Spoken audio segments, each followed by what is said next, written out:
We're resuming the meeting. Alan, you had a statement? Thank you, Mr. Chair, and I appreciate the short recess. I have a procedural suggestion for the board on just getting a feel for the cadence of today and how we're going through these. It occurred to me that one idea, in order to be as time efficient as we can be while capturing the value of all of the hours that y'all and staff and council and everyone has put into this to this point, it occurs to Riptide that we are coming to the bottom of the funnel on several of these tracks, specifically 19 of the 21 tracks.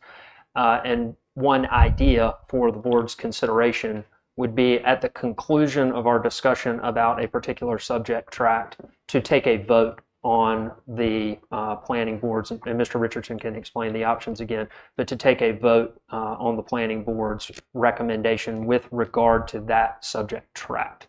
And so I would suggest that as an option for the board. That way we could make some forward progress with finality on them. So I appreciate you indulging me on that suggestion. Okay. What does the planning board think? I'm not comfortable with that. I think we still have some work to do in terms of tightening these up. I'll make a statement that, then I'll come right back to you. Yeah. As a point, you had an objection to beach rentals, chairs and surfboards and things like that. I did not. I would submit that, want to poll you guys to see what you think, that we take at least a straw vote on that to see what, if Jerry has heartburn with that, or if Ron has heartburn with that, so that Richard would know and everybody would know how we generally feel about it. Mr. Chair, if I may, I would actually suggest and to potentially take a vote on the action that Mr. Allen just recommended to you, to see where the whole board feels about that, Okay. to be able to move forward. Well, I was trying to give an example. Yeah, how it just would to be, keep how that I'm in agreeing your with thoughts. them that it would Yep. bring things to culmination. Well, Ron? what does council have to say about that process? Well, he just Okay. huddled, so I would assume he agrees. What's that? Never mind. I think it would be good to just check off each subject parcel along the way, whether there was a vote for approval or denial or no action. Or conditions. Right. Well, the conditions would be kind of embedded already. That's kind of been consumed, if you will. So when you say we vote for approval, it necessarily would include the conditions that we've already discussed, to which they've already agreed. But I hear you. What if there's additional conditions that one of us or we take a straw vote and people say, hey, I like that majority? Well, I'm messing the concept of the straw vote. I don't understand. Well, I was trying to choose my words so it wouldn't be. The chair is trying to gain consensus, or if there is an objection to one member's particular item, if the majority overrules that, then they would proceed with that action. May I comment on that?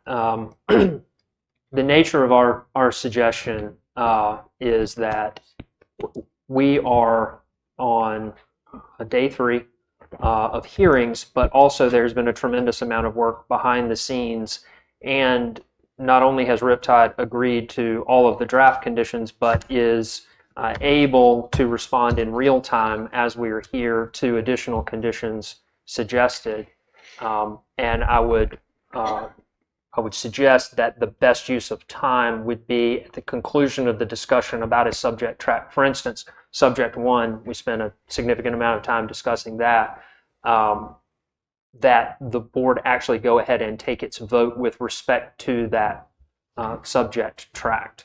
And that vote would then forward that subject tract for consideration to the town council. So the planning board would no longer have any impact or input into what we vote on. I don't know that I would object to that, Richard, because I think we have an opportunity and the obligation to bring out the things that we, for the applicant's benefit, that we would object to, and do it now. If something comes up tomorrow, if you're on trial for something and something comes up tomorrow, it's not taken into consideration. Well, yeah, but I think what I'm saying is You know, I mean, a lot of really good work has been done in terms of tailoring this thing down. And I think the general feedback that I got in terms of many of the people that are kind of for this was it's too broad. Okay. So I think we've done a lot of good work in whittling it down. I wasn't present for that work, so some of the things that I might have suggested may not get into the conversation. But if we have, for instance, this issue of the surf shop, okay, I'm not sure we can vote on that and approve it absent. Do you accept those conditions? And if you do we have to amend what is being documented here before we can approve it? We will discuss that amongst the planning board and see what the majority says. If 3 people are against the surf shop, then our recommendation to town council is that the surf shop should not be in there. Okay. That we go with the majority. And I would also suggest that if there is an issue that we are not able to come to consensus on in our discussion today, Because you're going to have 2 to 2. So then I think that recall that this is a vote to recommend to town council whether they, as the ultimate decision makers, should approve this application. we appreciate And that. so I would suggest if we are unable to reach a consensus on a subject tract, and that issue is a deal breaker for a particular board member, then that vote should either be no action or vote not to approve. The reason that I bring this up, this process has been a healthy and collaborative one that we appreciate everybody's input on, but at some point it needs to come to a head, and we are sitting here on day 3 with a 2:30 cutoff, as I understand it, or something in that nature, and we are pleading with the planning board Let's to move bring some forward. of these things Let's to move a head. forward. We'll do the best we can, but this is important. We And, understand. and I'm not going to rush for anyone's schedule, including mine. Certainly, and again, All right, thank you for indulging the suggestion. let's go to site 1, and Well, Yeah, Go ahead. I have some staff just clarifications, just real quick, as we are getting to this. You have in your agenda packets consistency statements for this. They are provided in front of you. That needs to be taken into consideration with that. Just want to let you know you have it. And I would also recommend starting with track number 1 and working our way to track 17. okay. but Well, my question let- is, I let guess, Ron go my ahead. question is, when we make this vote, we're done with it. That's Each correct. subject. That's correct. Okay. You can still attend the council hearing and provide input. Right. Well, But like things we discussed earlier, like the tree fight, are open items that apply to the whole thing. So there will be no vote on the whole thing. Well, if you have a tree item on a subject site, we said that we would bring it up during that site discussion. And we agreed to a meets and bounds description of the tree preservation, for example, on subject 2. And so, yes, it would be moving off a particular subject and moving forward with the process on that. Does that satisfy you? I don't think we're there yet. I don't think we have enough clarity. I mean, I don't understand the rush. Someone needs to explain that to me. I guess there apparently is a game clock going here that I don't know about. And as I said before, on May 25th and 26th, as far as I'm concerned, nothing's agreed until all it's agreed. And I don't see a final set of any language, a final set of any plans.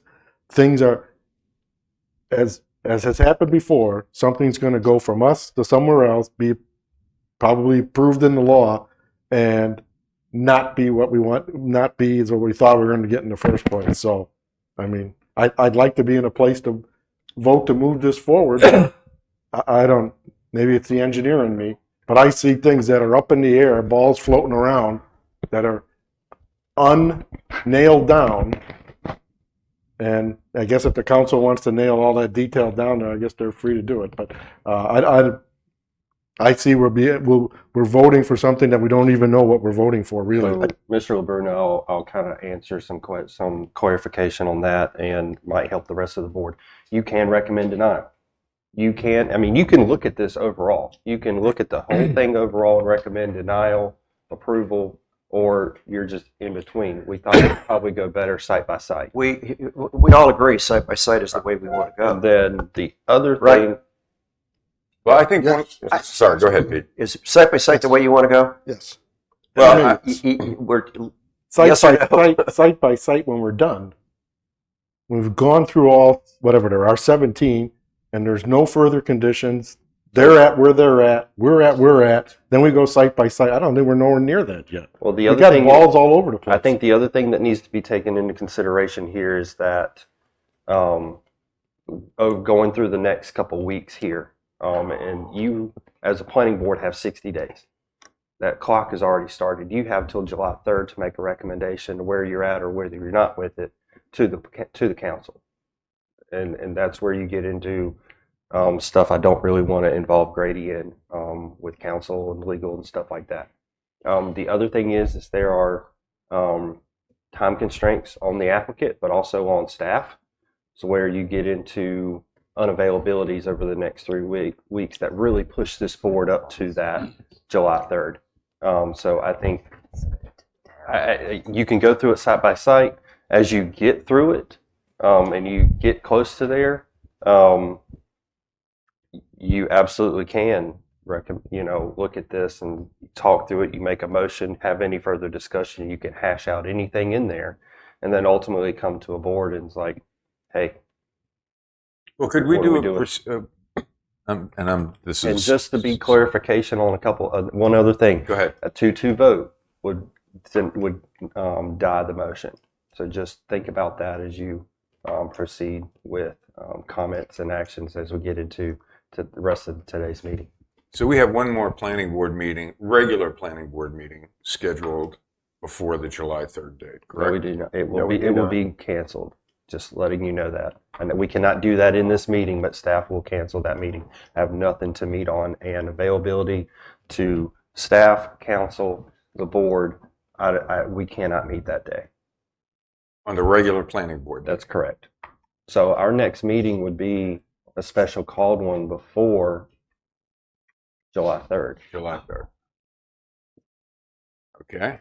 let's see if we can do this on site one. Well, can I make a suggestion? Maybe, because I share Ron's view that there are a number of plats here that things are just a little too fluid. Well, but Can we're we- talking about one. Yeah, let's make a motion that, are we prepared to vote on the approval? And if we're not prepared to vote on it, we would continue to work on tightening up that particular subject track. And maybe there are ones that, okay, we're comfortable on, we're ready to take a vote. So maybe as part of the procedure, we can make a motion. Are we ready to vote on track one? Yes, we are. And Let's I'll vote. say this, be my last statement before I'll let you continue, is that just because you vote on site one, I would then not go to town council to schedule a public hearing just for site one. We would take the whole application, but we are asking you to, or they're asking you to go through, as we get through, go into site one, hash it out, vote on it, be done with it, move to the next one. So when we get to subject site 17, when we take that final vote, we can adjourn this meeting and then I can proceed with the next steps to go to town council. Alan, did I say that? Anything? We're at the pleasure of the board on its own procedure. The only reason we suggest that we take a vote after the specific discussion of a particular subject is so that we're not deep into subject 14 trying to remember what was discussed with subject 1. Let's, Mr. All right. Chairman, thank you. Can I make one more suggestion and then we can move on? I think the major decision that we're making here primarily revolves around the resort plats. Okay, 13, and I don't have the numbers on the top of my head. Would it be appropriate to vote on those first? Because a lot of what's left after that really is kind of secondary to what Riptide's ambitions are in terms of the resort golf community that they want to execute. I would make the suggestion we start at site one and move our way to site Got it. 17. All right. Do you I have you no all problem agree? with that. Start at 1 and we'll move through it. All right, let's first of all, we have to agree that we are prepared on each site to either voice the modifications that we want, and then those conditions, if agreed to by the applicant, become part of the agreement. And as an example, Site 1 is not one where tree preservation is my concern, so I won't bring it up then, but I would bring it up at another one, that the existing wording that's been provided to them for the tree preservation be adopted. And that would be a condition of my approval. And if they are not prepared to do that, then I would have to deny the recommendation. But then we're moving forward onto Site 2. For instance, on Site 1, Okay. do we have the new language for the storage use available to look at? I've added that language as was read into the record. No outdoor storage shall be permitted. Units shall be accessed internally. No external access to storage units shall be permissible. Okay. So the conditions as prescribed prior, in addition to the one modification, would be part of the motion to recommend approval or denial. I agree with, I'm going to accept that, but I agree with Ron, because there's been other things with the planning board, and it's to nobody's discredit, but when it's come back, it isn't what I thought it was going to be. You've just read something very succinct into the record. So I have the opportunity now to go back on YouTube and verify that. And I think the framework, if you will, for going through these subject parcels would be motion to, this is an example, motion to approve or recommend approval of subject 1 with the master conditions plus site-specific conditions that are in the staff's report, plus the language that Mr. McLeod just gave you about the no external access, climate-controlled, indoor access only, no outdoor storage. We'll help you keep everything straight. Okay. as well. The master conditions are conditions subject to all sites 1 through 3. That's what I'm referring to. Grady, it's easy for me to call you by your first Okay. name, but I'll go by that. there's something that I've made very clear that is a deal breaker for me. Uh-huh. So I would vote no unless the applicant is willing to remove the retail sales establishments not otherwise listed. Unless that would be removed, I would have to, if the motion is to approve, I would have to vote no on that motion. And that's fine. Okay. Can we get a consensus of where we're at? Like we said, are we agreeable to Mr. Trask as a We board? just said yes. Okay, all right. So what was the applicant's position on this aspect with the retail sales establishments not otherwise listed?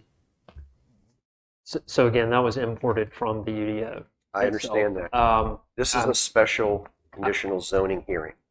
I'm getting authority on that as we speak, removing that. I do not anticipate a problem removing that, but I'm getting authority on that. So we can't vote on that until you get confirmation? Well, we can vote on it with The that board stipulation.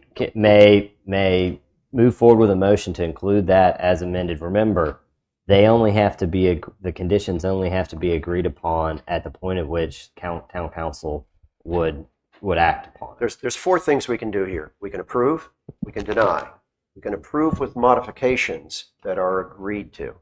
We can recommend that the town council and the applicant add conditions that we are then going to state, which is one of the ones that I just stated.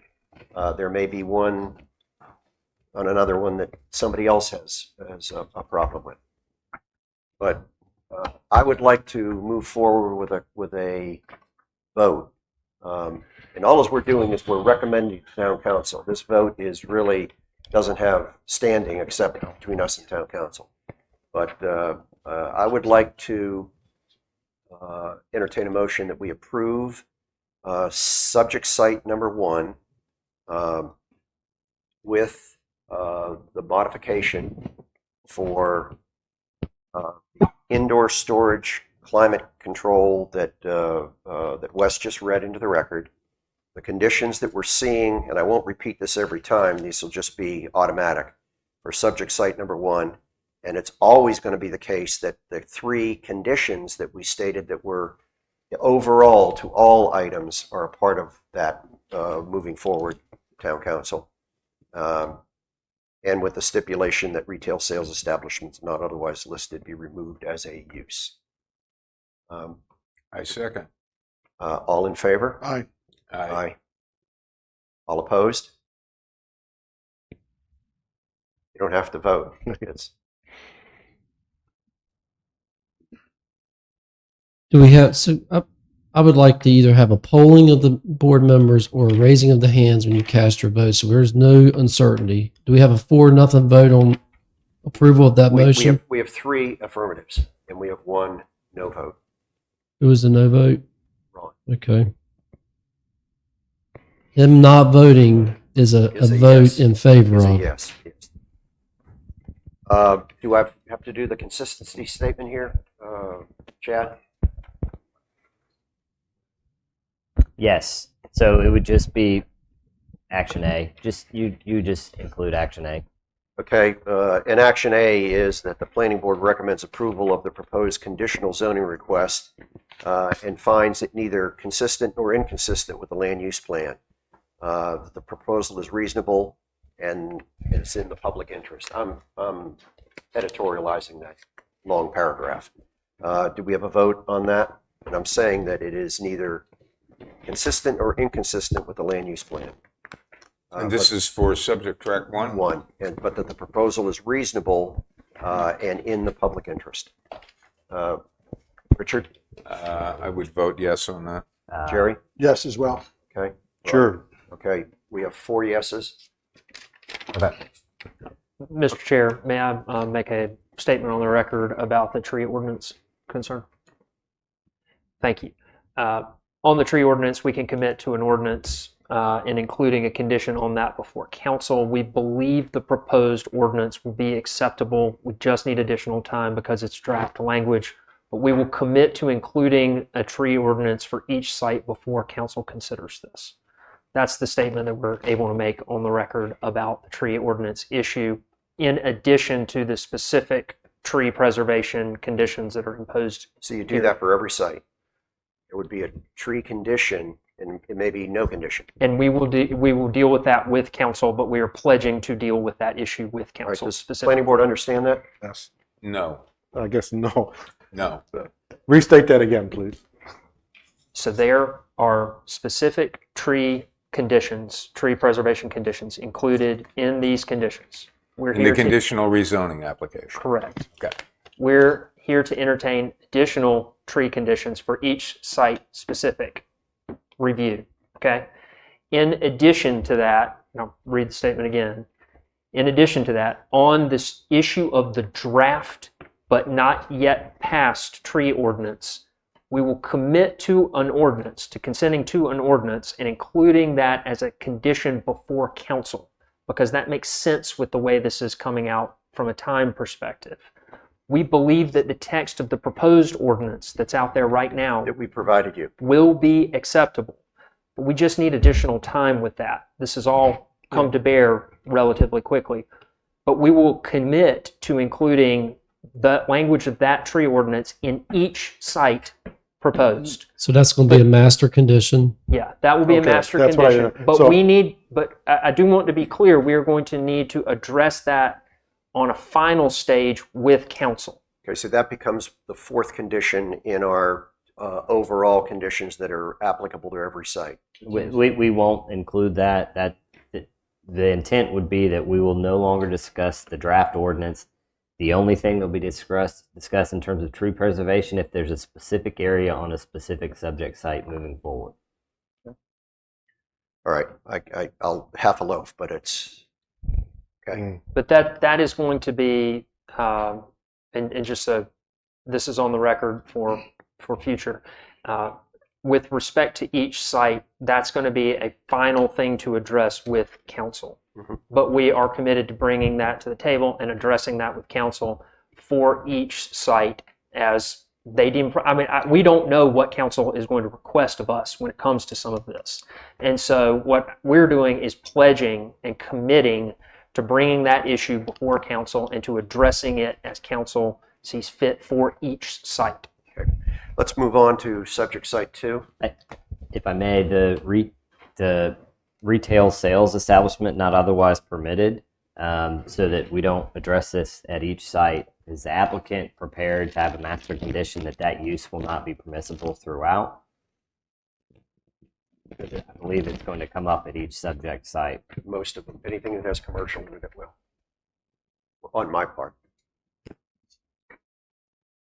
All right, while you're getting an answer to that, can we move on to 2? I'm seeking an answer for that. Okay. With 2, a stumbling block was the entrance out onto Clubhouse Road that is adjacent to the property at 103 Old Oak Lane. Could it be considered by the applicant to have one entrance and egress to that site? And it would be up on Clubhouse Road, but in the opening where it is less congested, the headlights don't shine into somebody's house through that driveway or that access egress point. I'm hesitant to. I don't have a vote in this. Well, but every other commercial, most of the other commercial sites have one entrance in and out. But I don't want to potentially hinder the TRC if they find the need that there needs to be 2 entrances, and then we are hiccuped. Okay, I don't think they would from a fire standpoint, I know, and they're the ones that tend to control that. However, I can't speak for the fire chief. Never would assume to. How do we address that there is concerns about that?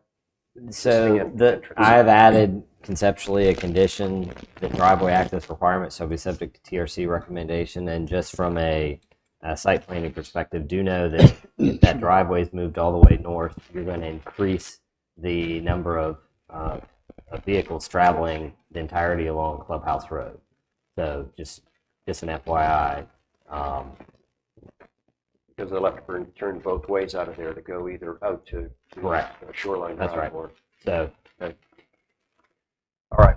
Well, I think we've put a stipulation in there. At least we put a flag up in the air for the TRC to really look at this. okay, and if I If may, we had concerns. Mr. Chair, I'll summarize what we discussed last, and that perhaps we'll queue up you all for a potential motion. Is that sufficient?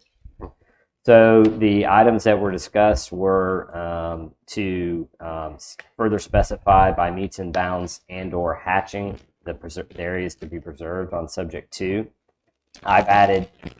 I'm not an attorney, so I didn't quite gather the meets and bounds, but I said hatching shall be depicted, shall depict the area to be preserved, and then that the area preserved is extending from the southern portion of the office of the building footprint of the proposed 35 square foot building south. And then number 5, adding a proposed condition: driveway access requirements shall be subject to TRC recommendation.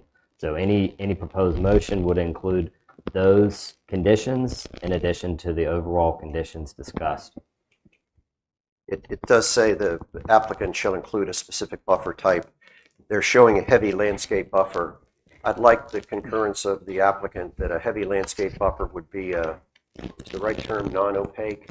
I would say evergreen or non-opaque. Is the board's intent for it to be planted material? Because they're proposing, I believe, planted material. It just says heavy landscape buffer. It's not a fence. It's a planning board. I'm trying to protect the villas 2 from immediate contact. So we want the Parking. word opaque. I Yeah, would like to- evergreen, opaque, I don't see that an issue because the whole goal of that buffer in that area is to, Yeah, but heavy landscape doesn't mean. I understand. There's no definition to that. So That's not a problem. the terminology would be opaque, means you cannot see through it. So if you're wanting heavy buffering and landscaping to be opaque, then that further defines it to be something that prevents being seen through. Evergreens, Leland cypress trees, magnolia trees, wax myrtles. I mean, Something's going to keep that. Well, but dense somebody's going to buffer. interpret that when the plot plan. They're going to say, okay, this is opaque or this isn't. That'll be done on a plot plan approval process. If opaque is used as the as the minimal. What do you the rest of the planning board think about that? Again, I want to protect the villas too. I was pleased to see the sidewalk and the delineated on here, so that people aren't walking in the street, because we had conversations about people walking dogs, people in baby carriages. And then you said street trees would be provided. With your street trees, are you looking at what the ordinance is right now, which is 50 foot on center for street trees? I'm sorry. Say that again. Are we looking to do street trees 50 foot on center? Yeah, you say street trees. Well, that's the minimum requirement, but the street trees, depending on the species that we pick, may end up being closer together, similar to like at birdwatch and but stuff we can like only that. we can only hold you to one tree every 50 foot on center, because that is what the street tree ordinance is. Yeah, but it depends on the type of tree, because you don't want to strangle out the trees when they get to full maturity. So if you have a tree canopy that a 50-foot spacing is going to be there, makes sense. We typically have chosen trees that aren't going to, the roots aren't going to disturb the sidewalks or get into the pavement, and they tend to be a little bit closer together than the standard 50. 50's the maximum. 50's the maximum. Yeah. You did a very good job here also of showing screening for various fencing and locations of dumpsters and things like that. You did not address the mechanical equipment screening, which you do on other commercial sites in this application. I would like that to be an agreement that that's what you really mean. It isn't just dumpsters, but it's mechanical equipment as well. You just didn't have that note here. Sure. That's not a And I would defer to staff and council on this. Just a quick comment. If it's not otherwise called out here, the UDO would control. So we do have the benefit True. of the UDO backing True. all of this up. This isn't necessarily a situation where if it's not addressed here, it's not addressed at all. The UDO sort of serves as the backdrop and catch-all. You weren't required to have fenced-in dumpster location with landscape screening. But And the because you existing have it there, that becomes your obligation. the existing ordinance, if I recall, I can confirm, does require that all dumpsters to be enclosed and buffered. And there are street yard requirements for parking areas. I would not necessarily recommend specifying the street tree type unless absolutely We're not going to. necessary. Okay. We're not going to. And okay. Alan, I sent you an email with a PDF scan of my markup of this with the two areas that are supposed to be restricted. Have you had a chance to see that? If you haven't, I've got a copy you can look at. I just want to, Oh, I see it right here. for the record, I sent a markup with blue ink, blue outlining to staff, and then I forwarded it to Alan that illustrates the two restricted areas that are going to be preserved for trees and for park space and open space. And I just want his affirmation that those areas depicted are what we're talking about. All right. What is the council? We've already discussed this site. Richard brought up a point about no beach equipment. That's not something that I object. I do not object to the beach equipment. And just for the record, Alan just noted that he is in agreement with the artistic rendering that I sent to him of the two restricted areas. Very artistic. Wes, you captured that. Yes, in fact, I'm going to cut and paste it into my Word document here. And The actual sketch. That's correct. And we are in agreement with that. Just so we're all crystal clear, what that depicted was the area to the south and the northeast. It's blued out there and surrounded, and just says restricted from future development. The only thing that we would suggest on that is restricted from future development, but would allow for walkways, Vertical playgrounds, right? Those sorts of pergolas, those sorts of things. Right. We agree. We want to make sure that we're able to enhance the use of that Pictures open of space the for notice. folks that want to enjoy Keeps it. rotating. Okay. And how did we leave the thing about retail sales not otherwise listed? I have a response on that. just so we're all clear, that would still leave retail commercial. But just so we're on the record that in removing this category, that's retail sales establishments not otherwise listed, our understanding is that that would not impact resort retail compatible with the area, but we are in agreement with removing that specific category. That is kind of arbitrary, though, but and who makes that decision? So, Mr. Chair, if I may, so not only remember the applicant is vested in the terms of the existing UDO, but in addition, they may choose to apply or utilize any of the terms or uses that are permissible under the new UDO.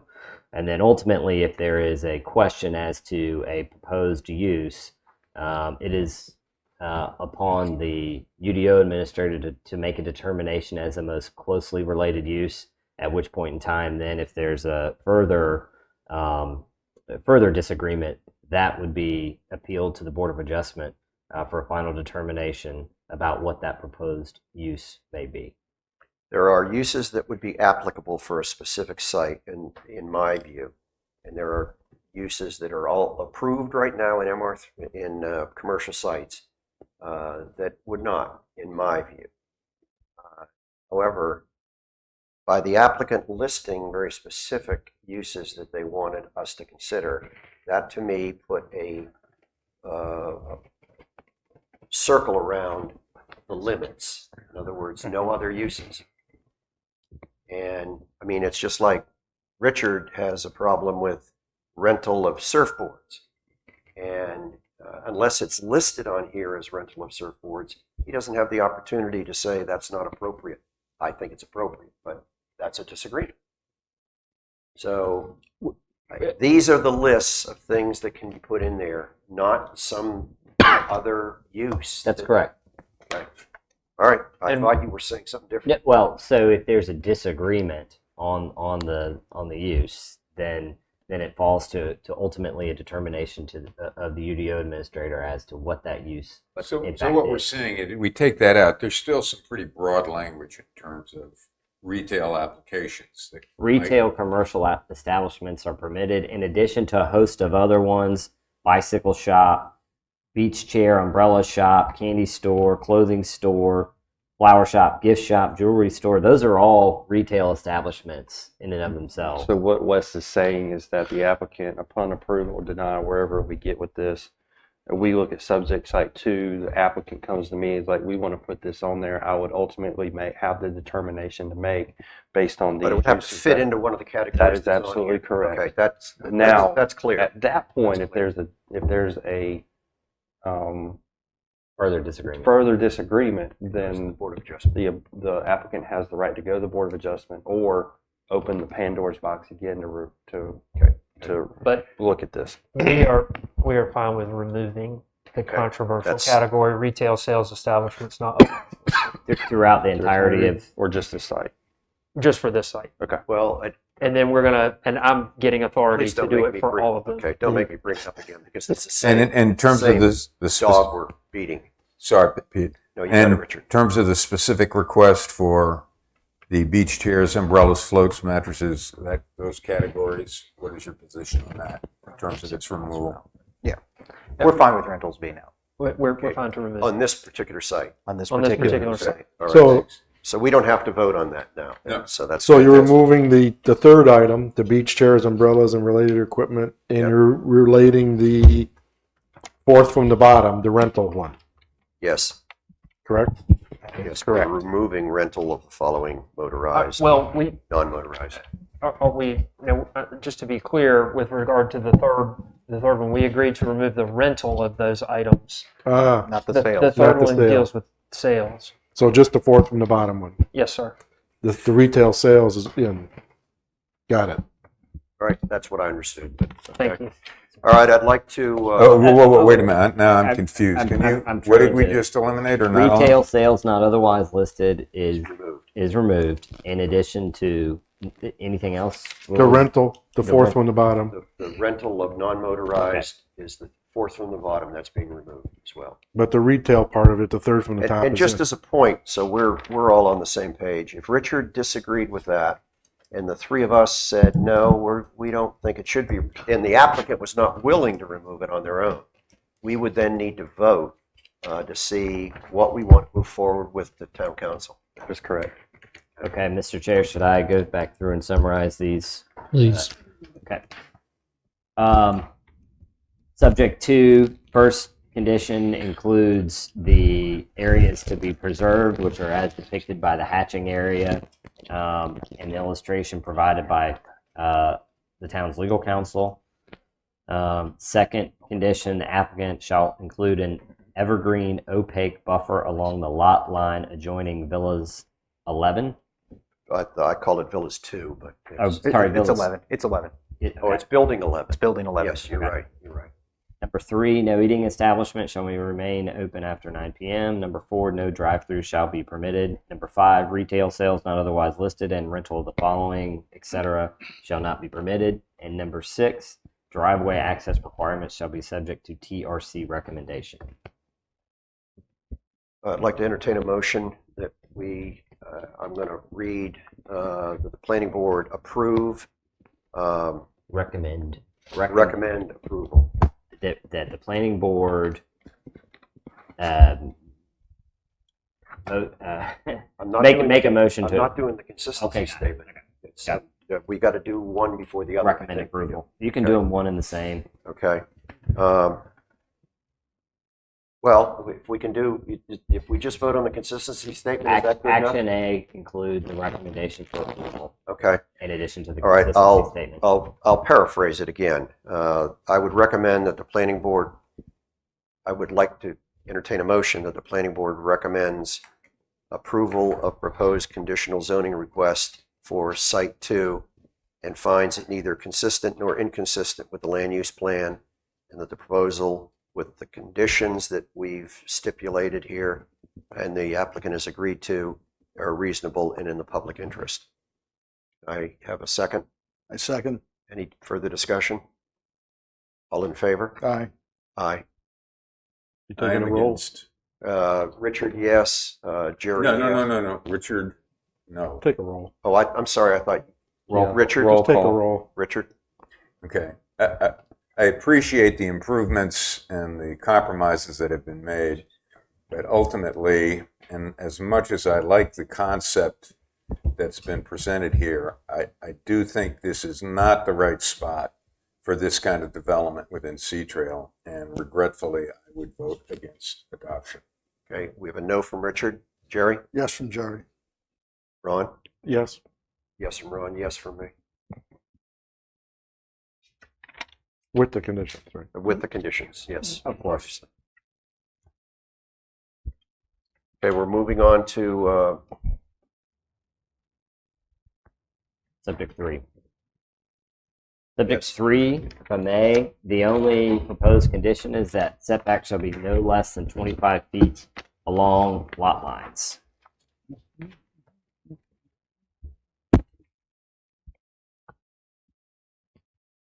And that's been done. Yep.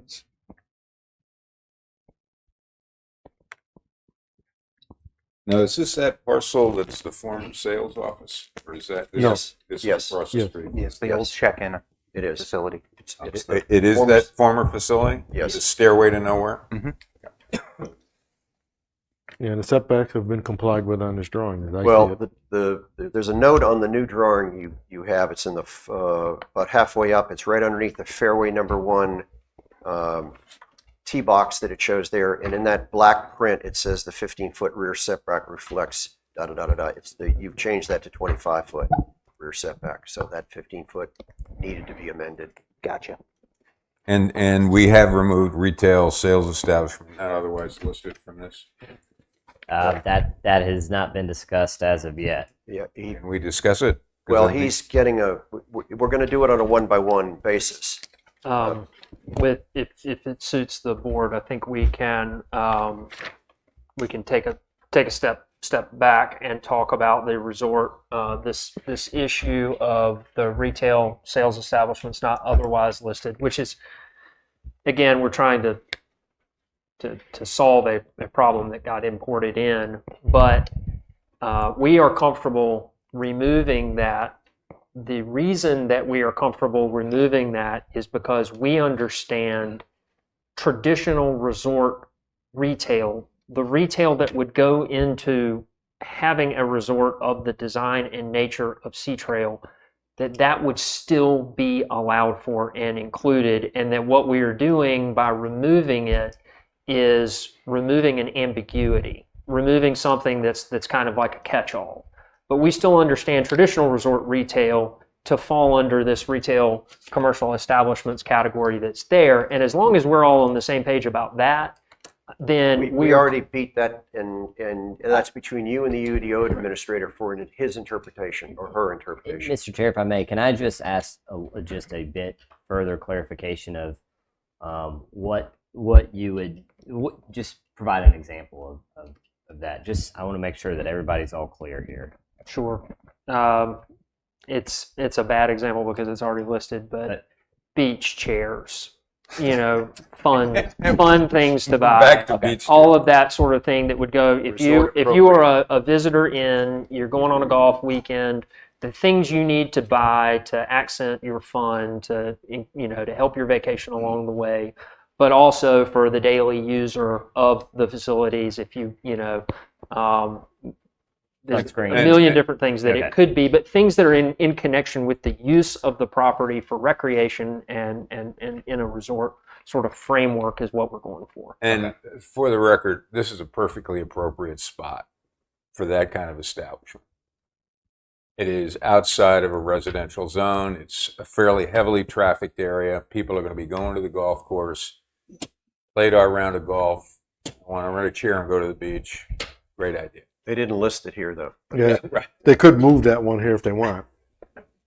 But from a master standpoint, we're comfortable removing that just with that statement and understanding. on the Here's a concern. Well, Hold on. So we can add that as the fourth master condition. Is that what you're saying, Alan? I think. I don't know that we need to add it necessarily as a it only shows up. Master. because It it's shows not up- on Okay, every all right. it's not on My every fault. site. Okay. It shows up where you're showing. It's in the commercial spots. Okay. This is a commercial spot. You just for some reason Cool. didn't show it. Ron, want to start with you on this number 3? Yeah, they made the change that we wanted, other than that typographical error that you brought up. So it's fine. Would I guess the uses are fine. I guess I interpret the way Alan interpreted, as Wes told her, the accessory uses to the kind of base use of this property are allowed, subject to the UDO administrator. So for what he's verbally saying here, I think, well, I'm in general agreement on, I guess. I mean, like, this is a resort area, so the resort type functions are there. If there was a resort retail, We don't have, I understand. in the but absence of that, again, we went to that discussion last time. We have a table of uses that is somewhat challenging. challenging, let's just say, good number. So your option is to list everything off the list and take off a general one. So we're trying to reach a compromise where the general one that says anything else is kind of gone, but give you retail that's kind of an accessory use to the base use is what's included. So if that's your intent, and we feel that we have the intent publicly recorded here, then I'm fine with it.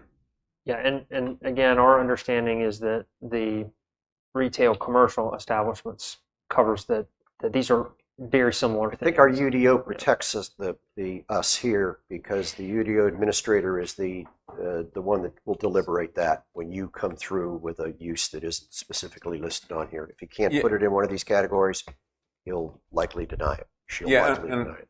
And sorry, Pete. And on this particular site, because of its unique placement, I think,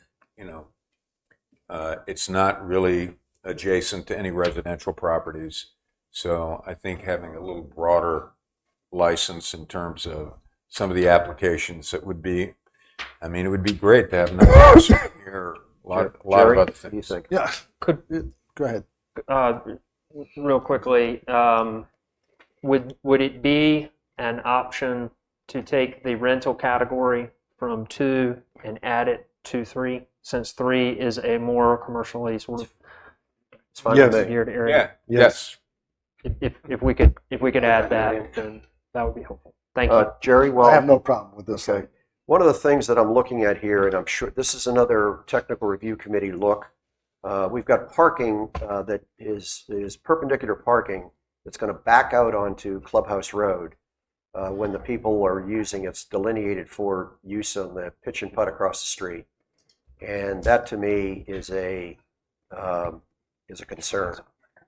And I will bet, I would wager that the technical review committee would have a problem with that. And there is no clearance. As you're pulling out of one of those spaces, if you pull in, you're going to be backing up.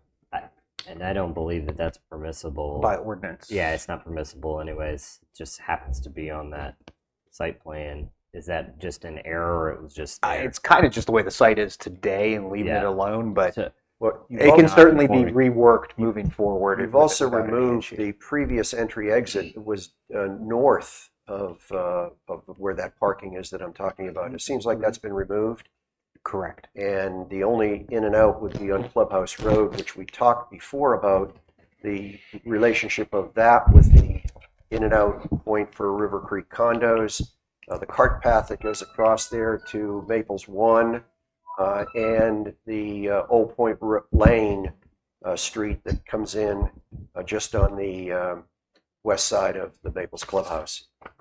So you've taken away one entry exit. I thought you took the best one away. And I don't know why you took it away, because I don't think we ever complained about it, unless it was maybe you misunderstood our concerns for which one was desirable. And I mean, which we one- can certainly readdress when we get to a site-specific level with the planning or with the TRC as to what needs to be addressed going forward. I mean, obviously, this is a bland box, so to speak, Okay. as opposed to a A specific. note I'd like plan. to add is TRC will look at the perpendicular parking and the access and egress shown on this site. Okay. Okay, we've all had our chop at this. Any, And we've added the rental. yes, we have. And Wes has already indicated that. Land is classified as recreation. And I don't have any further notes. We all know that this is in a flood map designation, but they've shown that on the plan. So obviously, other phases of a plot plan approval would take that into consideration as to where you can build something vertical and where you cannot. Correct. If it would please the planning board, I'd like to entertain a motion, and I'm just going to stick with the consistency statement, that the planning board recommends approval of proposed conditional zoning request for site number 3 and finds it neither consistent nor inconsistent with the land use plan, and the proposal is reasonable and in the public interest. I so moved. And we have a Second. second. Any further discussion? All in favor? Aye. Roll Aye. vote. Richard? Aye. Jerry? Yes. Ron? Yes. Yes for Larkin. Wow. Breakneck speed. Okay, number 3 is dealt with. Going on to number 4. I typically deal with 4 and 4A in the same breath because they are very similar use, very similar situation. Mr. Chairman, if you would like, unless there's any objection to the two people to my right, I need to look at the conditions, but you could vote on them at 4 and 4A if you would like to, or would you rather keep them separate? Sure. I mean, unless there's a modification to any of the conditions. Well, if we're going to do 4A, I don't see the setback conditions being right on the, I agree. on the revised Let's drawing. just do Then let's 4 just then. go Let's just do 4. 4. Okay. Okay. Ron, do you want to deal with 4? No, I'm okay with 4 because we got the opaque again. Well, the language maybe should be the same about the opaque. Do we have that here? Yes, it is there. Along Rice Mill Circle and Heather Brook Drive. Right. And I would recommend that another condition be added for a similar hatched area as will be depicted in the other areas. Mhm. And the condition would be preserved area to be hatched. And that makes sense because the opaque border is already there. Yes. And so- Although we did come up with on site 4, I thought we came up with, I'm sorry, site 4A. Didn't we come up with something that talked about a 35-foot? We're only dealing with 4 right now. Let's Okay, just we're deal dealing with with 4. 4. Never mind. Thank you for the Yeah. So 4, we're going to add a protected area around. hashed in. What are we referring Hatched. to that? They'll have a standardized hatched area. And what I would anticipate by the time this gets to council, that we'll have some specific language about what Is that what? the hatched area would be. That's what we're talking about. That's you got it. You hit the There you nail on go. the head. So it's TV. very clear. Grady can provide us another. Brady. What is that? That's the area that's going to be the opaque fence Oh, I buffer. get it. I get it. Yes. Yes. Protected area. What do you want to call Mhm. hatch protected area? Which or- fortunately is already in existence That's on right. this It is. site. So. It is. It'll We're be just cleaned up, I'm confirming sure, a it, little yeah. bit. Oh, sure. Yeah. Obviously, as you go through, I mean, we've got to build the buildings. So there are going to be sidewalks and street trees and the whole 9 yards that get built. Part of the chain link fence is needing repair. All right, I'd like to entertain, if it's the planning board wishes, I'd like to entertain action A, that the planning board recommends approval of proposed conditional zoning request for site 4 and finds it neither consistent nor inconsistent with the land use plan, and the proposal is reasonable and in the public interest. Richard, I so moved. can we have a second? I second it. Okay. Did you want to make a comment? Because we're No, still. this is, I know this Okay, piece. all right. It's fine. Any room for discussion or any needed discussion? All in favor, Richard? Aye. Yes, Barry? yes. Ron? Yes. Yes, for Larkin. May I make a brief comment about subject 4A? Yes. Notwithstanding what is reflected on this drawing, which again, put together in a hurry, I want to make clear for the record that all written conditions for 4A are acceptable to include the rear setback of 25 feet, not 15, the side setbacks of 12 feet, and the vegetation preservation condition. So all, just to be clear, all of the written conditions for subject 4A as reflected on page 11 of the staff report are acceptable to Riptide. So you'll update the And drawing. we at will some- update this moving forward. Okay, Yes, I sir. have one, you may be able to easily deal with this. We have Cobblestone Village is behind us, behind this site, and specifically, we have, bear with me, we have Talbot Court, and there are at least three homes that are back there. Right now, there's a solid wood fence that is in somewhat need of repair. You've revised that rear setback from 15 foot to 12 to 25 feet. What kind of buffer are we looking at back there? That is a residential neighborhood where the homes push right up against their back lot line. They would be required to meet the leaps and bounds of the landscaping ordinance that has the buffers between residential and commercial or non-residential Non-residential division. and residential. So just Okay. keep that in mind if the applicant wishes to go beyond that or not beyond that. They have that right. So you're saying we're already addressing that in our existing UDO? And yes, unless you want them to go more There's a fence there. further now? restricted. There's a 6-foot tall opaque fence that's there right now. Does the applicant intend to keep that and replace it or renew it as necessary? Or what's your plan there? Do you know?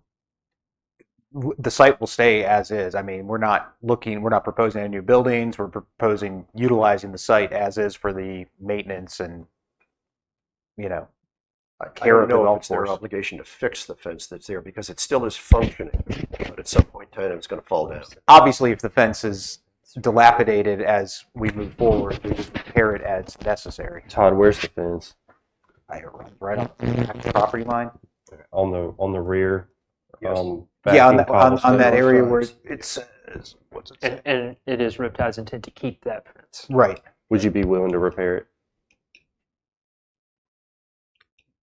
I mean, obviously, yeah. I mean, if there's areas, I mean, I can't say that I've seen where it's broken or looked at it in that specific of a level, but obviously, if it needs to be maintained So and taken care of, yes. Our understanding is the fence that we're talking about is not actually Riptide's fence. When I we think say it is Riptide's fence. We don't own this property. That would need to be clarified. It looks I to agree. me like it's on Site 4A's property. I don't believe it's part of the backyards of the Talbot Road because it is extremely uniform across all three of those lots. I think it was put in by the maintenance facility. I think we need to clarify Could that. be wrong. would it be possible to handle it this way so that we're not in a getting surveys type of situation? If the fence belongs to Riptide, the intent is to keep the fence. If the fence belongs either to an association or to these lots or something course. like that, Riptide has no obligation. You on that. cannot go off your property. And yeah, correct. Okay. I mean, I think if we're all in agreement on that, then that is Riptide's statement of intent. Because it very well could be a subdivision fence that was put in by Cobblestone. I don't know that for sure, but I'm just saying that. Sure. So Sounds like that the intent I is think to we're keep covered the other fence. places. And may I also add a just one additional item to this, similar to our other areas, we have an area that is the intent is it for it to be preserved. Also, similar to the other sites, need that area to be hatched as well. That's along Clubhouse, right? Correct. So we need a blue lined area there. Correct. That whole arc to the corner. That's Well, it's correct. really on Rice Mill and Heatherbrook. It's on Site 4. I There's believe it not runs a- along Clubhouse Road. Right. Well, That's what we Clubhouse talked Road about is at the last That's meeting. because the condition 3 is the existing Yeah, that- vegetation street yard shall remain. That the condition is written that way. We would just recommend that that a hatched area be included on the site plan as well. Is my picture correct? What you're talking You about? got it. Yep. That's what I was thinking. yeah, the only thing you can see through there is where the driveway is. That's the only path. Yeah, right that's through what was on the picture we had before, right? Yeah. The top, the earth view. Grady, can I read a statement for 4A and 4A together, or should we vote individually? there. We already voted on 4. Yeah, we already voted on 4. So Oh, we're on that's right. 4A. Yeah, so Skip. 4-ish. Keep up.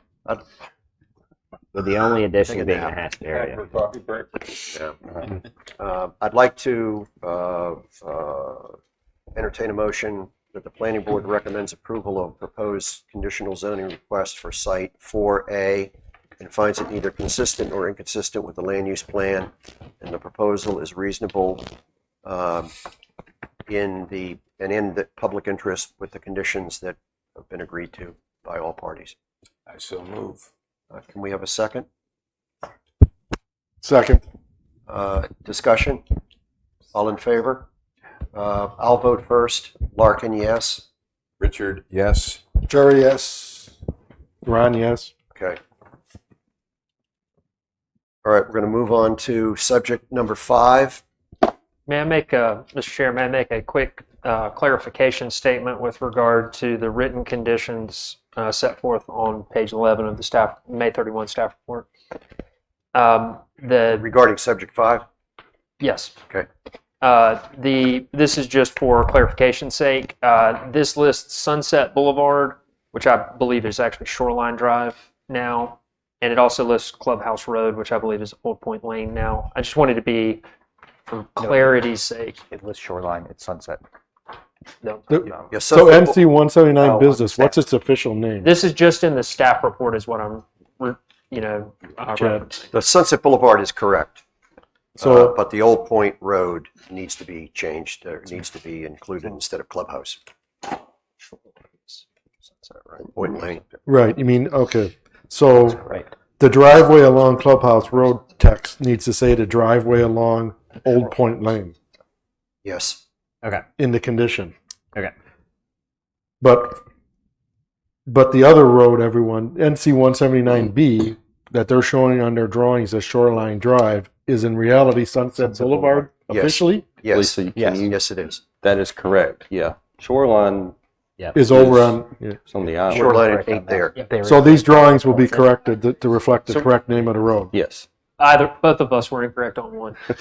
Yes, yes. We were We're incorrect equal on shoreline. sinners here. But Rod just made a point. These will be corrected. Yes. Yes, these most certainly will be And corrected. You're going to correct it in your Yes. notes, Yes. Wes. Yes. It's- All right, we're coming on to Site 5. And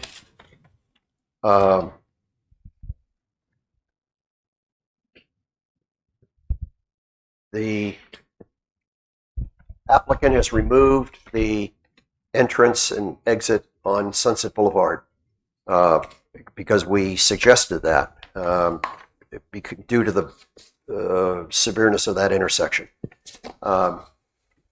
Just as I guess anecdotally, I'm sure that North Carolina DOT is going to have a lot to say about this development. And particularly when it comes to a deceleration lane being required there. The negative camber, the negative pitch in that street is unbelievable. I've had two occasions where we've been directing traffic there for a couple of hours because tractor trailers and moving vans have gotten stuck on there because they go up over that, and then the middle of their cab runs aground. It's on a curve. 5 and 6 are create safety issues that I'm sure are going to be long and hard for North Carolina DOT to accept. Short of a traffic light being put there, and the DOT hates to put traffic lights in. They would rather give up their firstborn than put a traffic light in. It's, Depends on the first one. yes. Also, Ron brought up a point. Well, I'll let you bring up the gateway point because it's your baby. Mr. Chair, if I may, regarding the DOT, that would be only subject if DOT had any comments and changes to. I appreciate that. I'm not. Okay. All right. I'm just trying to say that I'm forewarning Okay. that I would predict that this doesn't happen. Yeah, so I have two comments to make. I'm assuming, Wes, that we're going to need blue hatched in areas.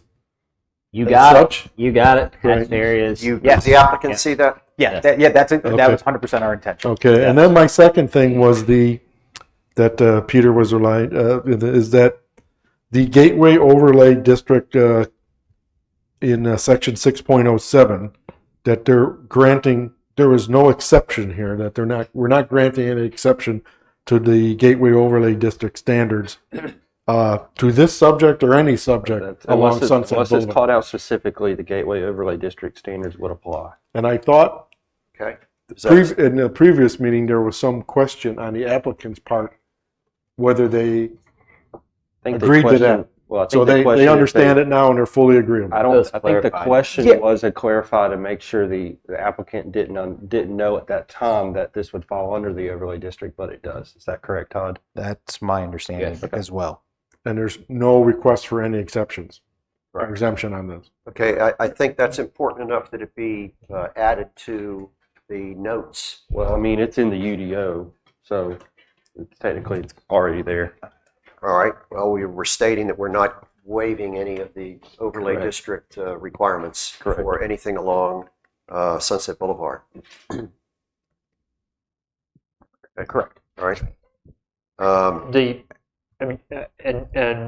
If it is helpful, Riptide's position on this and all of those sorts of things moving forward is that it's engaged in proposing its own restrictions for these properties and has responded with an overwhelming acceptance of the restrictions proposed by the planning board and is responding to those in real time, but is not asking for anything other than what's already been discussed. Yeah. From our standpoint, we're in a responsive mode at this point. Right. It's just that you weren't here last time, that there was just, I was here in spirit. that you, oh, you were, that you were, the applicant was unaware of that requirement. And so we're just clarifying that you now are aware of it and are okay with it. I think this is a perfect example of where tree mitigation would come into play.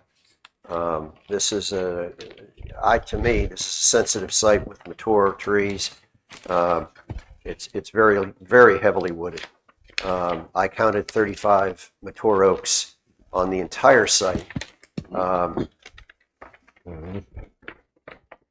I don't know how many are exactly that are outside of the protected area that we've established there. Sure. But I think that mitigation is, in accordance with the verbiage that we've passed on to you, is an appropriate condition to apply here.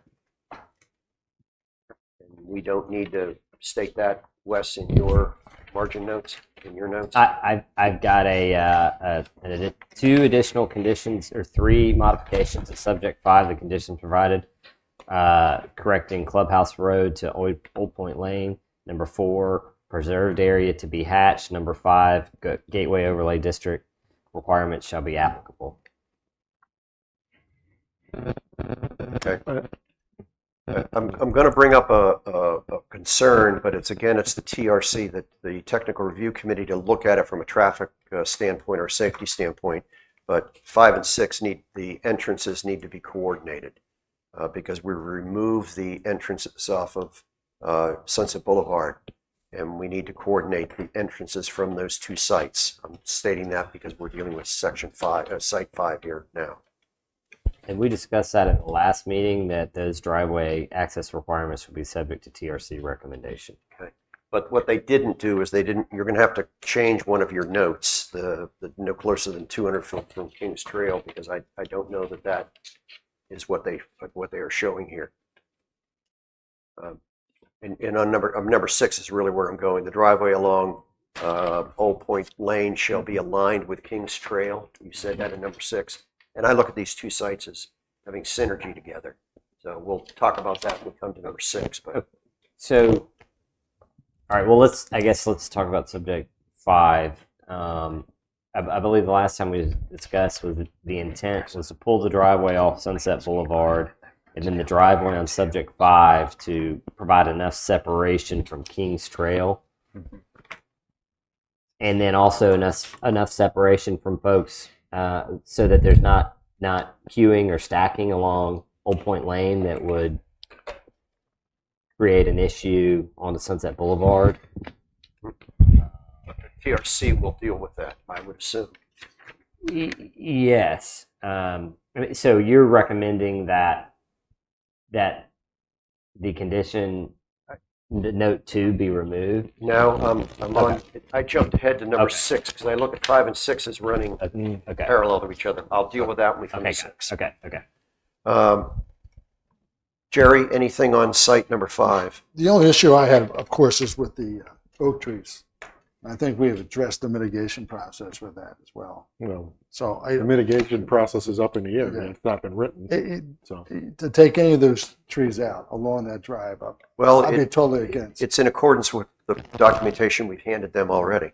Well, it's also in coordination with the current UDO stating that it would be a heritage tree, and there are heritage tree provisions in the UDO as we speak. Yeah. So just keep that in mind as well. So what would they do here? They'd be required to mitigate. Right. Regardless, Yeah, absolutely. Under the terms of existing. Yeah, but I'd like it done under the new wording that the planning board has Well, developed, Sure. rather than the existing wording, which I think is So- quite weak. Can And you just chat for an example? I mean, we got the picture of the site. We're clearly going to, we know there's 2 triangles that they're going to preserve everything in, that we're going to hatch out. But clearly where the building is and the parking lot is going to down a lot of trees. So can you just tell me when they what's going to happen when they will do a tree survey there where they're putting up the building and parking lot. Is That that is correct? correct. And they're going to identify The heritage trees, based on tree the species. old EDO or some new language that's going to be written. The old UDO At a minimum, the old.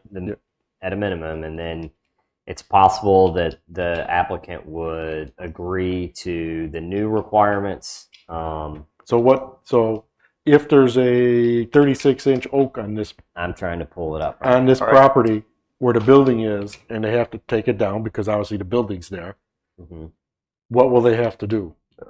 Under the current UDO, they would have to plant a species all back onto the site.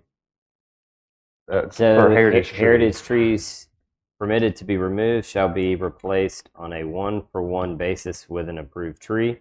Yep. Replacement trees shall be planted at a minimum caliper of 2 inches at 4.5 feet above ground Right. and be of a species identified in So- the canopy or under. So I guess we're getting to the point of my main objection. So if they take down one 36-inch oak tree, they put up one 2-inch oak tree, That's correct. which is my biggest problem with this whole thing. Again, And our new language, if I remember correct, and Wes can correct me, that we're doing a 1-for-1 DBH. So if they cut down a equivalency. 36-inch oak, they will need to replace 36 inches of. Is that I correct? would need to confirm, but yes, I believe that that's generally correct. That's why I believe it's powerful here that the wording that we have presented them, which is something that the planning board is satisfied with as being the way to deal with tree preservation And or mitigation. tree replacement. Yeah. And that I would like the applicant to agree to that wording because our existing wording in the UDO is weak. I understand, and if I may, because I deal with this all across the region, tree preservation is a big. It's a real hot topic, and just note that, I would say that our local governments are in fact lucky to still have that authority retained. So I just want to point that out. But do note that under the terms of the existing ordinance, the applicant could clear all those trees today, period, and then put back 2 inch. So they are, and I'm not trying to speak for the applicant. We don't have to agree to that, though. That's correct, but they are they're proposing to preserve a good portion of this site, which I think is one of the key goals of this process, is that you in fact are making it certain that those existing trees will remain, and an applicant is going to be able to develop their site. Which is good. I agree. Which It's just the mitigation. But I'm also willing to say, if I just may finish, because a preserved tree, one that is existing, is a much better. than planting new trees for a host of reasons. I agree. But also willing to go further is that mitigation, in my mind, I would certainly be favorable to allowing their mitigation to be done on any of the other subjects. In other words, if a 36-inch oak disappears because it's right smack dab in the middle, and they're saving, and there's no place to put 36 inches more of oak on this site. Sure. I would encourage, or the way we write the language, that they could put it on these 20 other sites. So perhaps that could be a condition, and so if You can mitigate off-site, would you add another site. for this particular site agree to mitigation off-site? And you have ample room on the site right across the street, in Site 6, So I don't. to replant hundreds of trees. No. We'll let Grady. Okay. So, what did I miss 2.5 hours ago about the tree ordinance condition and Mr. Trask representing to the planning board that between now and this matter coming up before council, they would agree upon tree preservation and mitigation at the time that each parcel was considered before town council? He's already made that representation. It's a master condition. What are we talking about right now? You're right. We are replicating stuff that was plowed. You're right. But I don't think, did they say it was a master? I don't think they said it was a master It condition. would be considered before council. Well, Per it isn't. site. Yes. In other words, we're pushing this down the Let them road. answer. Yes, we would consider with council tree ordinance and mitigation for each site at the time it goes before council. Per site, Before town council. Correct. Yes. Yes, but not as a global condition. correct. To this, We're not in a legal position to agree to a custom mitigation schedule or something like that because of where the process stands. But we are committed to address those things with council. We've gone on the record with that, for each site as it comes up before council. For all sites. Yes, sir. I'd like to interject something here. I mean, we're grinding away at this, and I think in some respects we need to dolly back a little bit. One of the things that I'm very concerned about is that there are a lot of really good ideas in here, but I think there are some applications that I just think are inappropriate based on the land use plan and the amount of commercial zoning that we have right across the street that's MB2. I'm not inclined to create more commercial zoning along Sunset Boulevard and replace what is one of the most pleasant wooded areas adjacent to a beautiful golf course. So I always want to explore how we can improve something like this. But I think in principle, this is one that I think we need to say to Riptide, this is a bridge too far, and this is not appropriate use of this particular land plat. So I want to get my views on the record as to that. Okay, thank you.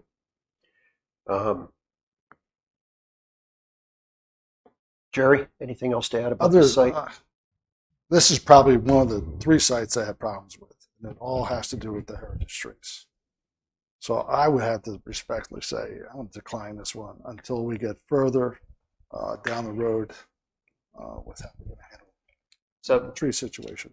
So just so that we understand what the planning board would do with respect to the trees, your votes, I understand that a motion has not been made and you are not voting right now. Your votes would be to recommend against approval. Yes. Okay. I just wanted to understand. That's what Jerry and Richard gave you that indication.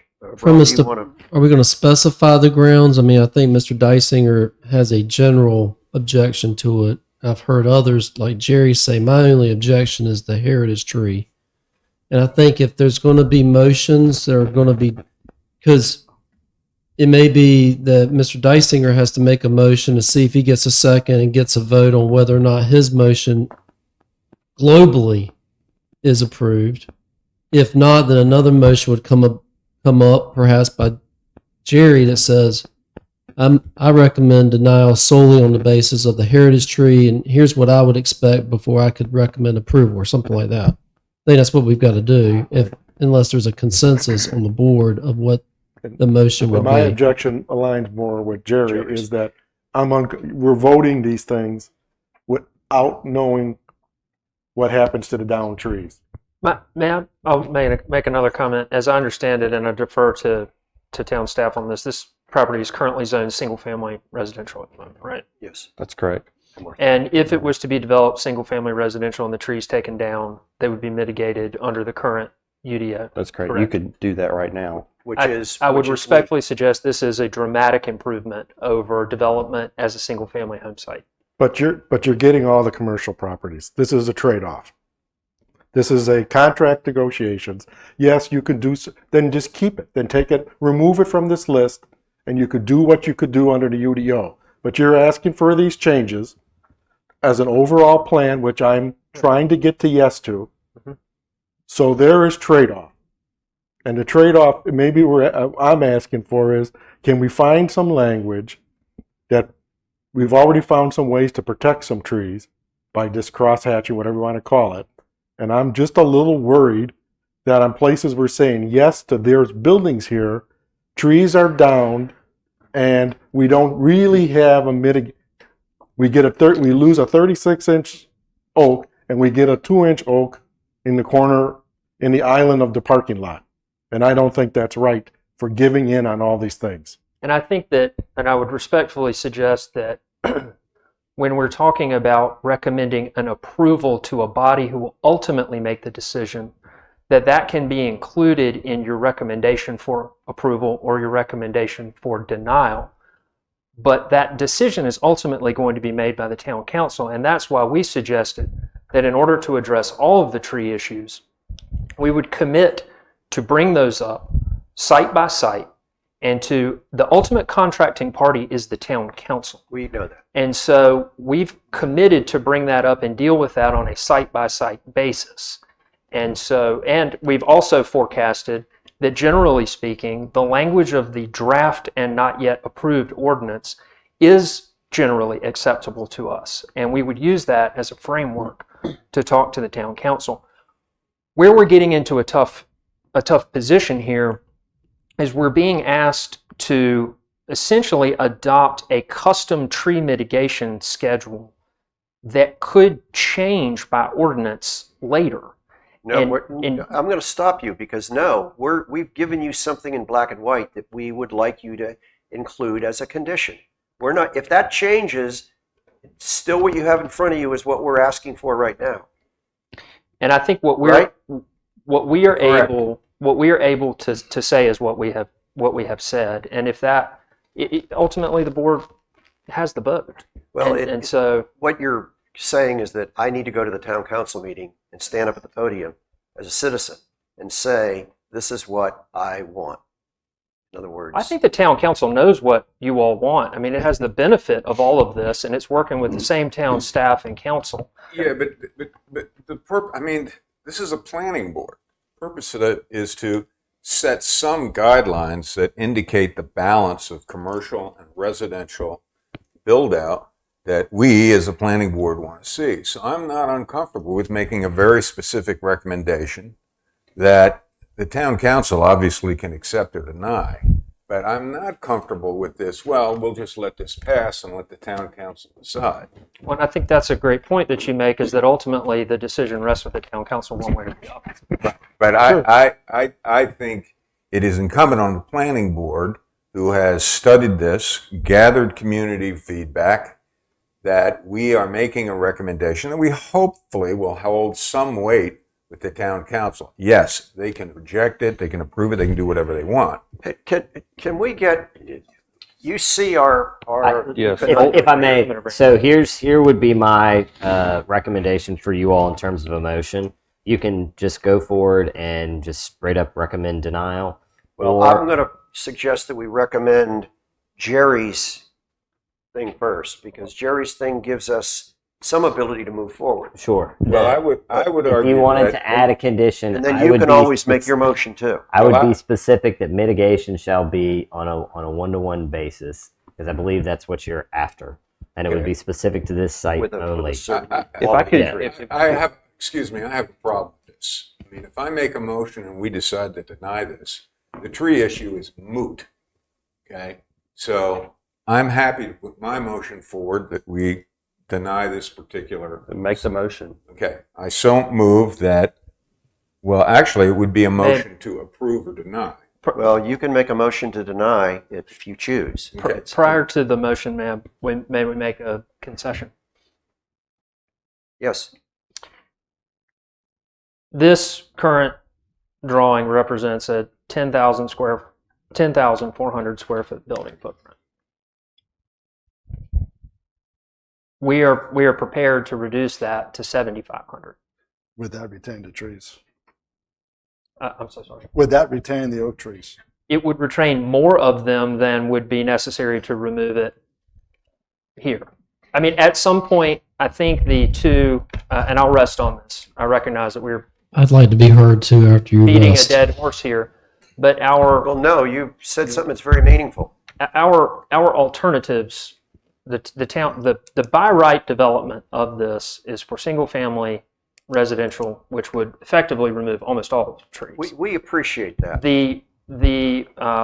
And I understand and appreciate that 10,400 square foot building footprint maybe the removal of too many trees. If the ultimate goal is to preserve, like Wes says, the trees that are there, because that beats mitigation. I mean, 36-inch wide live oaks does not replace an existing tree. And so if reducing the footprint of this commercial building would help in It will also advancing reduce this. parking. Correct. That's correct. It reduces sort of everything, as I understand it. Impervious Then- coverage, everything. Then Riptide can live with And that. you've already done this on site 15 anyway. Yes, sir. All right, does the board understand the concession that was just made Yeah, for yeah. 7,500 square foot? Sorry. And I Yes. think I'm sorry. I thought you were getting ready to put it to a motion. No. I still want to say something, but go ahead with the 7,500 concession. I'm finished with it. I just want to make sure everybody understood it. One possibility would be with this concession is in play as well. You could say motion to recommend approval of subject parcel 5, subject to town council's approval of tree preservation and mitigation on this site. I don't know that your approval, or you could do it the other way. You recommend denial because of the fact that there's no clear resolution on the tree preservation, and that if that's done to council satisfaction, and it would have your support. I don't know. I'm just trying to move this along. If I may, Chad, Mr. Dyson, will you make a motion? I move that the applicant's proposal for subject tract 5 be denied. Is there a second? Is there a second to that? I don't know what the alternative is. Seeing none, A the motion fails. fails. Okay, so is there another motion? The applicant has conceded an additional requirement. Is there another motion that needs to be put forward? Can I? Or Ron, do you want to make it? I'll Go ahead. You free to seem make like it. you got it ready. Go No, ahead. I don't, but I'm going to wing it. Wing it. I'd like to entertain a motion that the for the approval with the modification suggested by the applicant to reduce the maximum building footprint to 7,500 square feet with appropriate reduction in parking, and with the process being understood that a tree mitigation policy for this site will be agreed to between the applicant and town council. I so moved. I second. Do we have a second? I just second. All right, so, okay, I'm sorry. A second. Okay. Any discussion? Do you think we need to clarify Is that, I guess, sufficiently clear to the team on the right here? My Yeah, right. and I will convey to the applicant that I think that a primary intent of this is being clear about the sites that mitigation on the one-to-one basis is permissible. And we would, the goal here, just for consistency, for the sake of consistency, is to agree with the town council on tree mitigation and preservation and I should have phrased it this way earlier, we are in agreement that something better than the current UDO is required, and we want a master agreement to town council for all of Be these sure tracks. that the planning board is going to prompt town council behind the scenes as to what our And we do exhaustive understand. look at this over Correct. the last 2.5 years has been. Yes. So it's, all right, I'd like to, There's a There's second. a motion pending. And a second. Vote, in a second. roll. Take a roll. I'm sorry, too excited. All in favor? Richard? Against. Yes, I'm for it. Yes. Jerry's 4, Ron's 4, I'm 4. 3-1, 1 negative. Okay, site 5. 6. I mean, site 5 done is what I'm, sorry. You've done a good job. Mr. Yeah. Chairman, Yes, sir. If I could turn your attention to the town administrator, Yes. 30 minutes. We can do 15. It is 12 o'clock. Would you like to recess for lunch? After number 6, probably. Um, 6 I, is I don't care. I was under the impression that our town attorney was needing to leave about 2:30 this afternoon, That's correct. which is 2.5 hours from now. I think we're making some good progress. I don't want to be the reason that folks are hungry. And I'm happy to be available on phone as I drive back. I just got a meeting I cannot avoid. I understand. We're happy to continue or to break as the board sees fit. We're eager to continue. but- Okay, well, I need to ask the planning board. I if think we should want to leave. Mr. take Chair, a half an hour. if you would allow for a 15 or 20-minute recess that people could stretch their legs and get lunch if they want to get lunch and bring it back with them, Okay. and then continue your meeting through a eating lunch, Right. working lunch. How about if we consider Don't you think we should get through 6 first? It's the same as 5. six is going to be the same As and- 5. and very quick. And then 15 minutes. Ears. Yeah. All right, let's do 6 and then we'll establish a time for a break. Is that okay with the applicant? Absolutely. Okay. All right. Site number 6. That has, The driveway's moved. yes, the driveway off of Sunset Boulevard has been removed. Correct the name of the road. Yes, the roads are corrected. There is a note that that Wes had in his summary for site number 6, which said that the only remaining exit and entrance would be moved up to Kings Trail, and they've not shown that. It right now, they've not shown that. That's So I don't know that that's a something that we want to still hang on to. so let's just briefly discuss that.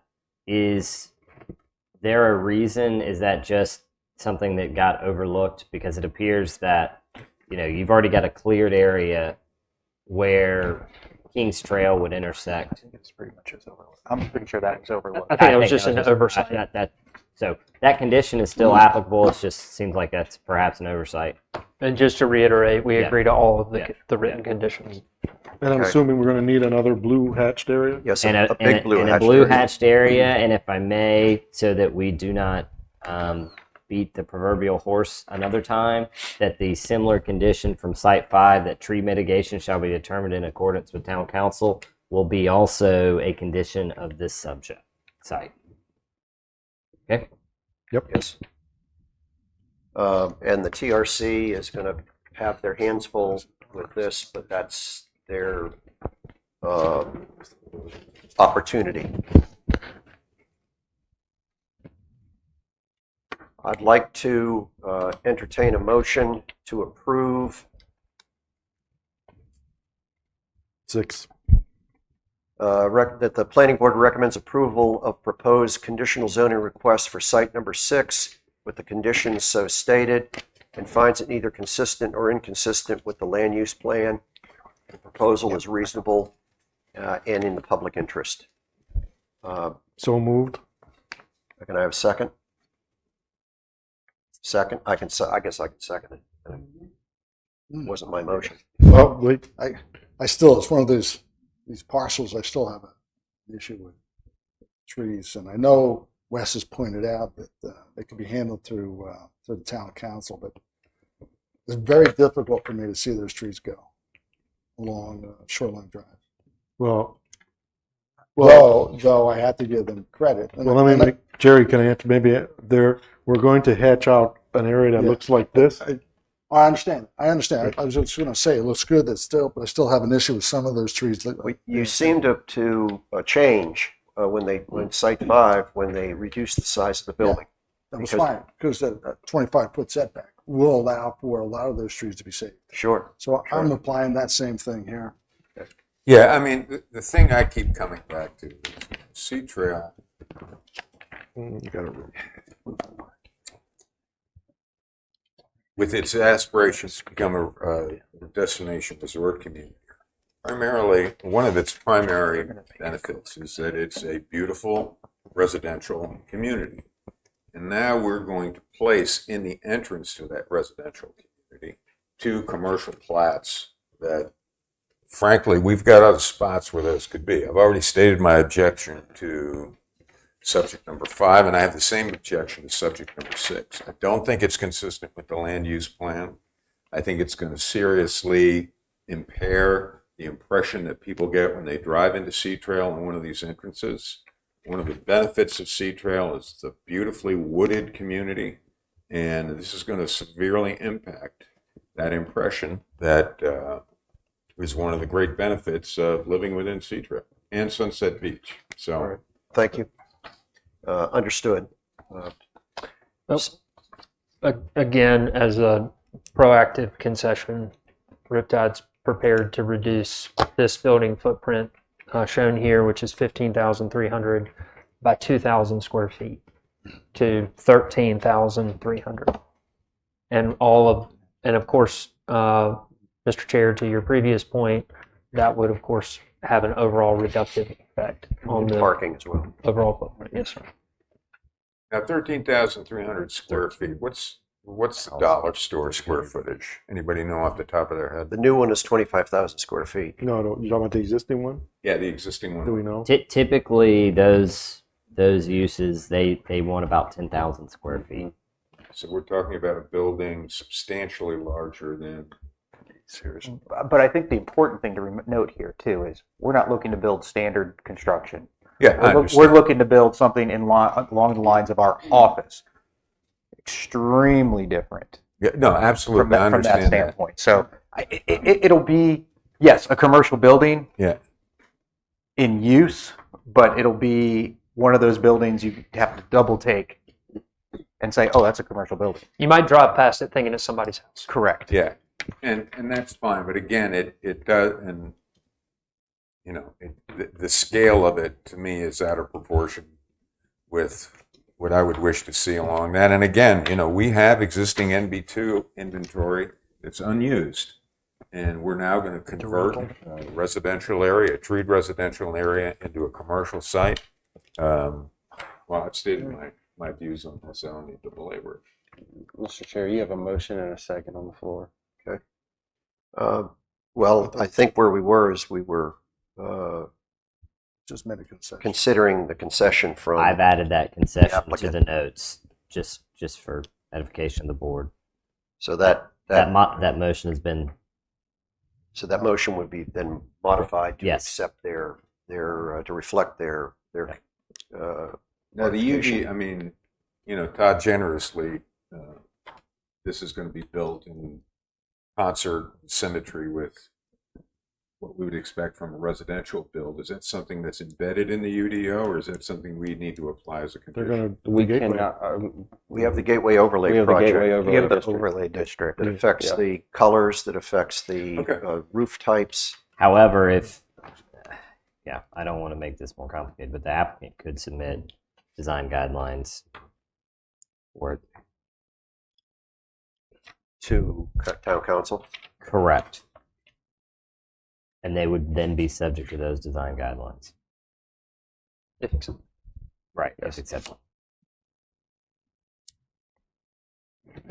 Again, the intent is, and I think that this is reflected by the preservation of all of these trees, and this being the gateway. And remember, I would offer that all of this investment for Riptide, whether it is trying to improve the function and performance of the golf courses, the residential sales within the community, its role as a declarant with the association, or the utilization of these commercial sites, they're all sort of tied together.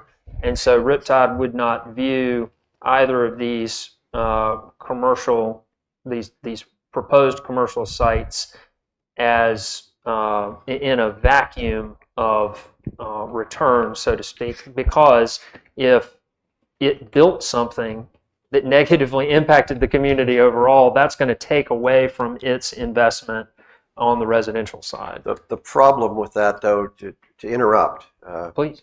is the door is open once it leaves town council, if it gets approved, for you to sell that property. You, the applicant, to sell that property. And yes, these conditions are still imposed on it, but unless they're specific, anything that has to do with your desire to make things look good because of other ancillary benefits in the golf course and other properties, that could be lost because this property could be owned by somebody else. And I would point out their interests may be very different from what Riptide's interests are. And there's no guarantee. And I agree, again, actually, with that point, because restricting it as has been proposed by this conditional zoning actually restricts the buyer pool if that were the case. If it was a situation where Riptide had to sell the property, which is not the intent is to develop it under Riptide's banner. But if it were to sell the property with that conditional zoning applied, that immensely reduces the buyer pool, because now the buyer pool ranges from anybody who's a single family home developer, tract home developers, all of that sort of thing. And so we're actually taking this to a more secure place in terms of preserving all of this. The value of along the the way. property is significantly greater if it's classified to have these commercial uses allowed than it would Absolutely. be to develop it as single-family properties. Without a So doubt. we're not naive to that. yeah, and But that again, doesn't mean that it can't be that can't be done if that's the remaining alternative. I mean, improving the value of the property, which you're absolutely right, is the goal here. To get this property to its highest and best use, that facilitates all the other investments that we're talking about.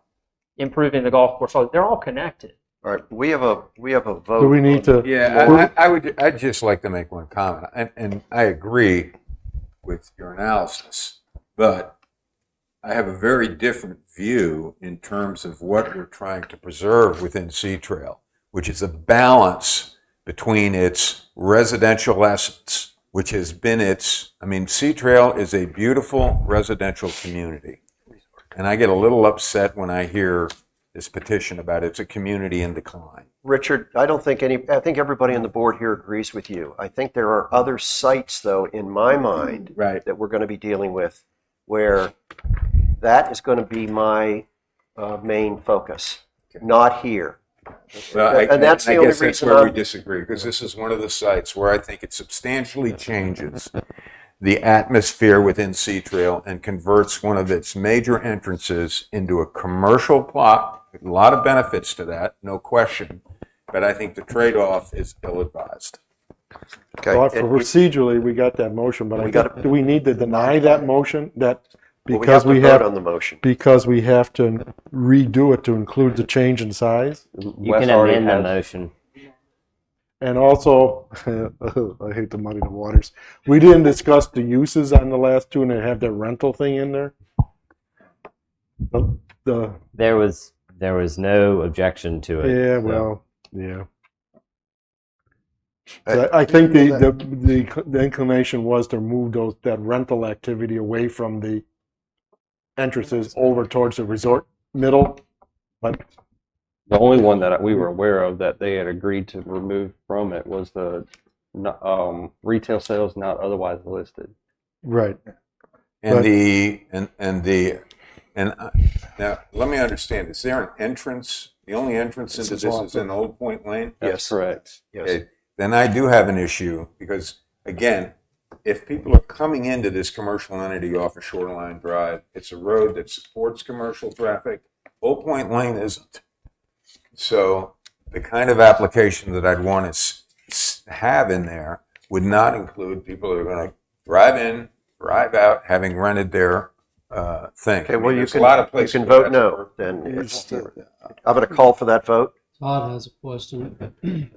So we moved the driveway where it was requested at the previous meeting. You That's removed correct. it. Yeah, yeah. And that lines it up. Remember, this site is also the location of a previously and currently used commercial parking lot, dumpster location, commercial usage area for when it was in its heyday, the Maples clubhouse and associated restaurants and facilities that resided within it.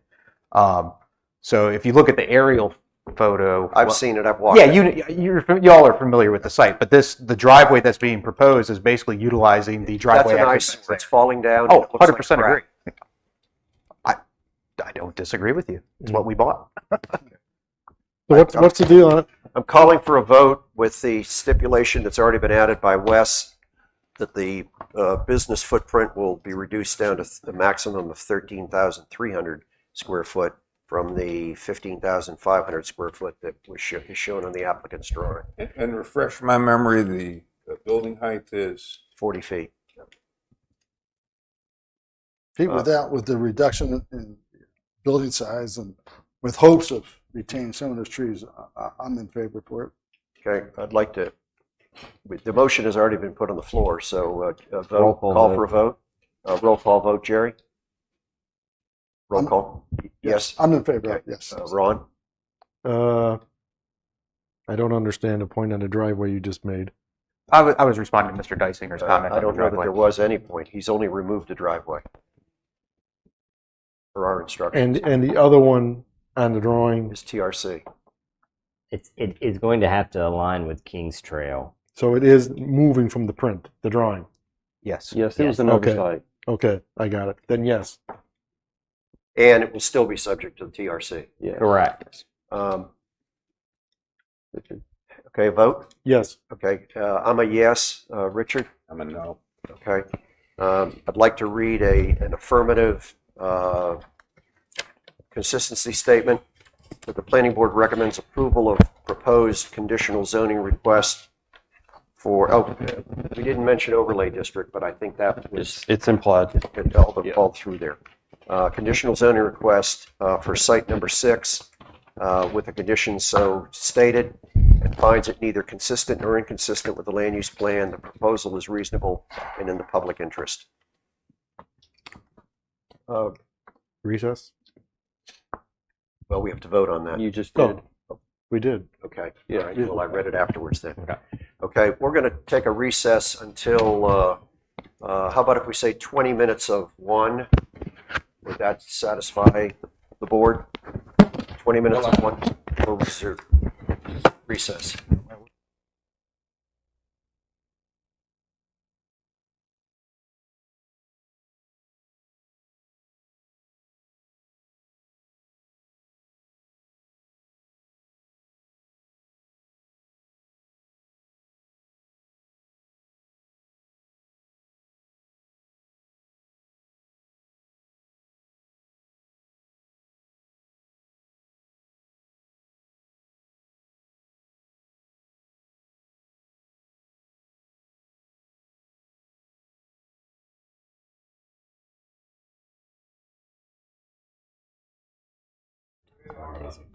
Okay, we apologize. We had a generator issue and our YouTube feed went down. We're going to try to, we know where we think it happened and we're going to go back and restate some of that information, but it should only be a few minutes. I'll finish up my last thought. I have an issue with the 22 townhouses. They are not pre-approved, if you will, or permitted by right within MR3, only single family and duplexes. I'd be hard pressed to try to fit single family and duplexes in there because of the narrowness of it and still have to have an access road. And I also have to reach pretty far to see how those 22 townhome units affect the overall position of the applicant, where they're trying to improve our golf courses and our convention center by having places for groups to stay. That it would really be private property, I think, where Alan did say something about step-down housing. which I am all for. I just don't know that this is the place for that. Richard, you're on. Yeah, I concur. I think also that tree and wooded area back off of Kings Trail Road is one of the signature parts of living within Sea Trail. And I think it's trying to stuff a little too much into too small a space. I would love to see a way for us to approve the pitch and putt that's been proposed and exclude the townhomes from subject sub. Jerry? I got to concur with that. You know how I feel about the trees. Sure. So Ron? Yes, I mean, I'm in concurrence. The West Leg pitch and putt practice facility is good. I guess the one lot on the top is okay if it stays one lot at the top. But that whole south leg is just, to me, too much and too little space with too little trees, with too many trees disappearing, specifically on the front end closest to the road, but all of them. In the comparison is of these, and look, we, to some extent, I think y'all appreciate the fact that because this is on the record, some of these points we have to make repeatedly, and we regret that it may be coming across like we're beating a point to death. But the comparison is between the townhomes proposed and the density that comes along with that, and the by right duplexes that are allowed and the density that comes along with that. And so as we understand it, that's the comparison, not a comparison against not using it at all or leaving it in its sort of undeveloped state. I think you have a right to utilize it within the MR3 requirements today, and would be hard pressed to prevent that anyway. The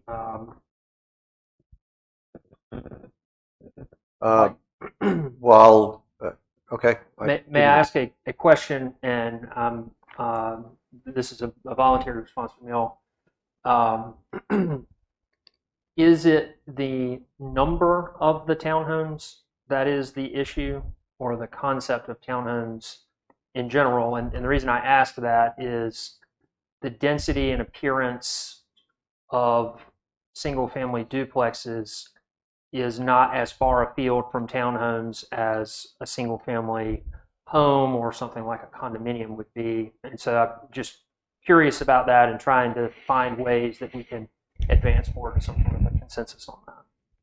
Well, I mean, at an MR3 duplex, I mean, one of the issues going to have is the potential buyer going to bite on homes that are in a location that have some severe drawbacks.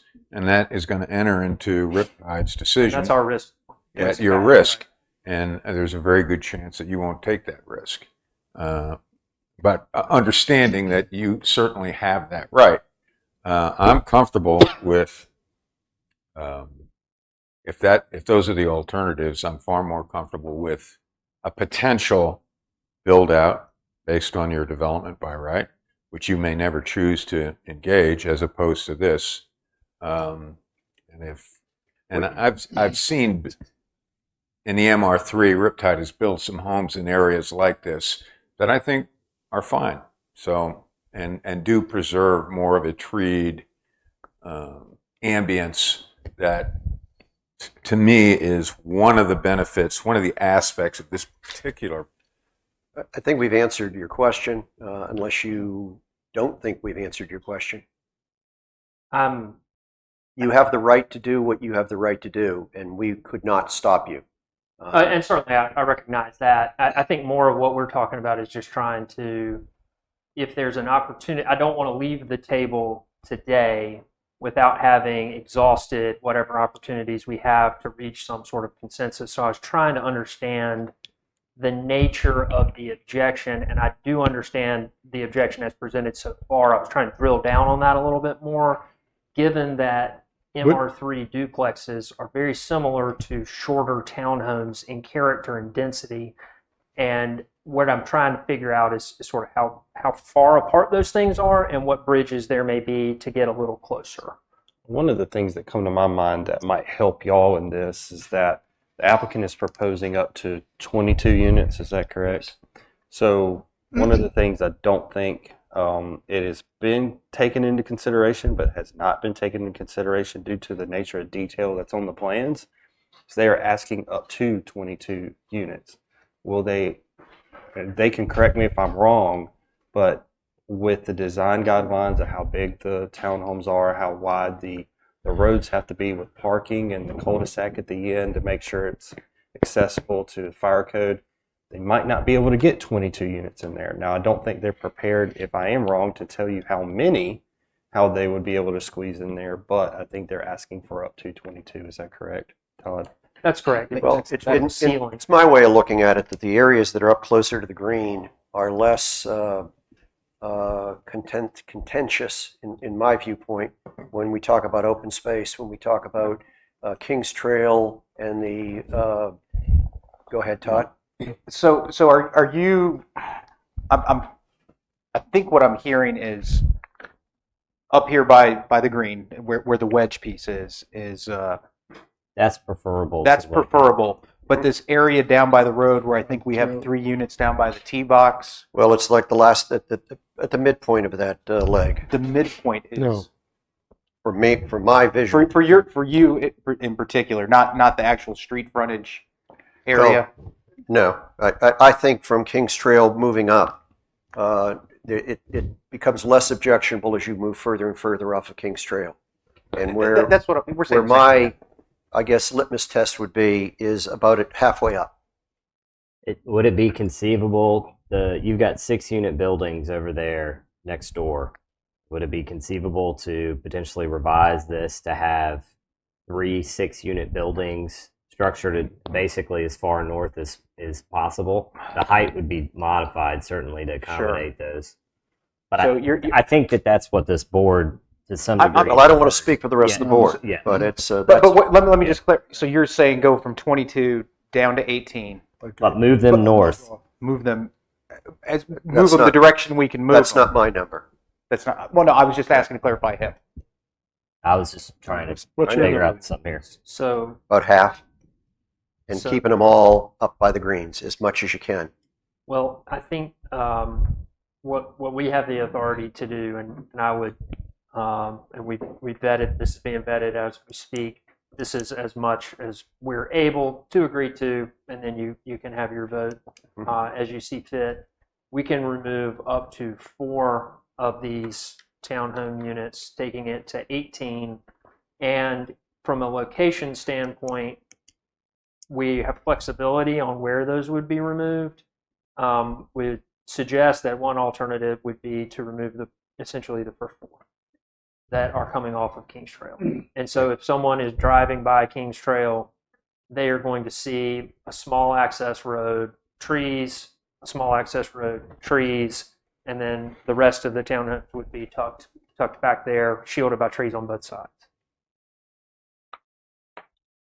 I don't know why you said small access road twice. There's only one Come on. in and I out. just mean turn it right off of Kings Trail. If you're driving Okay, down okay, Kings never Trail mind, going never mind. east to I got it. west, I you're got going to it. see the I got access it. road on the right.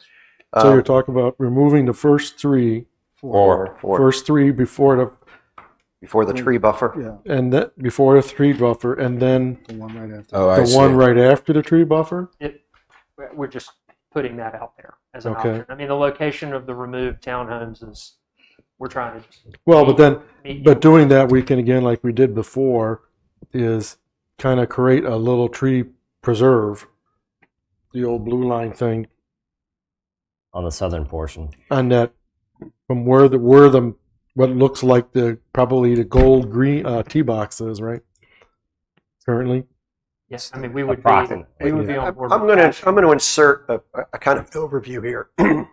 If somebody came to us that just owned this place where the townhouses were and wanted to put the townhouses in there, I would venture to say they would have a steep hill to climb. The presentation of all of these 22 sites, is got the overview that it's to enable the golf course and the resort to become more successful. I look at these townhouses as not doing anything to make the golf course resort more successful. But it just provides the applicant with a way to inhabit or develop this peculiar leg of that site. And I don't think that I'm going there. And I appreciate that point, and I think these are things that are all entwined. And I would say that one very important element of this, which is, you've pointed this out already and made a good point on that, but maximizing the value and return to Riptide is a factor in making the golf courses work. There's no one else doing it. There's no one else that's committed. There's no one else that's invested these millions of dollars. And so when we are looking for opportunities like the commercial sites that we talked about previously, to take, like you said, the value of that property and maximize it, maybe even if changing the zoning with conditions is the way to do that, and getting the return in, that's what fuels the investment to make this all work. If all of the property remains undeveloped, even if some of it is developed as it is, that return may not be there. So we need some of those things all fit together, kind of like Legos. And we're not hiding from the fact that we are trying to maximize the return on this piece of property by putting in a design that we think is consistent with reducing the visual impact. But I did want to at least make that point that this is not something where, Riptide's operating in a vacuum and its own, sort of internal finances and workings don't matter, because they certainly do. And when we're making concessions like taking 3,000 square feet off of a commercial building, those, and I appreciate you all accepting those concessions. Those are really meaningful concessions, but they're down to a limit of what we're able to do in order to get the particular return on a piece of property. And I recognize that y'all all understand those things. I'm not only saying those things for your benefit, but also the benefit of the listeners and the town council and everybody else who's. But also, financial viability of a project is not one of the top priorities that the planning board can or should consider in accepting rezoning, which affects everybody. Sure. Yeah, and I agree with Pete here. I mean, I have tremendous sympathy. Riptide is a talented entrepreneurial company, and they're trying to maximize, but it's not our role to maximize Riptide's profits. Our role is to preserve a certain balance and quality in the community that I think Riptide is adding to, in addition, but there are limits. But we can't, but for instance, just to add here, we're talking about $1 million or more chip and putt facility. Mm-hmm. That has to be funded somehow. Sure. The investment into that, otherwise that property is going to remain as it is. And there have been very few over the years, and I've been working in Seatrail on the bankruptcy side my whole 15 years of practicing law, both on the association side, fighting with the previous developers at one point, now being involved with Riptide. At some point, there's just sort of a practical reality of, if you're going to pay for $1 million chip and putt facility that is likely, like most golf operations, to not be wildly profitable as an operation, it has to be funded from somewhere. And I recognize that it is not the job of the planning board or town council to maximize Riptide's profits. That's not what we're asking y'all to do. Or to make the formula work for a certain concept. Sure. How many duplexes can be built as a matter of right on this tract? You could put a duplex on 10,000 square 10,000 foot. square foot. And they So- only got But 2 the point. shape of it makes it extremely difficult So how many? unless you have very small townhouses. In theory, I somewhere. would say probably duplexes. 6. Only 6? I think that I'd have a hard time fitting 6 duplexes in there. What about where they've got the 9 holes, or that's also zoned where they could build duplexes? Well, there's some I there's some understand water the issues down there floodway, too. yeah. Mhm.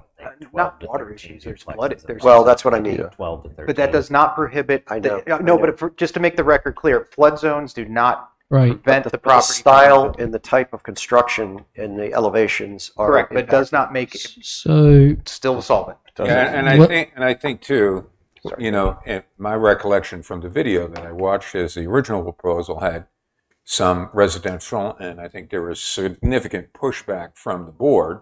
And Riptide, to its credit, made an accommodation, said, okay, let's put in a chip and putt.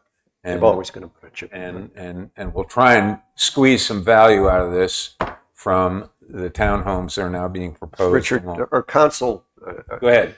was about to give us Thank some you. guidance. So Wes is saying 12 to 13 duplexes could be placed on that property as a matter of right. Approximate, hypothetically. And then floodway, flood issues, whatever. That's not my scope of the conversation, but where they've got this proposed chip and putt facility, they could just as well build on that as well. So you could have duplexes on both as a matter of right, and just spitballing it, I'm guessing if you got 12 duplexes on this leg, they can put another 12 on the other leg or more. It looks a little bigger. And this is, I'm just throwing it out there. Do you want duplexes as a matter of right on both pieces of land? Would you like to have a chip and putt facility, but in exchange, you're conceding to their request for some density increases on the leg? I mean, I don't know. 6 in one, half dozen in the other. I'm not sure which is the right answer or the one that's more compatible. The reality of the whole big picture of Sea Trail at the golf courses is right. If they move forward, which I assume they will at what they want to do, the practice range will go. The driving range, which we're calling it by the hotel, is not really a driving range, and it certainly is not a practice range. It would be difficult for people to get in there, schedule it right before a round of golf like they warm up now. This right here, I believe, would be integral to the success of the 3 golf courses because it would provide golfers with a place to practice, warm up, go for a beer afterwards, not a beer afterwards, but go afterwards and bet $1 as to who can be closest to the hole. It would fit in. For them not to do this here, and I look at this as the best place for it in all of the property they So own. you're making their argument for them. Well, but That's not for that's the what they're homes. asking for the Not for the trade-off. homes. Yeah, I think the consensus is we're all for the chip and putt. The question is whether we want to I approve understand. the I just don't know how to townhomes, pay for it, and and that's their not response my job. is, well, if you don't produce the townhomes, we can build All right. 12. Unless the applicant would like us to approach this from, and I'm only saying you have the right to influence us by making conditions or modifications. I'm prepared to make a motion that we deny Site 7 only because of the residential townhomes that are combined as a part of this property. Is there a second? I second. All in discussion? They've been most helpful on the other 2 sites, pertaining to the commercial. Because of your encouragement. Well, but by counselors' remarks and their remarks, I'm willing to work with them on the by right. What's how many houses they could put there by right? Or But they can do that without coming before us. Well, still, in good faith, Pete, I think they've been willing to work with us. What are you saying? Instead of 22 townhomes, we want to put less in? Well, from the 16 down, I guess I'll be okay with that. Well, it's not 16, it's 18. 18 down, 16 down. They propose to go from 22 to 18 and preserve the tree buffering. On the southern portion of the site. So as you're driving down Kings Trail, referring to Mr. Dysinger's earlier comments about the special nature of the trees and tree canopy, that's being preserved by virtue of their proposal. I have a final concession, and this is the absolute last concession we can make. I tell my wife all the time. Yeah, well, yeah, me too. Me too. 16. We can go to 16, and I would just again And will they all stay in the northern part of that leg? we are not we are not as concerned with the specific locations of the townhomes. So we can take out whichever ones via condition that, would fit within that number. But given, I would like to see the 6 southernmost removed. In other words, to provide the maximum buffer for Kings Trail. so conceded. And at this point, we are unable to make any further concessions. I understand. All right. Well, so do you withdraw your motion? I withdraw my motion. Okay. You've So- got the concession. I would like to make a Let me summarize the conditions then. No more than 16 units permitted on the site, residential units. moved in north. And yes, Bottom 6 be removed. and then a hatched area shall be preserved. I'd like to make a motion to planning board. I almost called us the town council. That the planning board recommend approval of the proposed conditional zoning request for site number 7 with the conditions that we've agreed on. That'll be 16. were stated by Wes. Can I ask a question of Wes? Before Yes, you sir. finish? Yes. Does that upper part that is not planned for need to also be hatched out because someone could change their mind? If we don't do something up there, can someone change their mind later? That would be. The They'd be permitted to do 16 units. No, I mean, this is in the- addition to the single. in family this section up here, Yeah, I know what you mean, but do you care? do we need Oh, that oh, also no. Oh, okay. also hatched out? Yes. Hatched out as preserved? Sure, I Because- believe that's floodway, anyways. So they. But they keep saying they could build there if they want Todd, to. do you know what he means? No, I don't think they can Yes. build. They can't build. Yes. Yes. Flood zone, Yes, yes. it's Flood not- wave, yeah. way more challenging. It. You cannot build in the floodway. Correct. All right. So it's not required there because it's a floodway? If that, are you guys intending to build anything on the? Flood zone is Not that I'm aware, easier. that's Floodway additional. is very difficult. Yeah. So I believe that they would be amenable to hatching that area as well. All right. Okay. That the planning board, I have to restate a motion then. Yeah, try again. Okay, now we'll go. Sorry. Do we want to? There's going to be a discussion time. The tree conditions for that parcel, or because we've There's done no- it on every other parcel.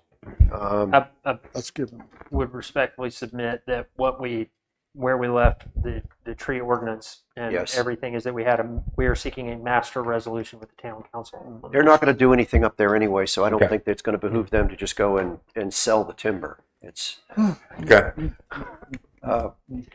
I'd like to present a motion. I won't even ask for it. I'll present it myself. The planning board recommends approval of the proposed conditional zoning number 7 site and finds it with the conditions that Wes has just indicated, and finds that it is neither consistent nor inconsistent with the land use plan, and the proposal is reasonable and in the public interest.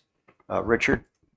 Yes. Excuse me, a second, Richard? Oh, second. Yes. Okay, and any more discussion? Well, does the 26-foot height need to be added as a condition? I've added that. Okay. It's already on here. 26 foot is on here. Shows it, I right? know, but that doesn't mean it's a condition. It is in here. Okay, thank you. Okay, I thought it meant it was a condition. It was on their drawing. I'm further clarifying it. Okay. Um, I'm in favor of it. Yes. Okay, no more discussion then. Richard, vote? Yes. Yes. Yes. Yes for Jerry, yes for Ron, yes for me. All right.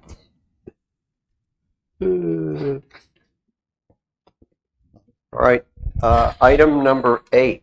We are in the easy stuff now. Item number 8 is the area of the present site of the Sea Trail corporate office.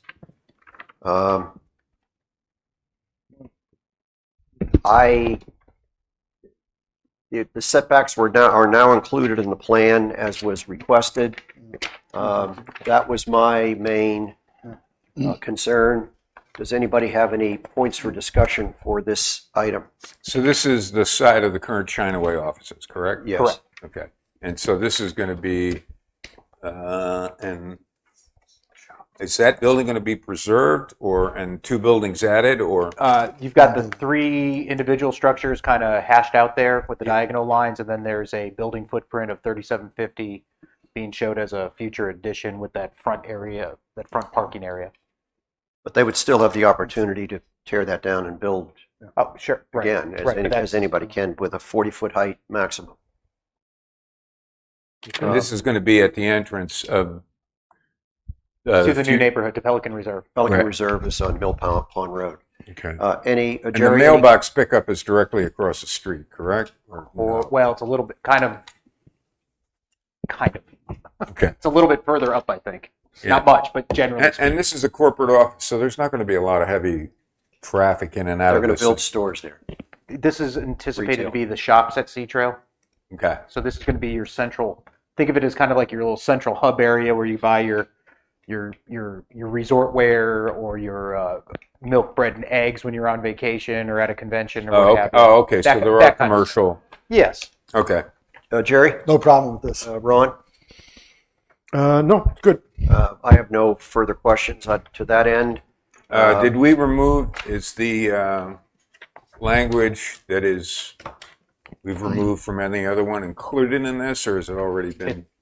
I think we have a Retail sales establishment not otherwise listed? Yeah. Are gonna we remove have an that? understanding, don't we, Yes. that is removed every place. Correct. Yes. Okay, so that's All right, it. I'd like to make a motion that the planning board recommends approval of the proposed conditional zoning request for site number 8 and finds it neither consistent or inconsistent with the land use plan. The proposal is reasonable and in the best interests of the public. I will vote first, yes. Yes. Yes. Oh, hold it. Oh, we need a second. We need a second. Somebody I'll needs a second. second. Excuse me. Any more discussion? No. All in No. favor? Yes. Okay, I Yes. vote yes. Yes. Yes, yes, all Mr. right. Chairman, just for the record, Katie, Pete made the motion, Richard seconded. That was clear. All right, cool. Thank you. Or So make there are essentially no conditions on this except what they proposed, correct? Because they Correct. added the site plan. They added the setback. They added Sorry, the the step- setback. Yeah. Added this. Okay, we're moving on to site number 9, which is the existing convention center and its associated parking lot. This area is classified as recreation. In number 9, we had a note that to remove the statement from here and other subsequent sites that no improvements proposed for current tract at this time, because that was really an ambiguous statement anyway. I didn't see anything new on the new drawing. I didn't see any changes on the new drawing. Are there anything that I should be aware of between the new and the old? No, we're doing renovations over at the building. Looks good. I almost drove through your tape the other day. Be careful. Anybody have some discussions? Ron, do you have anything to discuss about the convention center? Not specifically to the convention center, no. Okay. I do not. No. We're realizing we're allowing a 50-foot height here, but that's the terms we discussed before. Jerry, nothing? Nothing. I have, I guess, just a question maybe for Chad, I guess. I don't know if this is where we talked about it. That's where my note is about the traffic impact and mitigation. I thought some further Traffic study. work was going, or look was going to be done with that. You made at the end of the meeting on the 26th, Yeah. you made a general question. I don't think it really affected any site specifically. She made a general traffic Right. note. I'd have to go back to the tape. I guess I thought we were going to. I guess maybe we'll leave it to the end today then. Again, that This is, I mean, where this is a fairly major thoroughfare. I think we're probably, in terms of the traffic, that this is going to I think the end of include. at the end of the meeting last time, and we had sort of a general discussion that we kind of put to pick up later on the impact of additional traffic on the all the, on Clubhouse Drive in particular and all the entrances, how that would be addressed, or if it's going to be addressed, who's going to pay for fixes. I mean, if it And helps, we kind of, I think, kind of left it is that we would open a discussion on that later. if it helps for, I mean, just in my experience, for every application that I get in here for major site development plan and preliminary plat, that I send it to outside agencies, and those outside agencies include Brunswick County Utilities, Brunswick County, other, right. yeah, And and DOT is one of them that I always send it to. Now it's up to DOT to provide comments on that. This is not a DOT road. I understand that's, but Sea Trail exits it on at 3 points onto a DOT road. So therefore, Well, if we have a Taylor Swift concert here, then we're going to have a cop put out there. Well, that's right. And typically, this would be as if this site was vacant, and they were proposing to put this site here with this parking lot. The impacts would be understood, but it's already there, and so you don't necessarily go back and rehash. It was there before functioning. Correct, right? So that conceivably the traffic has been accounted for. Ron? Well, yeah, but I I'm don't not get sure- your On point. this though. I don't- one, the but- timing of what in you're saying. general, it might have been with the hotel. We had I don't remember where the discussion occurred or just at the end. But we're certainly going to have more traffic inside Sea Trail and in and out of Sea Trail. Correct. We all know that.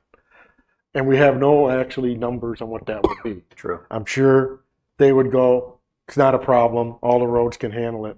I think my point at the end was, how about if it turns out they can't or it doesn't, there is a problem, say at the intersection. What do you of- mean? Money has to be spent? Yes. Who spends, this is a town road now, right? Yes. Say a stop sign or something or a speed bump has to be put in here because there's No speed incidents, bump- No speed bumps allowed. no, whatever.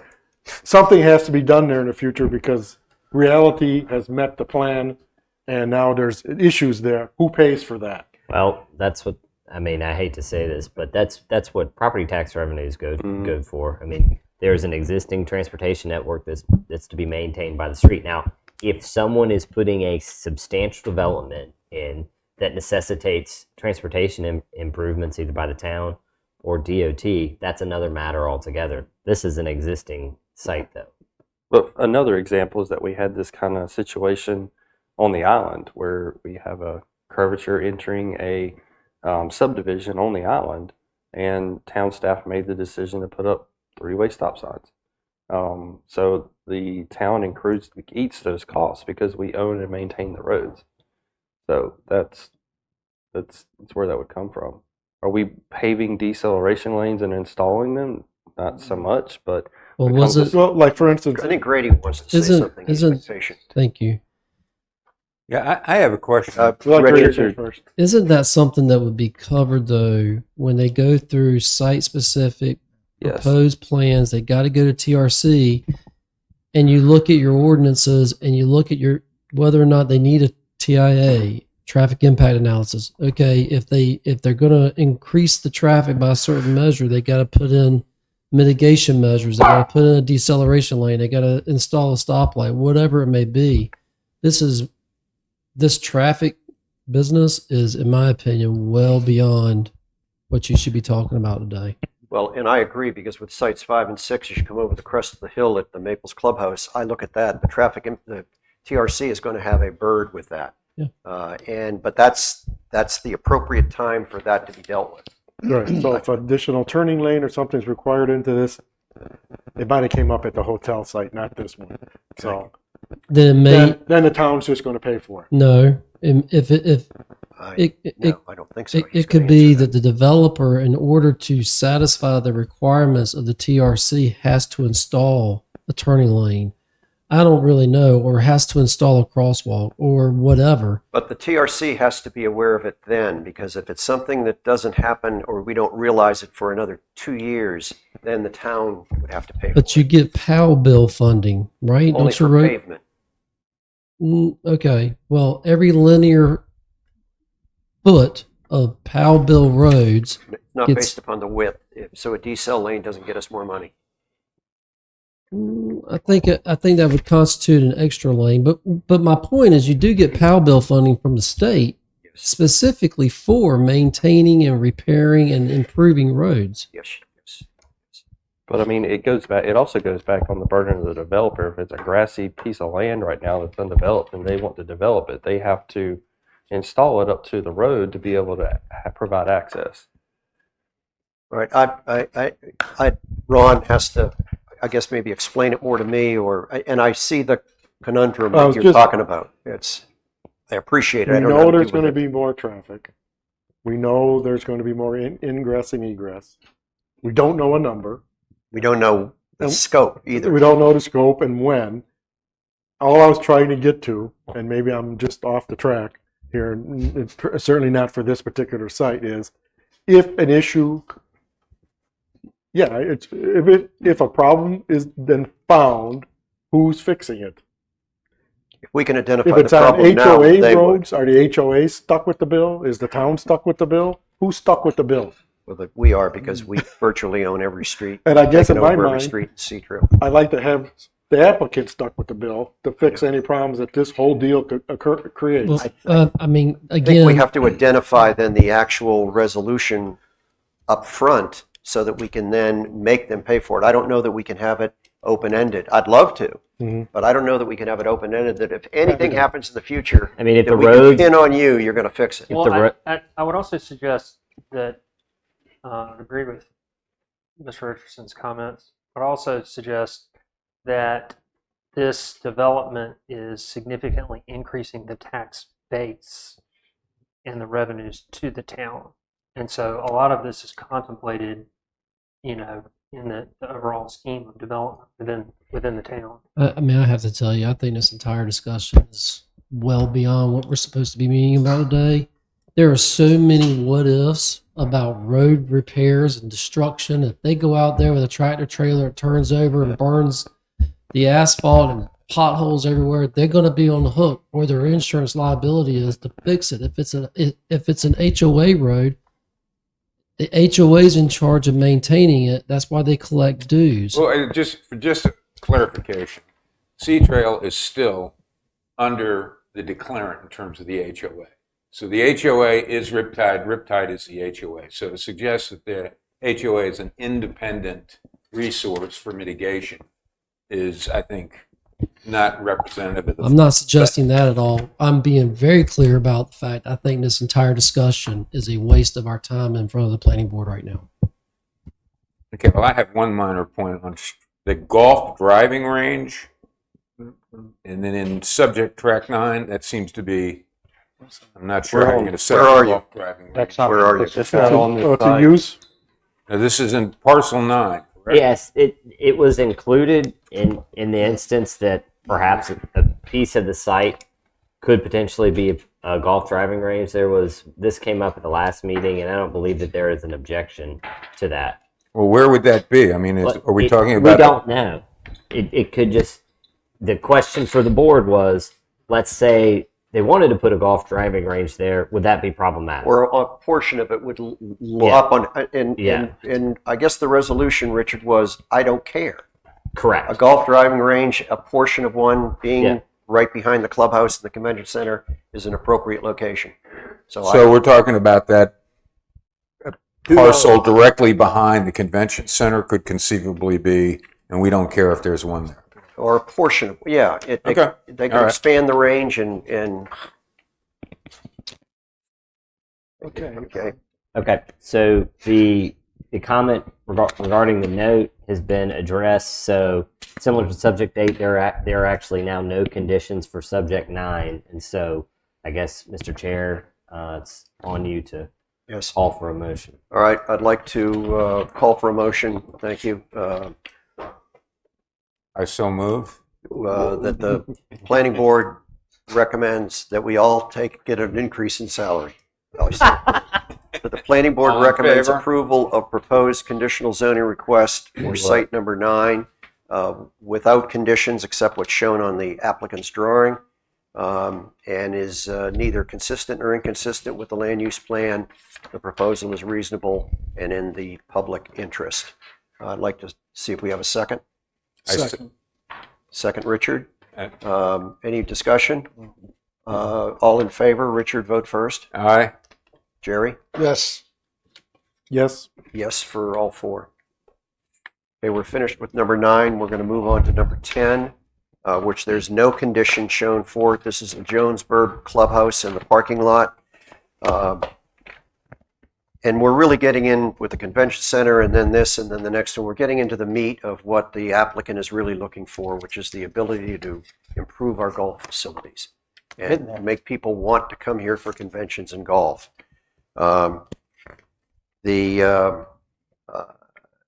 The old plan and the new plan, I asked the same question. I didn't see any differences between the two, unless you were trying to, except for the removal of the note at this time.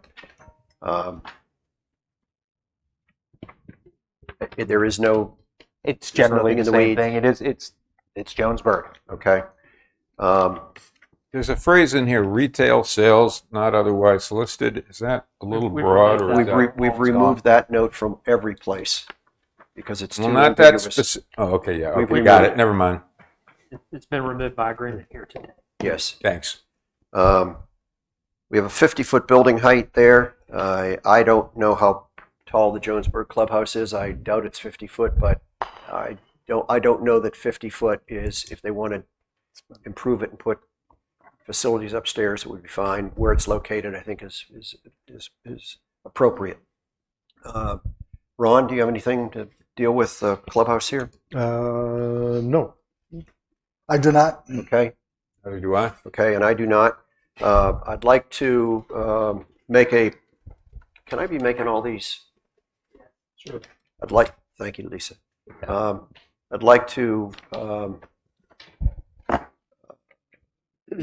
make a motion that the planning board recommends approval of the proposed conditional zoning request for site number 10 without any conditions other than what's on the applicant's drawing, dated the 5th of June, 2023, which should be stated in every one of these, and find that it is neither consistent or inconsistent with the land use plan, and the proposal is reasonable and in the public interest. Can I have a second? I second. Any further discussion? Voting, Larkin votes yes. Yes. Yes. Yes. Yes all around. Mr. Chair, if I Yes. may add one item, because I suspect this may be at the last site that we get to before we get to subject 11. I do not want to go back to subject 7, but I do feel like we need to have a point of clarification here. We had a condition that no structure shall exceed 26 feet in height. However, they also have a single family lot that's proposed on that site. I don't know if Oh. they're intending to restrict themselves to that. Just reduce I So, appreciate you bringing Now, the 26 foot was shown regarding the townhouses, so Okay, I took I it that just- way very clearly. so just in terms of correcting the record, the 26 units is subject to the townhomes, and the location of the townhomes is subject only to the 16, townhomes, and then the height is subject to the townhomes, and 35 feet would be The house. the The single family. Yeah. it. Thank you. 16. Good catch. 16 units. 16 townhomes. 16 26 units, foot. 26 Yeah, feet yeah. high. Okay, the next one is subject number 11, Yep. which is the existing sales office, I'll call it, for Riptide, located at the intersection of Shoreline Drive and Clubhouse Road. The applicant has revised his drawing to reflect a couple of things that we had reached a consensus on at the last meeting, where in the northern part of that site, the 15-foot setback would be imposed. There is an existing 10-foot setback, and then the 25 at the existing building, and then the 25-foot setback would be from the existing building moving south towards Shoreline Drive. We didn't state it for the Maples Clubhouse, and I just saw my note here. Also, as a condition of this conditional zoning, the town is removing the legal non-conforming status of that facility.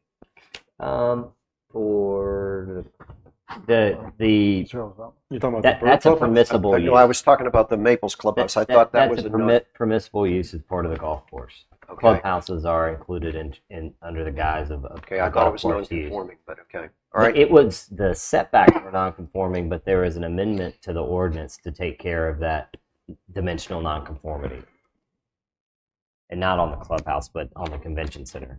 Okay, yes, there is the zero. Well, setback. and actually, this one is subject to that as well. So that provision was added, so there is no Yeah, non. but we're now moving to the. There is a non-conforming provision And on we're this going to one. remove that as a Correct. condition of this conditional zoning. That's right.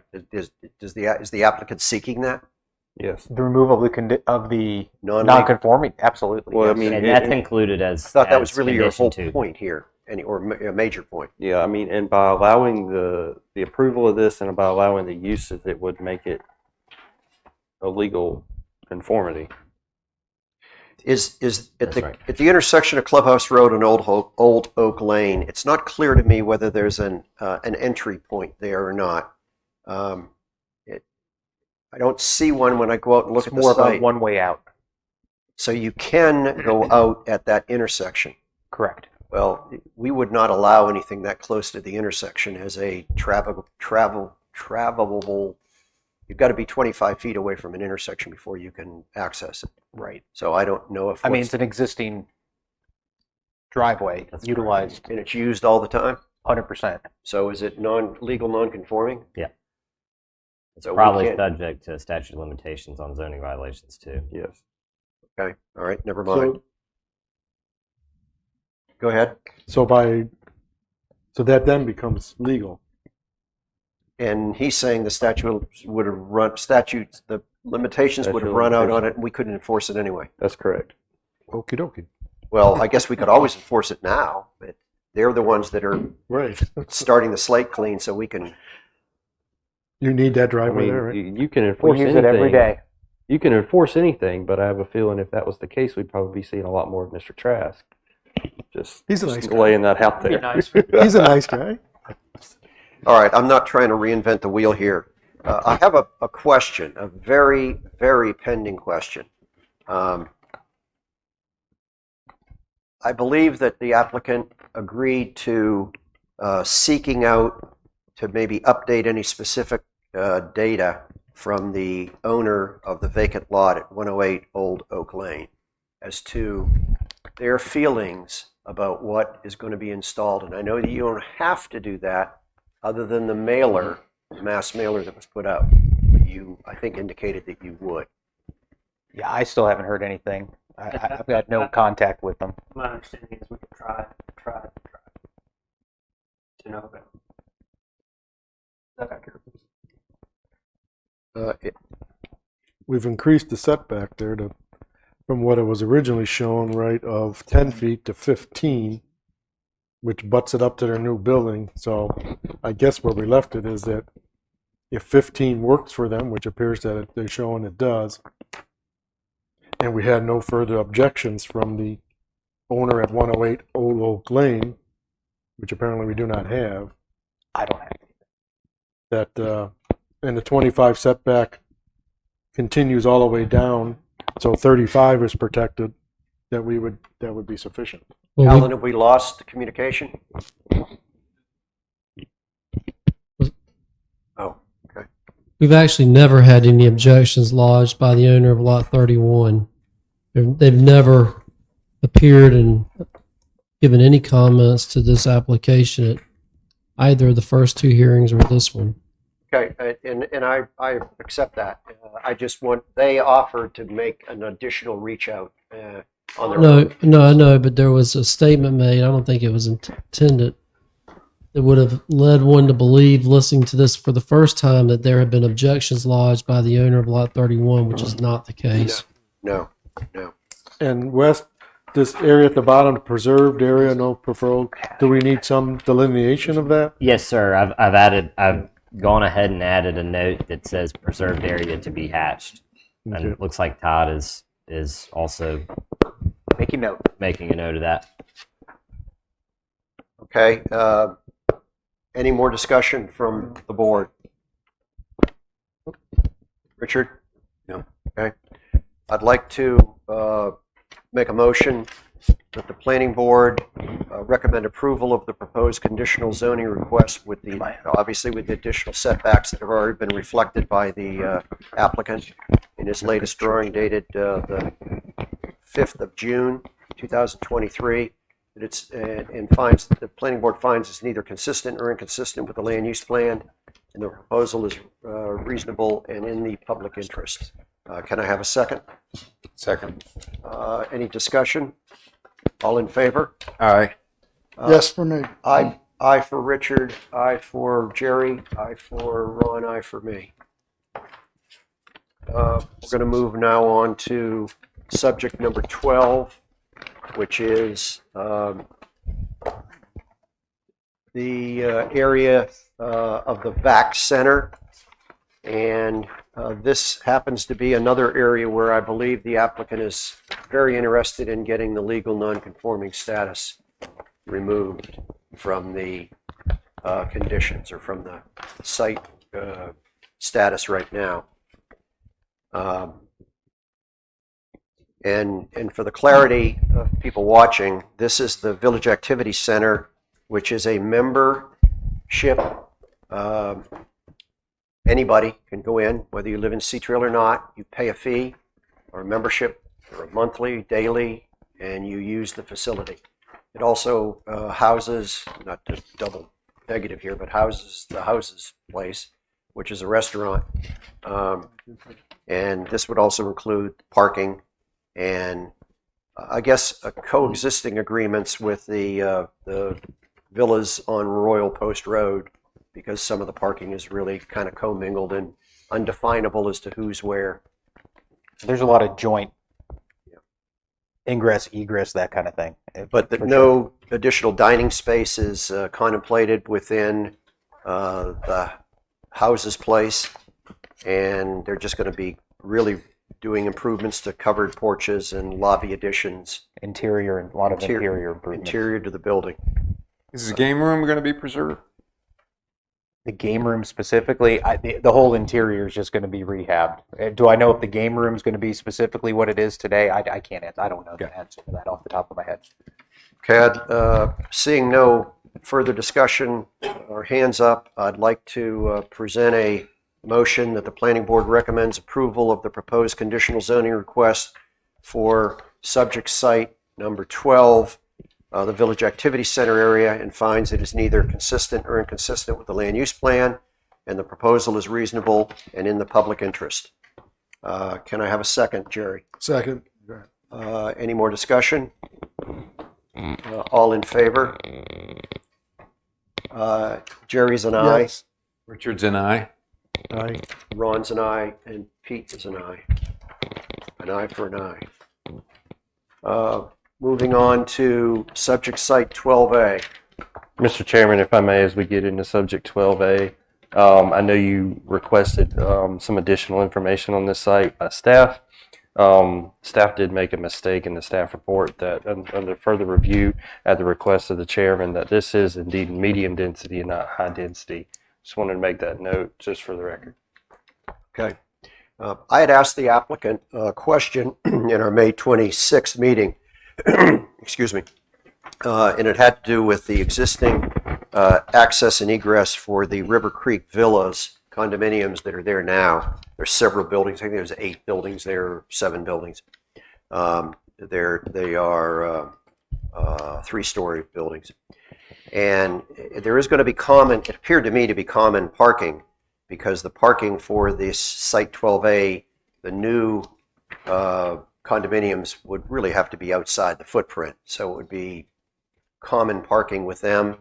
But I think you also indicated that this would have its own separate HOA. It would not be a part of the River Creek Villas condominium HOA. That's typically what we've done when we've run into these situations in the past. Okay. But it A lot of the existing HOAs don't want to. don't want additions. Yeah, For the exactly. example, sawmill comes into mind. Correct. Okay. Well, that's fine. I mean, the existing in and out that's on the, call it the southern end of that, I believe, as an engineer, that you're going to be eliminating that. That the access and egress is really going to be really more in front of where the Village Activity Center access road comes in. There'll be more of an well, there's That's an that's existing that's intersection. that's the vision we see it with the Okay. design of the site.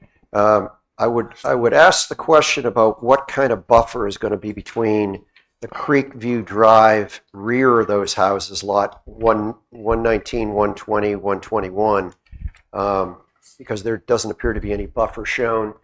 Would it be our standard non-residential to residential interface would be required? So you've This got would your be residential to residential. Well, this is a condominium. It's still residential. So you've got a 15-foot existing buffer on I guess it is Creek Estates or Creek View Drive Creek View Drive. Yeah. over there. If you'll see that, that's in that hashed area. Mhm. And then you've got a total from the backs of 119 and 120, from the rear area of their yard where it's hashed to the buildable area. You've got a total of 40 feet between there. And obviously, we'll meet whatever the ordinance requires for buffering and what have you. But there's a pretty thick buffer there today with. But it looks like you're going to be removing a good part of it, except for that 25. That's not 25 foot. It's yes, it is 25 foot setback. 25. Are you intending to regrade the site, or if that buffer that adjoins 120, I don't think there's What- it's flat. would that be permissible to It's flat, and then there's the buffer where it's planted raises Yeah. up a little bit because that was part of the design. Sure. So that buffer is pretty well established and Are you open to keeping it? oh, 100%. Yes, we wouldn't touch it. We wouldn't remove Yeah, that existing buffer area in that Okay. 15 feet for sure. I asked the question on the 26th of May, where MR3 requires a 40,000 square foot lot for a multifamily development minimum, and this is 34,000 square feet. I think the answer was, well, I don't remember what the reasoning was, but I think the answer was it's okay. But I couldn't, for the life of me, come back and figure out why they can build a multifamily building on 34. So through the conditional zoning process, I don't know if it needs to be spelled out specifically, but they have indeed asked for a lot to be used for multifamily that would not meet the existing conditions of the UDO and the MR3 zoning district. So this would be a condition that we would be advancing. Without saying it, it probably just needs to be put in writing. But by allowing it, You're permitting you it. would permit it.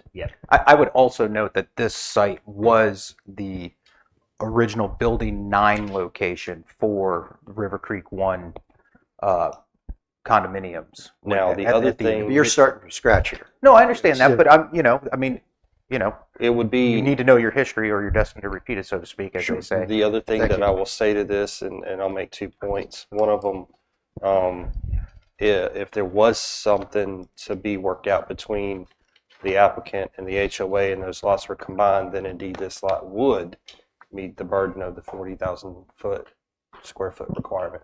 By taking over part of the parking lot. No, just by removing the boundary lot line and combining it with the parcel where River Creek condominiums are. Now, I know that's what Yeah. I know that's easier said than done because you get into some HOA mingling and stuff like that. But to keep that, But a deal can always be cut. That's correct. But a deal may not. Correct. I don't object to these going in because Right. they are. Well, the existing River Creek condominiums are 3-story buildings, and you're asking to go to 40 feet. It's probably right there in the. They're probably 38 foot now. The other thing I will say to this is that any new units would have to adhere to parking contained on site. They would have to provide the parking to go along with. How do they do that if it's off their property? They have to show that they've They got would to have- deal with. They would have to show where their parking is going to be for the site.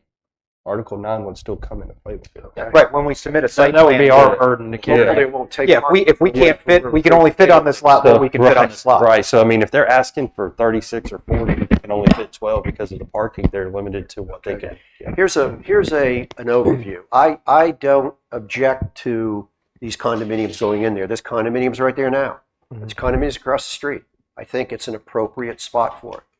But we are here talking about conditional zoning, which has its own set of rules. And as we're all aware, you can take property across the street and come up with that minimum 1 acre by combining lots, one on one side of a street and one on another side of a street. What I struggle with is Site 12 across the street, which is the Village Activity Center, is classified as high-density residential. And the use of it is a restaurant, some retail possibly, a swimming pool, a membership club for the pool and the workout room.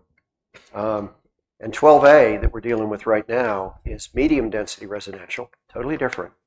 And you want to put, the applicant wants to put multifamily with its own HOA.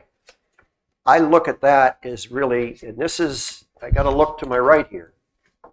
I look at this as really not qualifying as a 1 acre site, even though you're relying across the street, because across the street is a totally different use. It's classified differently. Everything about it is different. And I just don't want to hoist myself on my own petard here by allowing something that could come back to haunt us later on that did not satisfy the conditional zoning requirements. So, minimum 1 acre.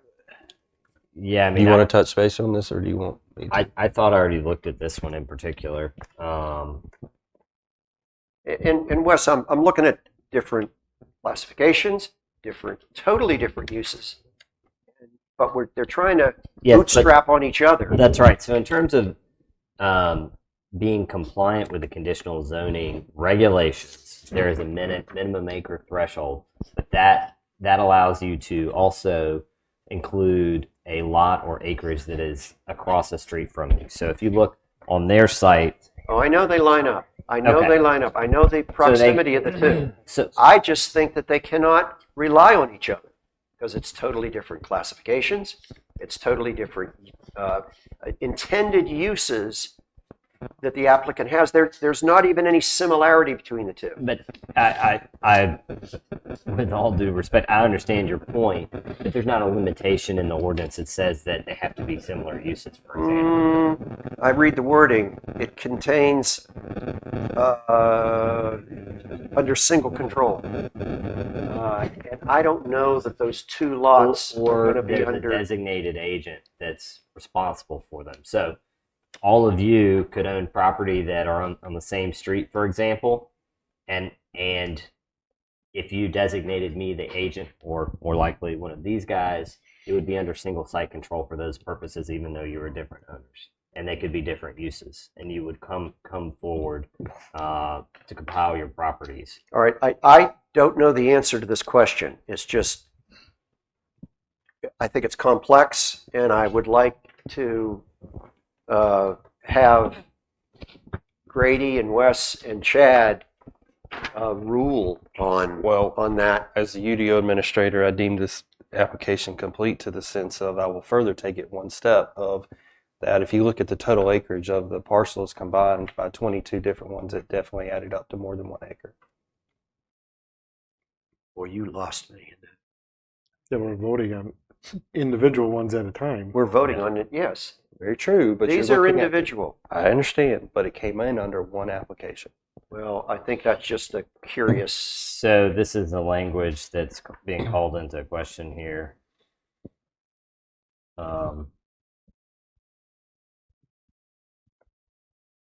What I don't want is somebody to come back later on and say that the town acted inappropriately because we allowed the applicant to fit this into the conditional zoning mold when it really didn't. These are the, As I said, I don't have any objection to this happening. and these are the I think two. it's an appropriate place for a multifamily building. The language says within mainland residential zoning districts, a minimum 1 acre contiguous tract is required for any conditional zoning request. Such tract may consist of individually owned parcels, including parcels separated by a street or roadway, under single site control through a duly established agent agreement. There's no doubt in my mind that the two tracts are contiguous based upon the definition. So the question is the site under single site control through a duly established agent agreement? Alan, How could it be? I believe they represent. I believe they own both parcels. So Well, they've the got. Houses Place has joined in as one of your partners, I believe, But correct? you got Who to, has? but your VAC, I'm trying to think of the fellow's name that owns that. Parker. We own both. I mean, you own the land. yes. I need to look to you and say, I believe it's appropriate.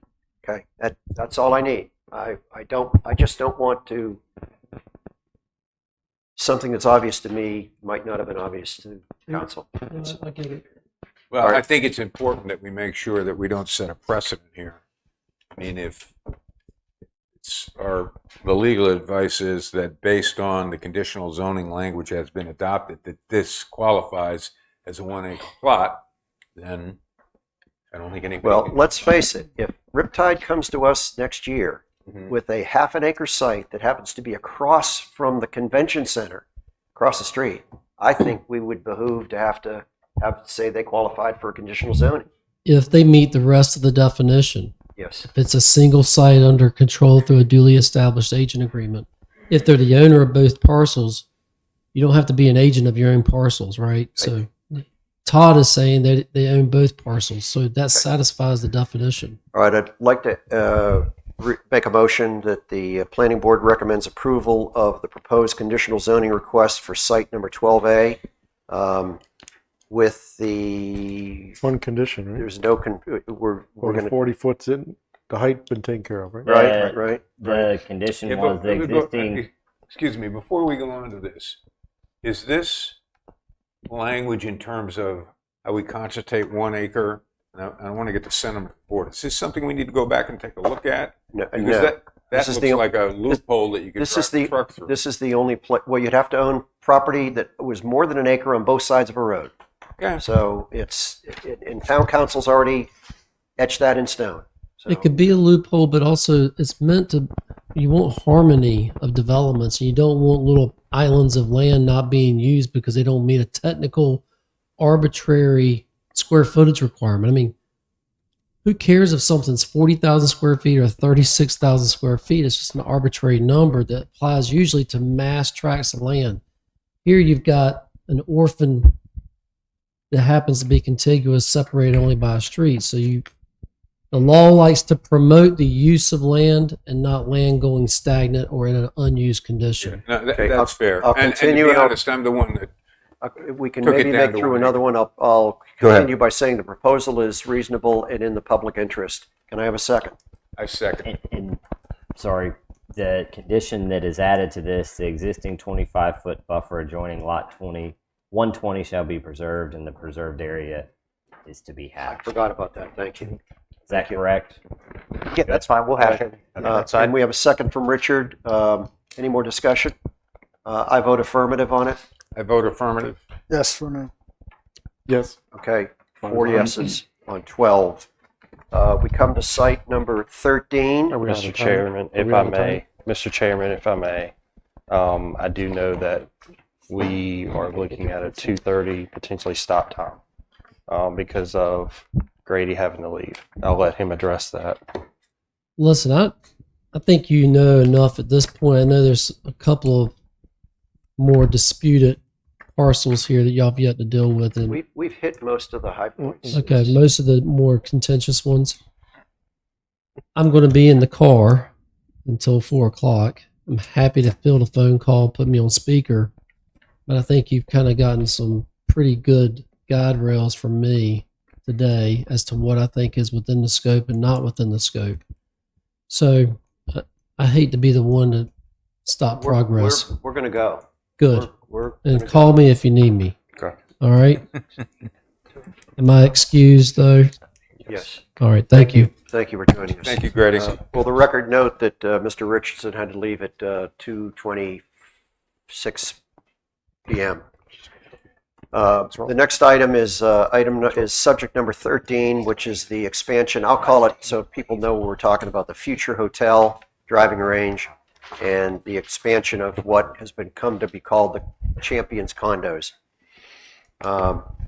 I was very pleased to see the green space added, or at least delineated by the applicant, up to the back lots of number 312 and number 314 on Crooked Gully. That is Crooked Gully, yes. Yes. And we have a 20-foot setback along the number 17 fairway of the Bird course, which provides an additional buffer for the remainder of the lots as you move south along Crooked Gully. Some very specific concerns were voiced to the planning board by those citizens. I see that you're looking at putting in 3 new four-story, 24-unit, 2-bedroom condos in there. And even though it's not delineated, I see that there's a parking area out in front of it. And you're talking about putting in a total of, you're talking about putting in 1.66 parking spaces per unit, which I think we had agreed here and some other places because of the groups that would be driving together, that the need for cars in our normal formula, which would be 2 per unit here, plus a half for each other bedroom out over 2 bedrooms. These are 2-bedroom units. So it is less than what our normal requirement. And then there's would be. accommodations for golf cart parking and stuff like that because it's anticipated that there'd be a lot of Right. back and Right. forth I see the with golf that cart types of parking. uses as well.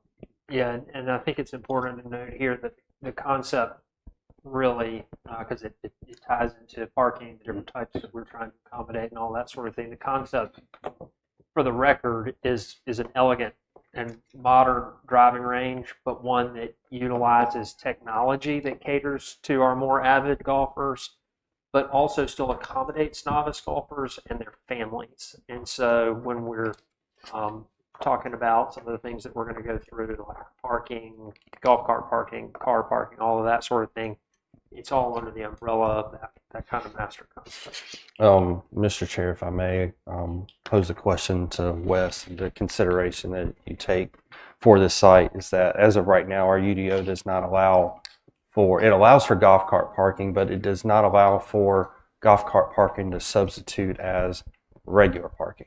I don't know if that's what you're seeking here, and if that's what you are seeking, we would need to figure out how to make that allowable. Well, they're not doing it where the condos are because we already gave them a special dispensation for reduced parking. Right. No, we didn't. Where do we do that? I thought we said not to exceed 3 anywhere, but not to be.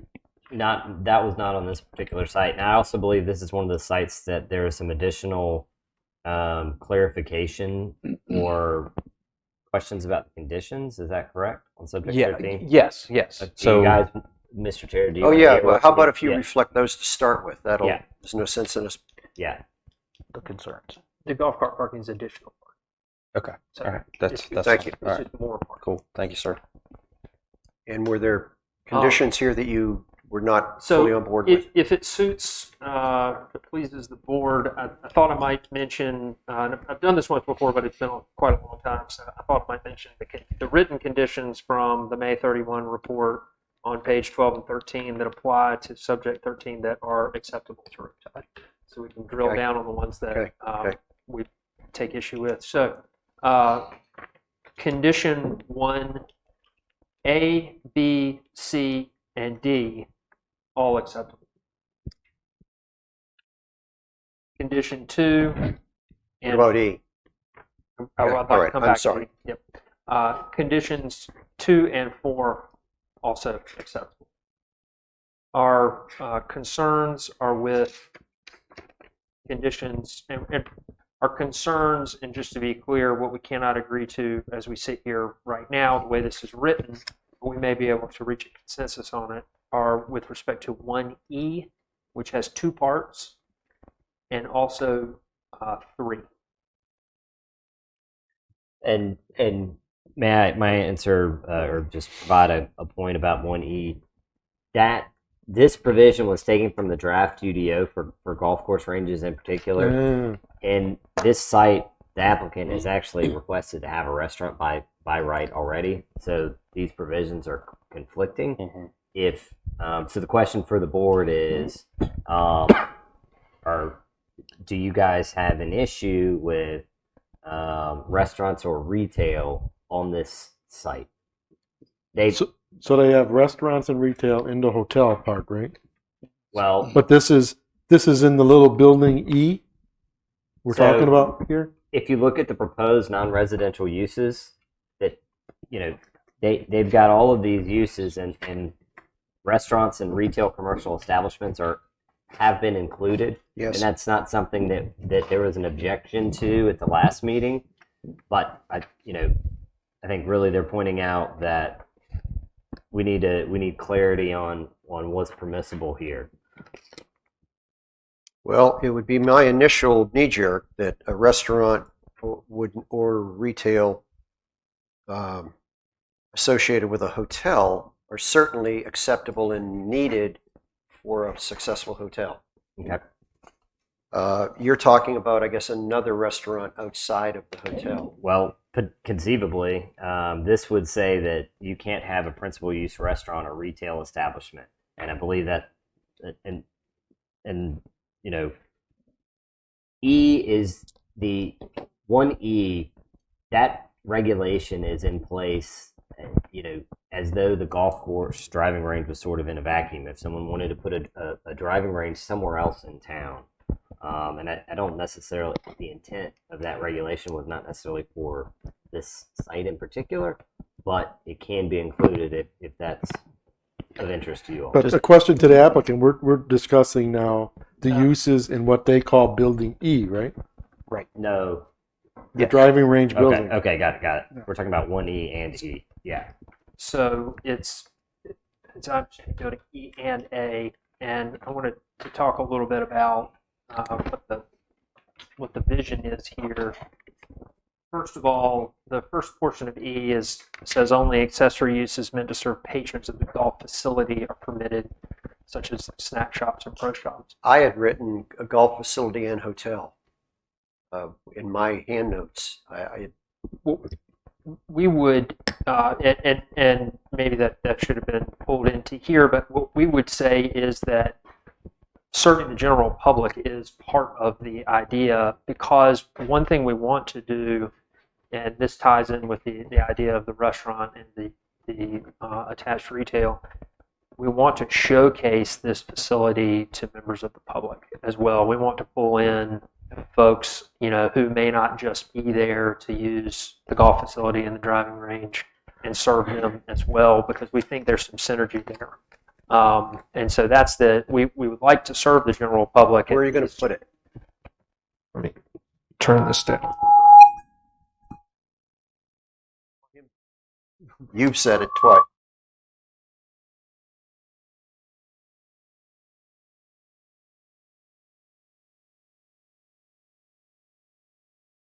I want to make sure I'm turned up a little bit.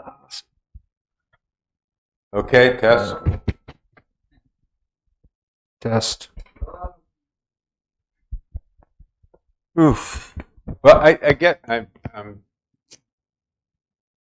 I think he's still on.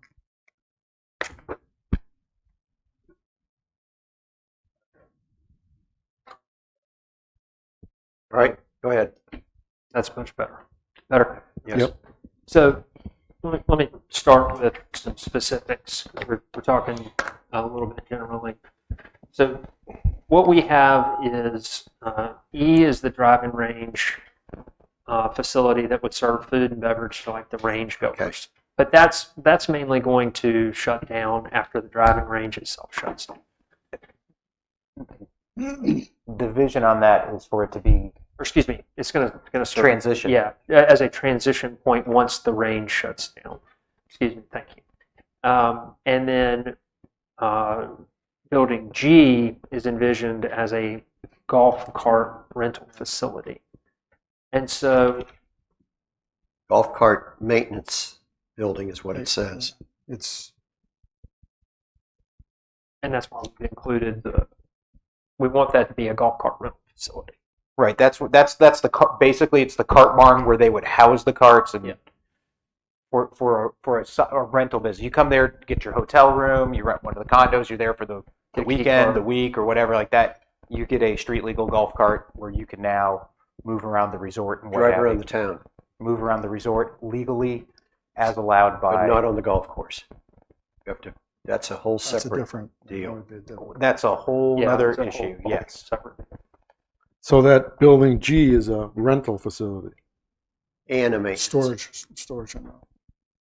So you're going to change the Storage name of it rental. then, Yeah, storage rental. because it's not you. Right now, you call it a maintenance golf cart maintenance building. In the little table. Going back to In the table on the right, right box.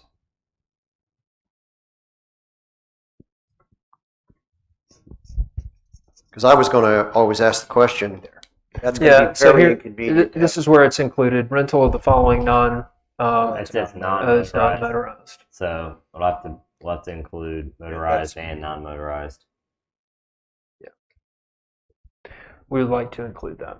I think that's going to require. I don't know. I think opening up into motorized rentals is going to be a little different. If they want to use golf carts out of it, Don't they normally call them like slow speed?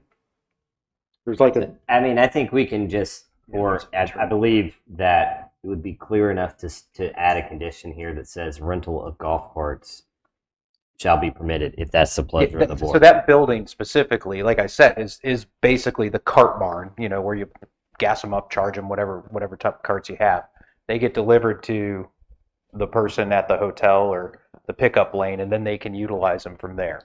and They're not actually doing business, But in they can that take them building. to the beach. They can. Well, there has to be street legal to do that. It's got to be street. Yes, it would have to be street legal for them to traverse on the public roadways. All right. So you just want to add, instead of just golf cart maintenance, like a barn, because right now the maintenance is done underneath the Jonesburg clubhouse, isn't it, Jerry?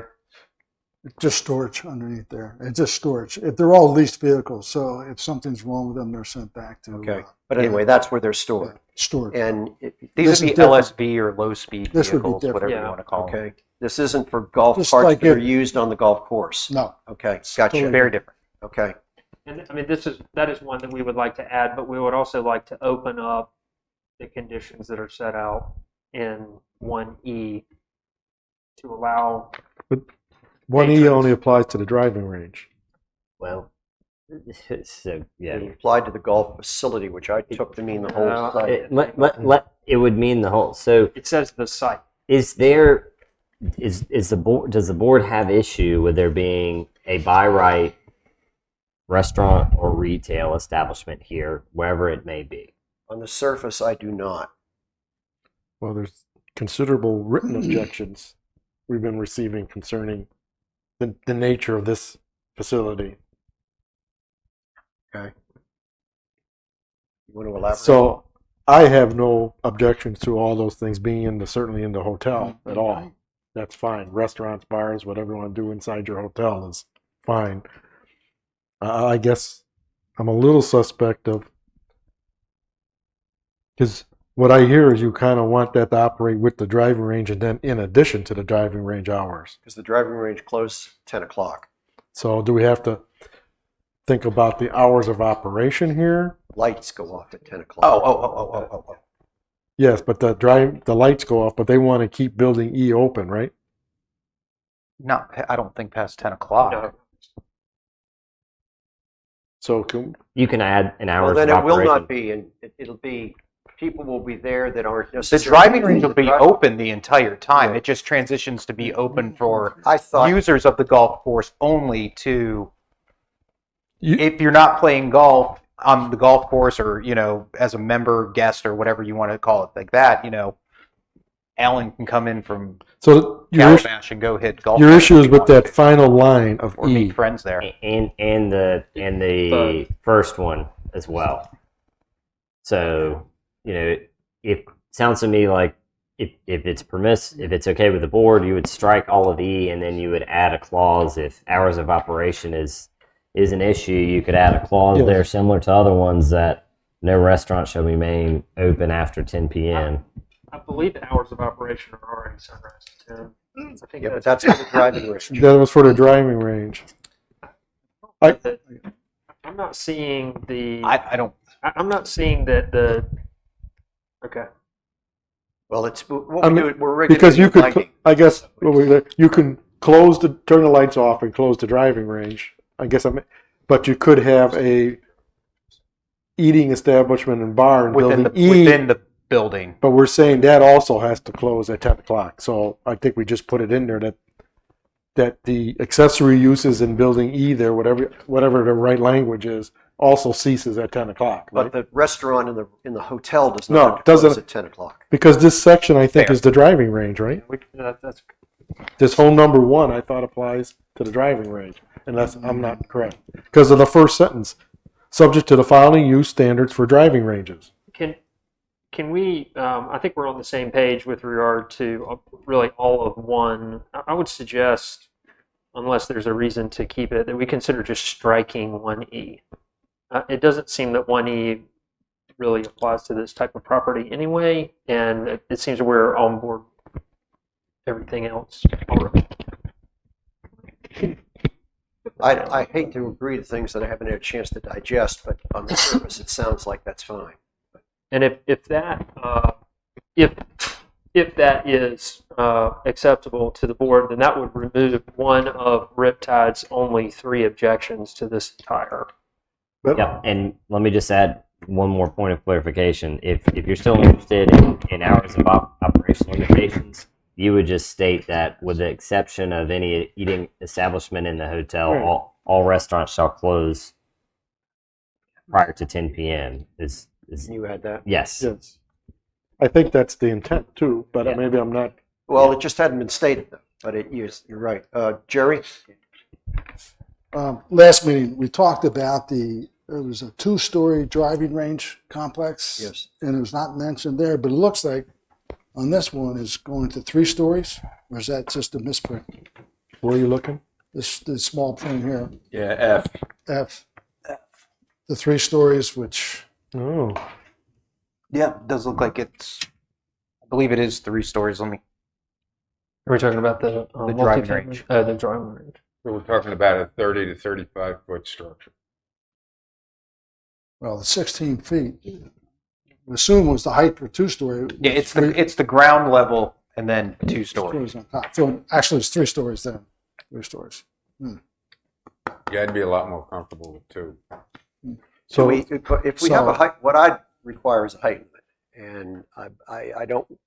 50 foot is the height limit on this right now. well, if it's 15 feet per story, that's 45 feet. Well, The he's ground counting level- the first one first. The ground level 15, 15, 15, 3 Well, times usually- 15. Ground level is going to be 10. Given that, 11. given the complexity of this particular tract, might we call for a short recess? We wanted to speak to our client about this, make sure we've got a couple things straight. 5 minutes. Yeah. 10 minutes. How Could we have Well, 10? have we collected all of the things that are concerns? So Yeah, maybe there's one no sense in phone going call back to rather the than well 2. if we have anything else. You mentioned the height for the multifamily as well. So the multifamily height limit included in item 3, that is something with the current design that we're working with, and I would just stress that design has been prepared by resort familiar professionals who've utilized that design in other locations.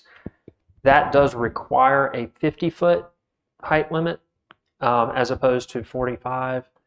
And the impact of that, just one of many impacts, would be reducing the ceilings in those units from 9 feet to 8 feet.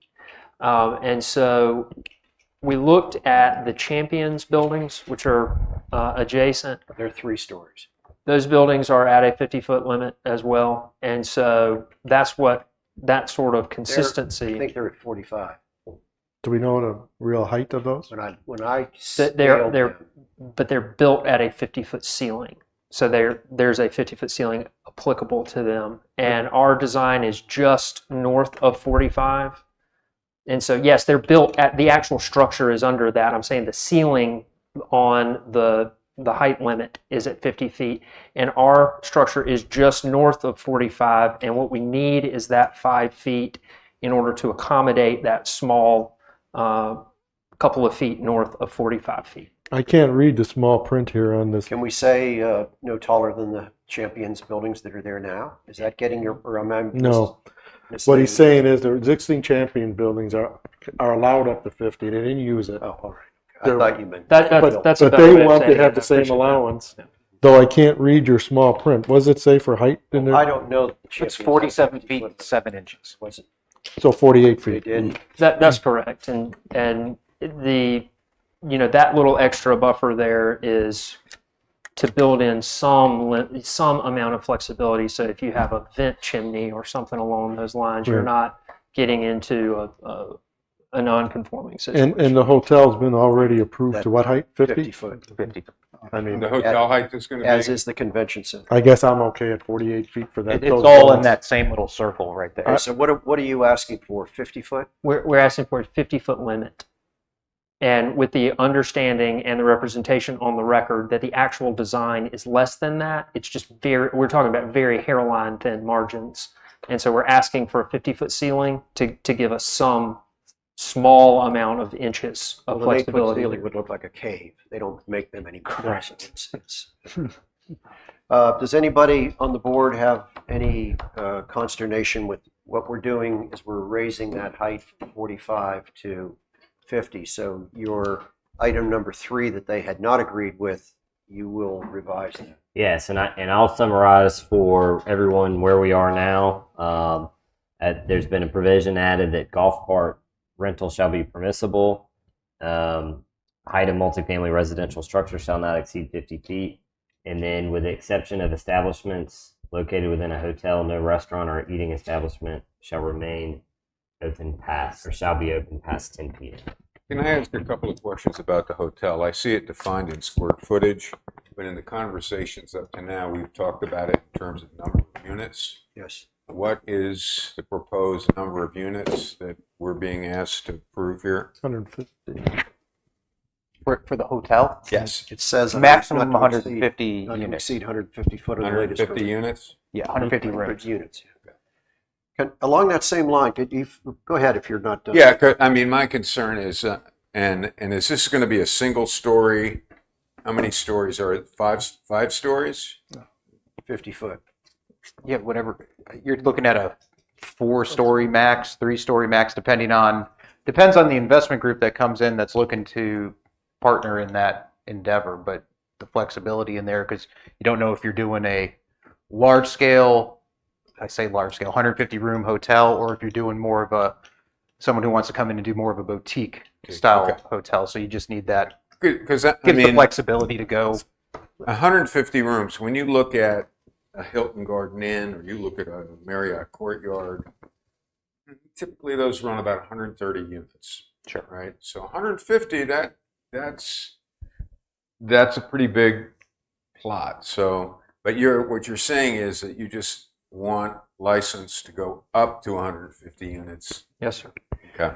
Correct. One of the overwhelming questions that citizens are bringing before the planning board, it has to do with timing, and I brushed on this before, and this will be the last time I talk about it, but this site is the most important to me when it comes to timing. If you're going to bring people here to play golf and to go to the convention center, they need a place to stay. Yep. We're going to be talking about, and have already talked about, some condominium setups, but the hotel is the quick and easy way. You're going to play golf, you go to you get a package. A hotel is going to be Quick and easy to convenient. rent, not necessarily quick and easy to build. Well, okay. What is the timing? Because if the hotel is not contemplated to hit the ground now, then the success of the golf course and the convention center is going to be delayed significantly. Right. So Which means all of this other stuff we're doing or talking about is going to be Moot. sure, and like we talked about, it's all a big picture. It's all putting the pieces of the puzzle Where back are together. you with the hotel? You've had titular approval on this for 6 months. So we haven't had approval to build a hotel. We have had Major zoning considerations. We haven't had any zoning changes you did. for a It went to- hotel. went We to had land multi- use classification change. We went to multi-use, and we did that 6 months ago. No, we changed the land use classification. That's It was never brought forward. That- You have to that- go through a special use permit. Well, then they brought it to the town council, and the town council approved it. They That- bought the that was land the use land use classification change. Okay, Yeah. you're talking stuff that I don't understand. Oh, sorry. So you changed the land use classification. No, but however, they never brought a seek to zoning approval to build a hotel via special use. Why not? Why not? Because we were in process with text Because amendments. you're waiting on this? No, Pete, let me finish. Sorry.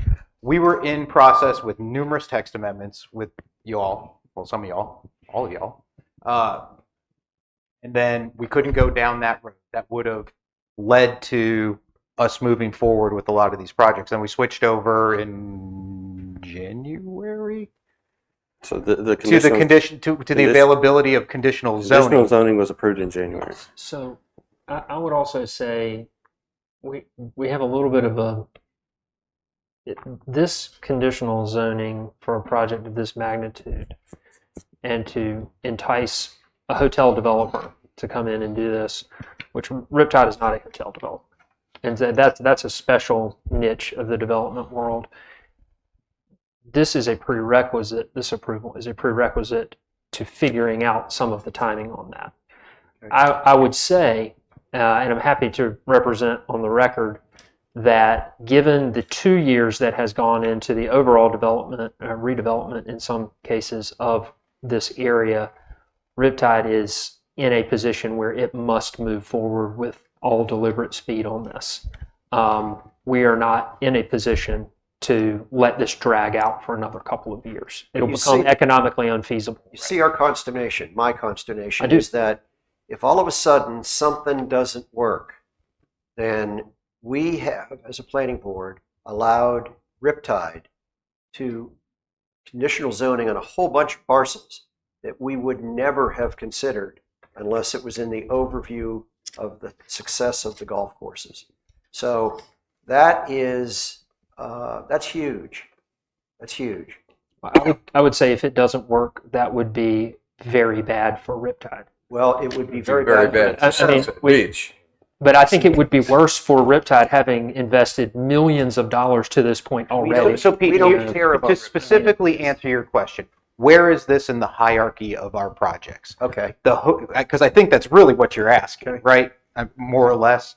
The hotel, the convention center, which we're already working on, the renovations are in full force taking place, as everybody can see what's been going on the outside of the building. The inside of the building, the roof, are all having cosmetic upgrades done to them as we speak. So it is a priority to get the rooms available for the convention center, rooms available for the golf courses, so we can move everything up at the same time. Because really, the convention center and the golf courses don't really start firing on all cylinders until that rental base is established. Yeah, So but I guess the question I have is, Riptide is perfectly capable of building in a relatively short time frame whatever gets approved today.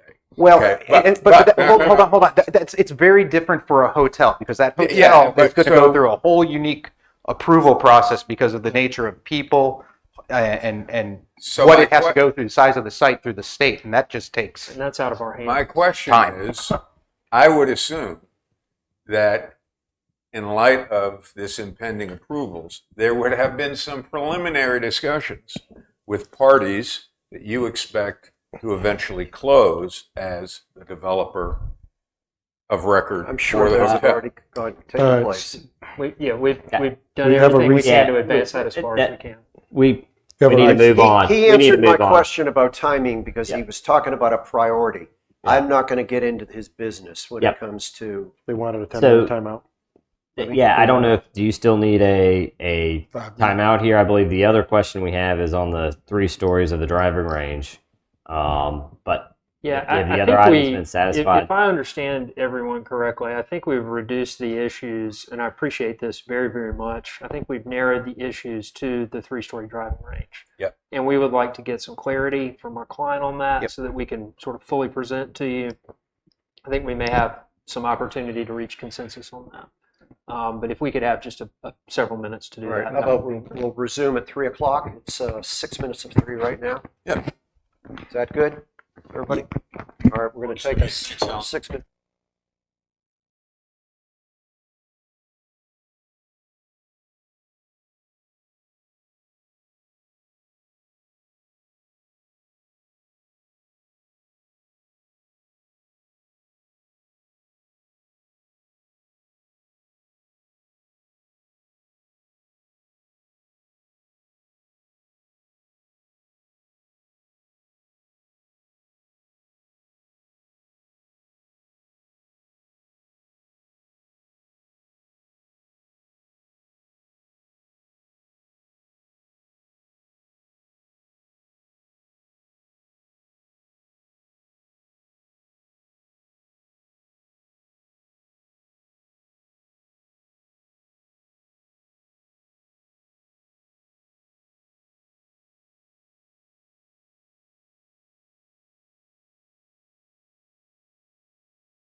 Drinks on Todd afterward. Great. All right, resuming our meeting after our short break. Is the applicant prepared to address the driving range height? Yes, and Mr. Chair, thank you for that short recess. So this design contemplates and really working with what is a 40-foot maximum height. It really contemplates 3 levels of bays for the driving range. One at ground level, one above that, and then one above that. We can certainly go into the hours that we anticipate, having certain portions of it open and all of that. But that height is probably going to be somewhere just north of the 35-foot range. And so we've asked for 40 feet just to accommodate that sort of total height. So ground level, 1 story up, and then 1 story on top of that with, your turf line and then bays behind it. So the Planning answer board? is no.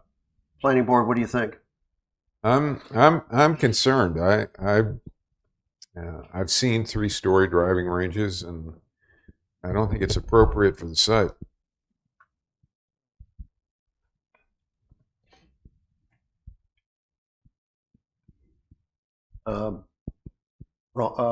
Jerry?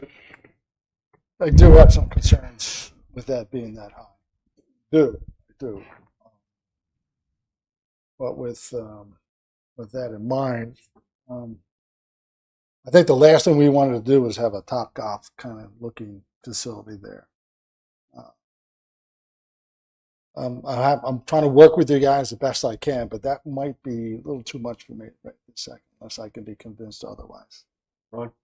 Likewise, I guess. There's been considerable consternation over that. So Sure. I thought we had talked last time it was 2 stories, but maybe I heard that wrong. But I wrote down there was a 2-story, which I didn't have a problem with it whatsoever. I guess it's a matter of definition of counting the ground floor or not. Shame So- on us. But now we know, so we need to mull a little bit, I I guess. think there's been an awful lot of lack of understanding as to what this is going to really be. We're in 2023 right now, where electronics are a key part of swing speed, launch angle. Yep.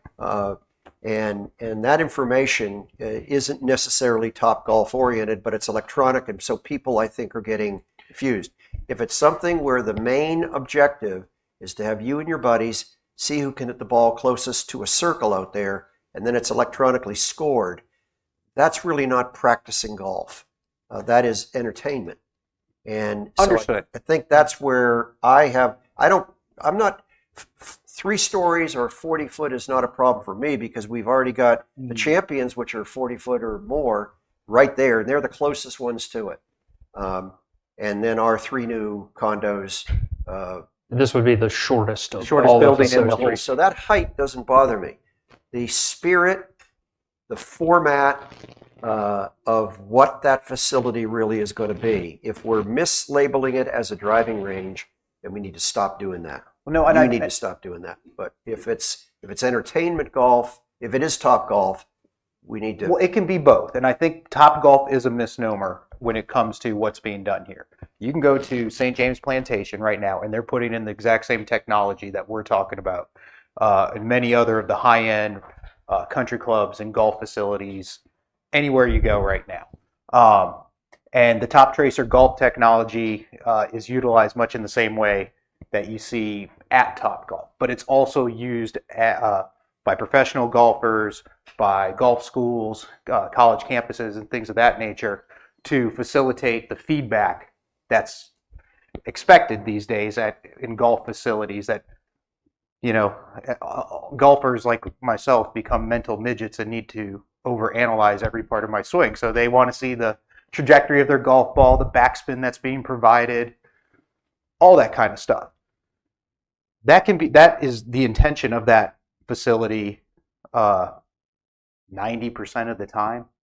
That Top Tracer computer technology, like all computers, will allow you to also run a program where you can enjoy it after 4 o'clock as a more leisurely event with your friends, like you would the restaurant.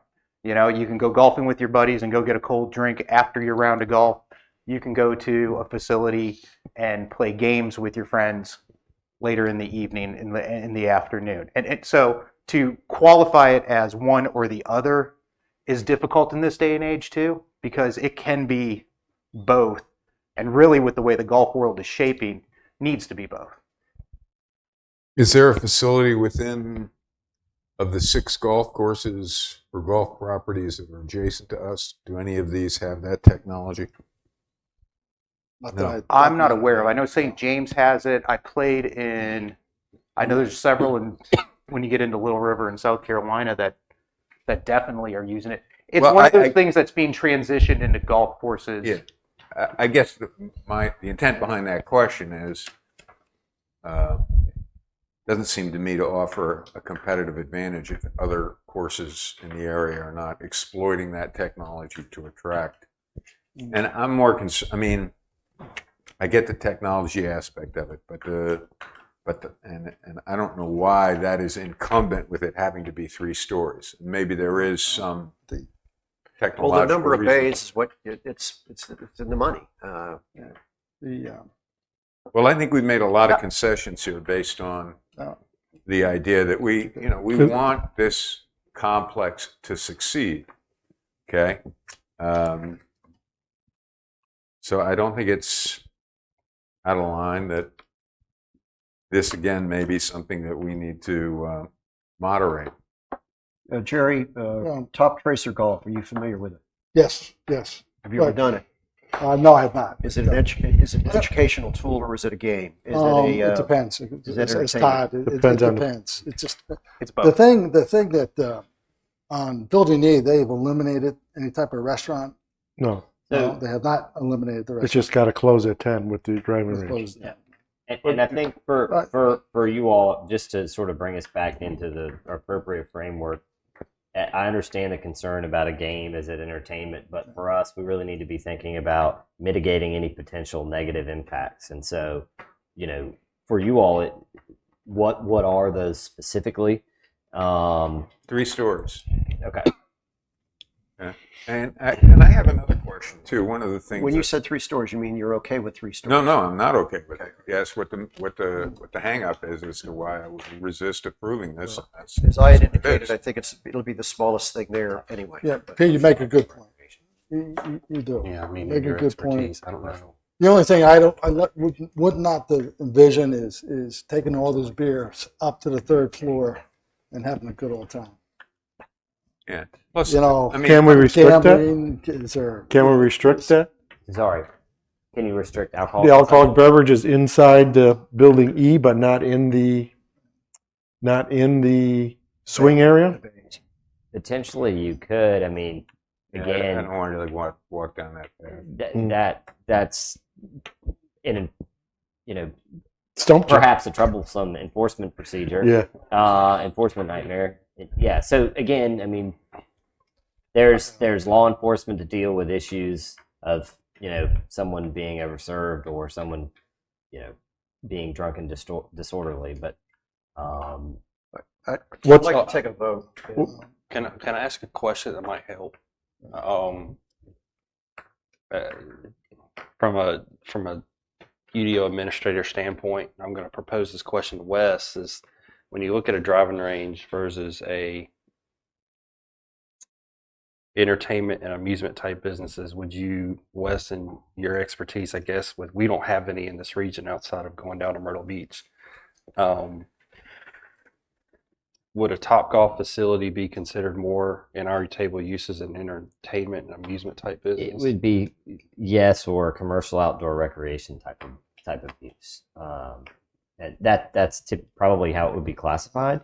I don't know that that's what you guys are trying to do. I think calling it Topgolf is It's really not yeah. a Topgolf. Yeah. That is a very It's different not animal. going to have It's a the large it's the sign and perception. strobe It's lights a and perception stuff like thing, that. but that's Yeah, not what it is. And, well, It's and not I that. understand it.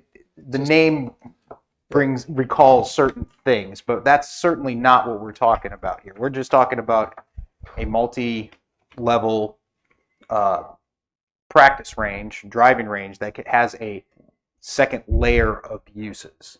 We're not talking about But I think- massive lighting Yeah, or but anything. that creates that. Then there's no delineation. That's what that makes it different. I think But it's kind of, Topgolf is very different. I mean, Topgolf is in the middle of Charlotte, North Carolina, or Yeah. Raleigh, or something like that, and they have massive, massive, massive structures. right. And that, so to put it in that same bucket is just they don't commingle. It's calling a bed and breakfast a hotel. I mean, they're really Yeah, two but different things. here's what I'll share with you. The vast majority of people that have come and talked to me about this, they're putting in a Topgolf here. So I think part of this is the perception in terms of the number of stories, 3. Now you are starting to look like, talk like, and walk like a Topgolf facility, even though I understand. Let's there's a get some substantial guidance from difference. Wes. So- how we may be able. I mean, there is this is a more popular thing that's happening. I don't believe is that. it's not possible that they're proposing a Topgolf here. Those facilities are they're massive. They're proposing a 25 by 100 structure. Now, the stories is what's being called into question. Can you all elaborate on the need for 3 stories versus 2 stories and things of that nature? Can I ask a question? How many bays are in 3 stories? I would say no. Bays. The track is. You count them. You got to count them. It doesn't say. Bear with me 1 second. I think I have that information for you. Trick It's question. like 15, I got like 18 across. 18. Well, I think the drawing here is just kind of representation. I don't think it reflects the actual Well, I see. land at number The of driving bays. range covered hitting base is 30 by 140. This shows proposed track Yeah. 2C is 10 acres, but I think track 2C is That's, includes the hotel. yeah. It's not clear. No, well, we're So- talking about F. It's F, In the which is building. actually 30 by 140 So 140 is the width. length. Oh, across the bay. So just to put that in perspective, that's a 4,200 square foot linear structure. That's not for all intents and purposes, that's not a large structure. Now the height seems to me maybe the sticking point here. But I haven't heard a number yet. We don't know. There we go. We haven't designed that all the way. I mean, we think it could be 30 bays, and but I we're don't just think not sure because So 10 bays on a level. 10 to 12. Basically, 10 to 12 bays on a level. we're just not exactly sure about that yet. And I don't want to act like So we you're can not, commit it's to it. not 'cause we- overly Yeah. Okay, massive. That's fine. And some I of think it you're, is you outdoor confine turf. yourself to the width That's of the fine. driving range anyway. So Right. it's to me, Right. and if the width of the driving range is acceptable to us, I think No, a, it's not. a facility that complements that along the edge is just there. And again, I address my view of the height. I think it's 40 feet is livable because the hotel is 50, Champions is 50, the new ones and the And in good spirit, I'll work with the candidate on this item. All right. I guess I have to ask the planning board, we apparently cannot get a specific definition on what Top Tracer Golf System is. But it is my understanding that it is a practice facility. It is something that provides electronic technology to be able to coach people to learn your launch angle, your club head speed, other statistics that help you improve your game, as opposed to having it just to see who can hit the ball the furthest to Yes, sir. win the Cupid. That's correct. And just for everyone's edification, I did briefly measure the square footage of the Top Golf in Myrtle Beach, and that structure is approximately 23,000 square feet. So you're talking about a structure that's 8 times larger, approximately, or sorry, 6 times larger than what's being proposed here. And I guess, I mean, and I guess what I'm hearing from you, there's no way to separate. I mean, I think there is some concern that becomes that game becomes a party situation up Yeah. on the 3rd level. So How to separate the activities in building E from F. You've got all your police related ordinances in place, and you do have hours of operation limitations as well. So again, I don't know for you guys on 2 versus 3 stories where you guys are on, or 3 stories is what you want, and if 3 stories is what you need, then I think we just need to include it, and we need to move forward with some type of motion. Or your recommendation needs to be that we recommend it subject to 2 stories or whatever. All right, I'd like to propose, just to get the height out of the way, I'd like to poll the planning board on height. We're looking, I think somebody's at, I was at 40 feet. Somebody is less than that, but I don't know what is that number? Is it 30 feet in height? 2 stories versus 3 stories. Yeah, well, that'd be, say, 28 feet, but yeah, okay. I'm okay with 2. I could be talked into 3 stories, Okay. provided that. Richard? Yeah, I'm sticking to my guns on 2. Okay. Maybe outvoted here, but I'm kind of where Jerry is. But I don't think the height is going to alter whether it's entertainment Right. or not. that's where my concerns are with this is the spillover. But the height, I don't have anything to do with I don't think if there's a golfer up there trying to work on his launch angle or something, it's not an issue. And I know we have a police department here and stuff, but I think we're just trying to anticipate, or maybe we just can't do it. And I mean, look, I understand the concern, and I'm not trying to advocate for the applicant here, but you're also, I mean, it's not as though, and much probably to the contrary of some Sea Trail folks, this is not in the middle of, it's not like in the middle of a country club. You're adjacent to a proposed hotel and a convention center, so there is some, symbiotic relationship I'm there. looking at the proximity, and that's why I say, okay. Yeah. so is there going to be, I mean, we're talking about that then, are we going to get into buffers and so we reduce the visibility of it? No, buffers, well, you can't reduce the visibility of something that's 30 feet tall or 40 feet tall. Yeah, well, Not to mention, that's they my have point. proposed to keep the trees that you requested from the meetings on the 25th and 26th and that along that area along. Well, that's along the back way. That is a great question. In terms of the length of this, is there particular limitations on placing this further away from Avenue of the Champions, perhaps? I don't know. I don't have the... Not really, just due to the fact that we are going to likely be using some technology that collects golf balls out of the lake and can extract it back onto the property.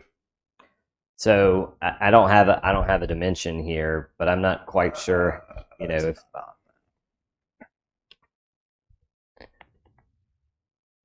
Scale of it, over scale. If you move it back away from the Avenue of the Champions, you're shortening the distance, and really you're shortening the functionality of the practice facility. that's Well, do we true. know what the 200 distance yards is? away is not. Right. I think that that's a pretty good distance, though. Let's see. It's I mean, you- it 800 feet, which is 100 yards only. that's, yeah, For So golf that's- like Jerry, 100 yards. That, 280 yeah, yards. 280 yards. So I guess you almost need most of that. yeah. Yeah. You do. you need the most of distance. that, Moving it towards the lake Is or not- stormwater pond in this yeah. case. It Well, doesn't- and I've heard a lot of complaints on other sites concerns from citizens, but I've not from the champions. And we are hard fast then on I've met with lights the out and closing everything in these two E&F buildings at 10 p.m. That's on Well, there. that's already That's on there. correct. All right, I'd like to.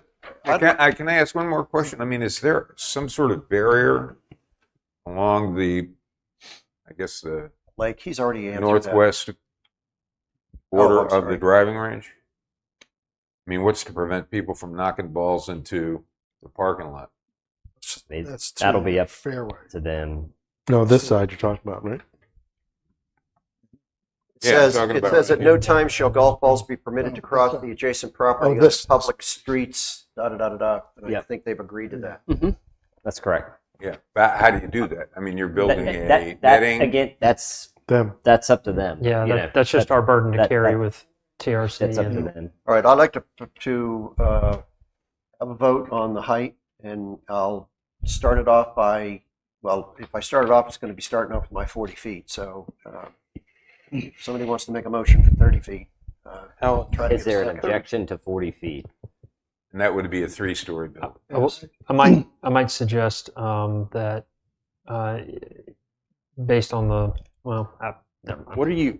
Where are y'all at with height? We're probably in that sort of 35 I thought you said range. 35. We're probably in that 35 range. We're just not exactly sure about what needs to be there. Like if there needs to be a 1.5 step up at the bottom or something About that goes 30. along with We can design. go with And swing, Yeah. it's not just And- a regular and it's about a- sailing, you're swinging a golf club. That's right. I understand that it's about a 10-foot, or I understand that it's about a 10-foot bay height. And so we're right, just to build in a little bit extra, we're probably looking right around 35. 36. We go with 36. I would ask that we have no intention of building to 40, just for the record. How about 38? But we're trying to That make would sure be we could do 38. Very helpful. I'd like to make a motion, or fool us that a 38-foot height limit maximum on this So driving this is range. still 3-story. Yes. Still 3-story. Okay. I vote against. Okay, I'm Jared? going to work with the applicant on this one. Yes, Okay. I'll agree to it. Okay, and Ron? Yeah, I think you're okay with the hard stop at 10 should probably shift everybody over to the hotel bar. And we have that hard stop at 10, and I'm a yes as well. I sure like to see a sign. Yes, no. Alcohol, no Okay, now alcohol. I'm gonna So- propose, Yep. Go ahead. make a motion that we put a 38. Do we have to do something about the height of the condos, don't we? Well, I'm gonna make a motion that we put a 38-foot height on the driving range. And I can summarize where we are in terms of conditions. Okay. With 38-foot height on the driving range. Do I have a second? I'll second it. Discussion? Please no. All in favor? Aye. Aye. 3 ayes? Against. 4 ayes. No. Oh, okay. All right. No. One no. Go ahead. So we Here's the conditions that I'm going to make the consistency statement around. 1E has been stricken. A clause has been added regarding the driving range that the height shall not exceed 38 feet. Height of multifamily residential structures shall not exceed 50 feet rather than 45. Yes. All cart rentals shall be permissible, and with the exception of establishments located within a hotel, no restaurant or eating establishments shall be open past 10 p.m. Okay. I'd like to read or make a motion that we, for a consistency statement, that the planning board recommends approval of the proposed conditional zoning request for site number 13 with the conditions just previously read by Wes. And we find it neither consistent nor inconsistent with the land use plan. The proposal is reasonable and in the public interest. Can I have a second? I second it. Okay, more discussion? All in favor? Aye. Aye for Larkin. Aye. Aye. Aye. You said aye? Yes. Okay.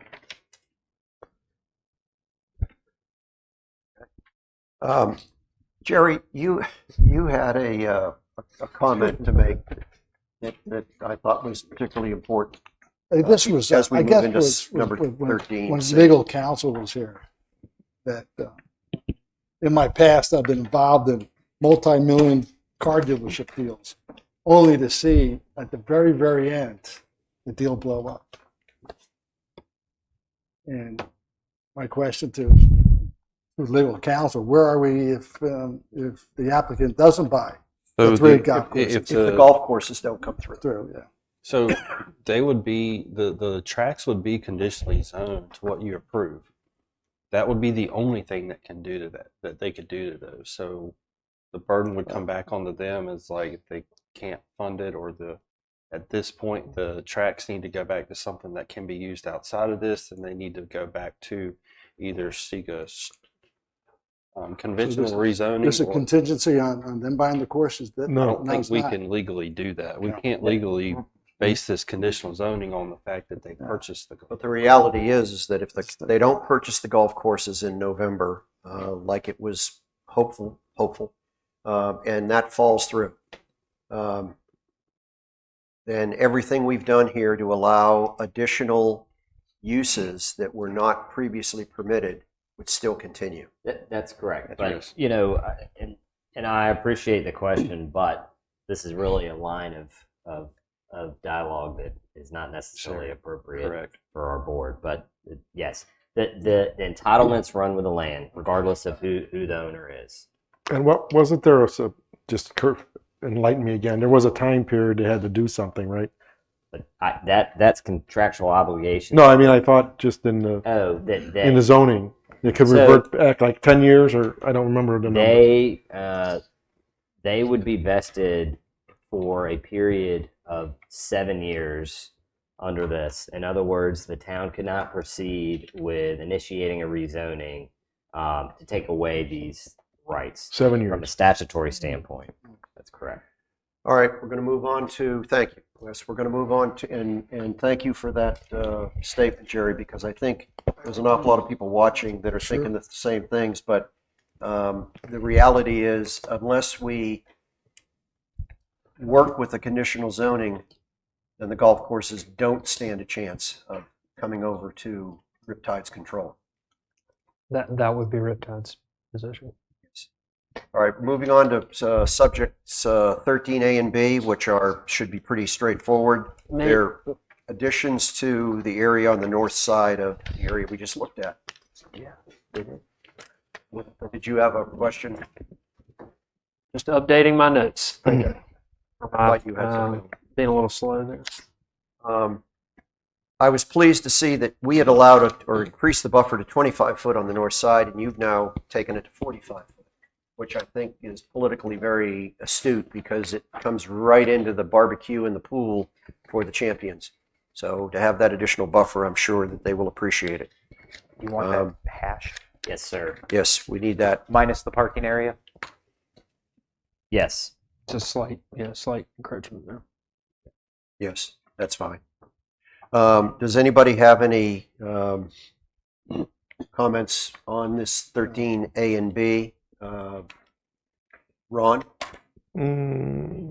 Hold on, catching up. No, that was it, right? The back part there? Mm-hmm.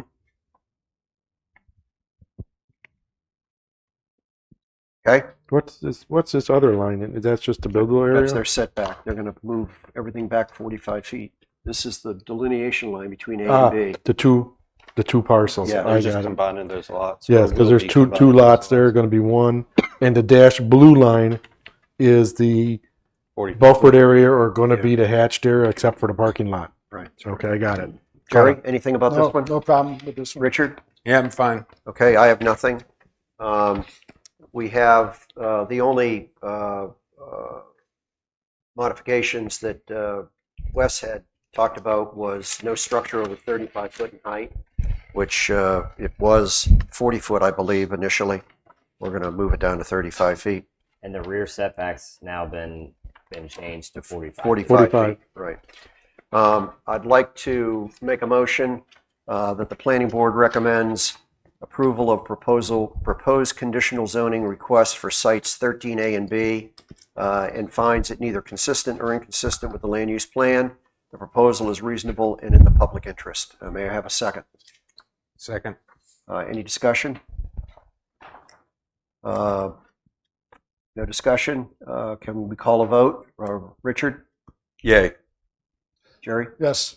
Ron? Yes. Yes for Larkin also, unanimous. Now we move on to 13C, which is in the same area.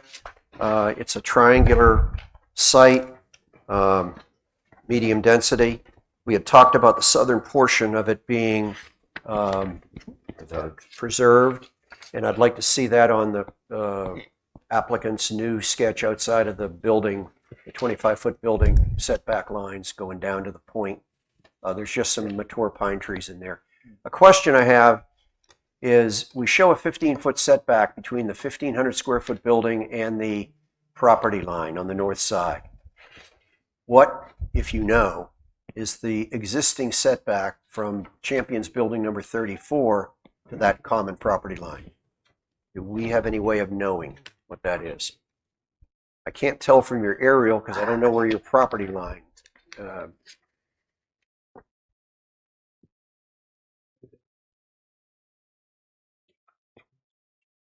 Yeah, it's probably more like, I would think it's probably something like That's pretty good. 50, 60 feet from the side property line. Well, you've increased yours to 15 foot. You had it at 8, which would have been, 72 feet to approximately to that property line. so it's significant. Yes, sir. Okay, that's my question answered. Yeah, everything around Champion's Fast got a answer. significant. And we're going to just hatch in this bottom tip of the Yes. point here? Got that? Yep. Yes, sir. And I noticed the applicant did as well. So Okay. that's been added as a condition, preserved area to be hatched. Okay, good, thank you. I'd like to make a motion that the planning board recommends approval of the proposed conditional zoning site 13C as in Charlie, and finds it neither consistent nor inconsistent with the land use plan. The proposal is reasonable and in the public interest. May I have a second? Second. Thank you. Any discussion? Yeah, Seeing just none, to double check, again, this retail sales establishment not otherwise listed is removed. that's been removed from all of them. Okay, great, yes. No discussion. Can we have a vote, please? Richard? I'm for. Yes, for me. Yes. Yes, unanimous as roll called. Moving on to subject site 14. Pile's getting shorter on my left. We're looking at the existing Maples Clubhouse area and parking lot, and I guess I was corrected, Wes, by you with the information that this is not a legal non-conforming site right now because of some reason. It's considered to be a golf course type of use, golf course. But the setbacks were not appropriate. We're not- That was on the other clubhouse, I believe. Or wait, no, that was on the site adjacent to the convention center, which is zero setback. which is zero Okay, setback. but that's in conformance because we changed the law. Correct. There's only been a handful of sites, maybe less than There's- two, that have requested close to zero setbacks, and that's been the Our back. office in the back. Yes. And the Your Jones, office and the back are the only two legal non-conforming uses. Jonesburg. Yeah. And we've already dealt Yeah. with the Jonesburg and Convention Center. So That's right. All right. So this one is fully confirming, All right. conforming. Um, It will be doubly so if this is to However, be approved. Yeah, the building is conforming. However, the uses as far as wanting to put in restaurant and or non-residential stuff is the pathway of what they're really asking. Yep. Okay. Well, we've had conversation about this clubhouse maybe not being a clubhouse in the future where Jonesburg could be combined into Jonesburg and Maples. I would find that very inconvenient for golfers to have to ride a golf haven't cart. discussed that. We have. We have discussed that possibility because we're approving uses there that are not conforming right now. But the thought has always been that it would be maintained as a clubhouse. I realize that we probably cannot restrict our decision to that, but any guidance or I mean, in terms of just allowing the only permissible use to be a clubhouse? Well, no, but Well, it's the desire, we'd like it to be a clubhouse so that we have 3 functioning golf courses that are properly clubhoused. Certainly, I mean, I mean, as part of it, I would gather that the applicant would probably not agree to that condition, but that could be a request that the only permissible use. So I would I'm not note going it- there. Yeah, I okay. would just Yeah, note that's that this a building exercise in has historically has had within it, just it's all run down into this, offices on the upper story, because that's where the corporate offices, conference rooms, and stuff like that for the Sea Trail Corporation were at one time. And then the lower floor obviously had a bar on one end, and then a Restaurant. relatively very nice restaurant on the other. So We used to go there on Friday nights and see entertainment. It was very We nice. had a but lot that of was folks. 15 years ago. yeah. So what we're suggesting here is that we would allow restaurant as a, Mhm. I'm As a- confused. As a We're not- use, yes. Correct. It's a use. As a use. I'm trying to be clear with particularly people listening that it isn't guaranteed that this is going to stay a Yeah. clubhouse, but it's likely that it will. Right. Now, my concern is, So just to make a Go ahead. point, our intent and our goal is to have 2 clubhouses inside of Sea Trail, just to put that out there for folks who are, concerned that could be a possibility. So All right, that's fine. I'd like to, before we go any further, I know on Maples, quite often on a very good golf day, there's a fair amount of overflow in that existing parking lot. We're now going to be subsuming some of the other areas where people are just going to, well, I'll just park across the street. It's no big deal. It's a stairway to nowhere, and there's another lot beside it. Are we going to have a problem with some of the things that we've approved prior to this with parking in that lot? And is that something that you guys have taken a look at? And I'll just, for a point of clarification, any new uses must abide by the rules of the UDO in terms of parking requirements. So I just, if we can't necessarily control if someone parks illegally, that's just they don't change the use of it. It's a clubhouse and they overflow parking. That's outside of our purview, I would think. that's right. But if they're going to build a Buffalo Wild Wings there, they need to have a certain amount of parking based upon the square footage of the. And They that will would be taken required off. to do Yes, so, yes, and then if people are parking alongside the road, then there'll be an enforcement action that will have to Yeah. you take want a place. Buffalo Wild Wings? Why are you picking on I didn't say Twin Dino. Peaks. Gunning for one. Fair. All right, if I can, I'd like to make a motion. The planning board recommends approval of the proposed conditional zoning request for site number 14 with the items that Wes has just read to us, including the Well, 40 that's foot just height. including the two- 40-foot height. Yeah, that's there. That's one of the ones. And finds that it is neither consistent or inconsistent with the land use plan. The proposal is reasonable and in the public interest. Can I have a second? Second. I can't second my own. Second. Any further discussion? We'll have a roll call vote. Richard? Yes. Yes, from me. Jerry? Yes. Yes. Yes for me as well. All right, number 15, very important site in our group. Mr. Chair, if I may, I'd like to offer a couple of quick comments. The applicant, in preparing this, there was an oversight with regard to the non-residential structure and on the parking spaces. And what I would reiterate is that we, as the applicant, will adapt this site plan to conform with the written conditions set out on page 13 of the May 31 staff report. And those include the non-residential structure shall not exceed 5,000 square feet. That is acceptable to Riptide, and we will adapt this site plan to meet that. It currently reflects something different, but we will correct that. Also, the non-residential parking lot shall contain no greater or not have more than 30 parking spaces. We're also in agreement with that, and we will adapt this site plan to reflect that. We apologize for the oversight. And what we said is none greater than 30 spaces or Correct. the maximum permitted by the use that is selected. So we can address that, but I believe the intent of the past discussion is that you guys wanted 30 parking spaces, period. If we added the clause that, or to the maximum extent permitted, that could open the door for a larger parking lot. If that's okay with you, that's No. fine, but that's two different No. things. Okay. No. Not to exceed 30 spaces is what we wanted. Yep. Okay. I'll Yeah, that wording that will always is a little bit preclude wonky, but my other thing.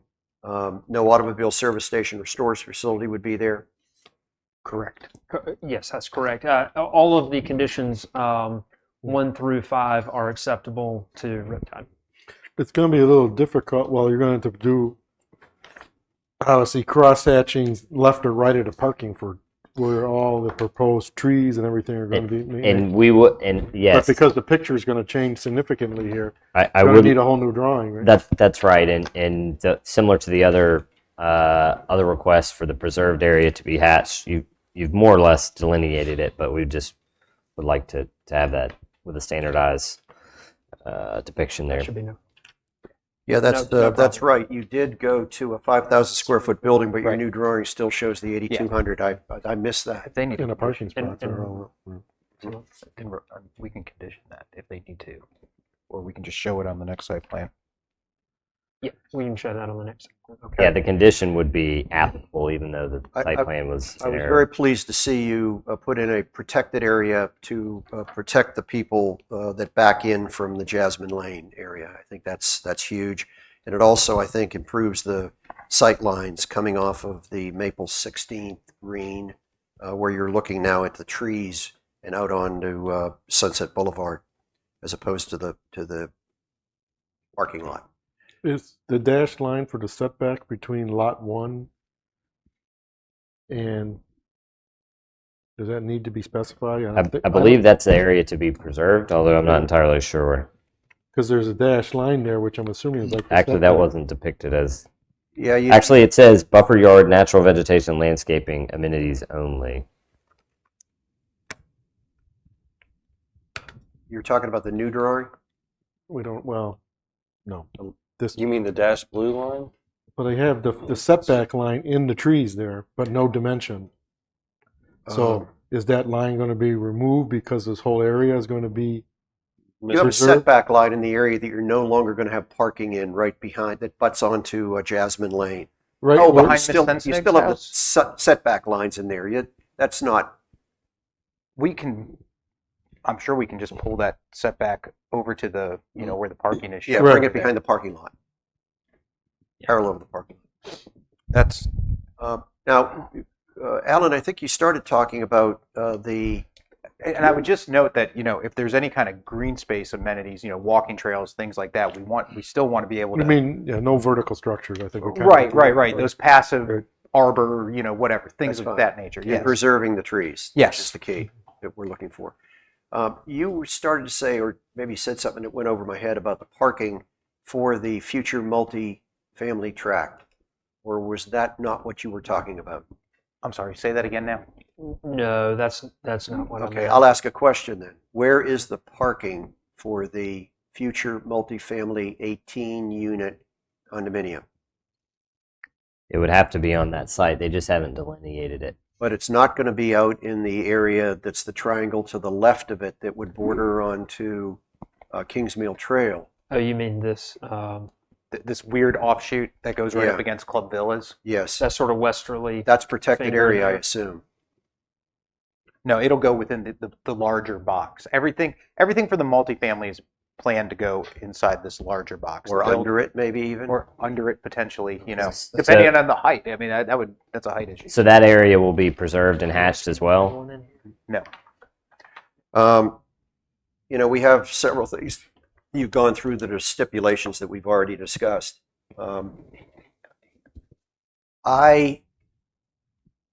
This area is one of the ones that's classified as recreational.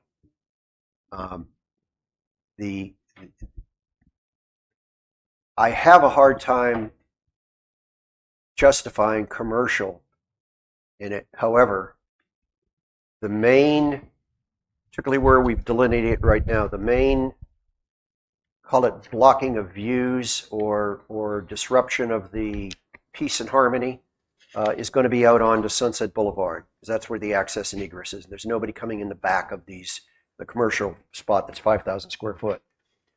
I look at the multifamily, and it's 18 units. And I have the same consternation that I had across the street with site number 7, where we discussed eliminating the 6 units that were closest to Kings Mill Trail. I would like to see that multi-family unit not be put there.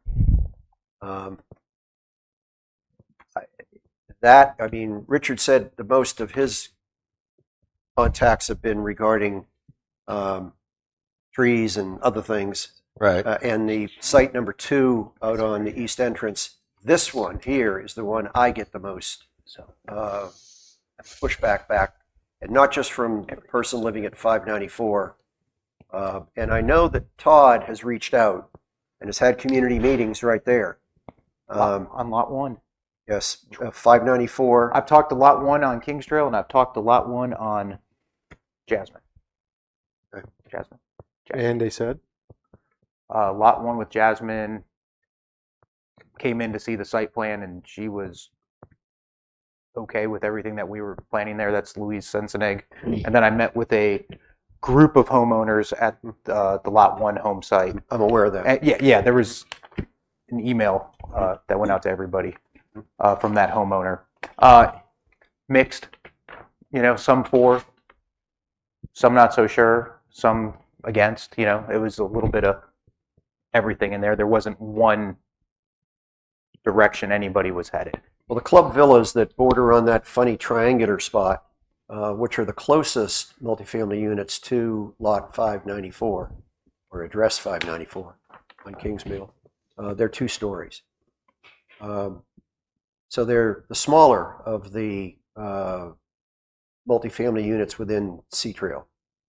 And again, I'm going to turn the floor over to discussion from other planning board members, but I have a lot of concern about the 18-unit multifamily unit being built right there. Yeah, Let Ron talk. Ron, you want to go? He's been quiet for a little while. that's unusual. Yes, I agree.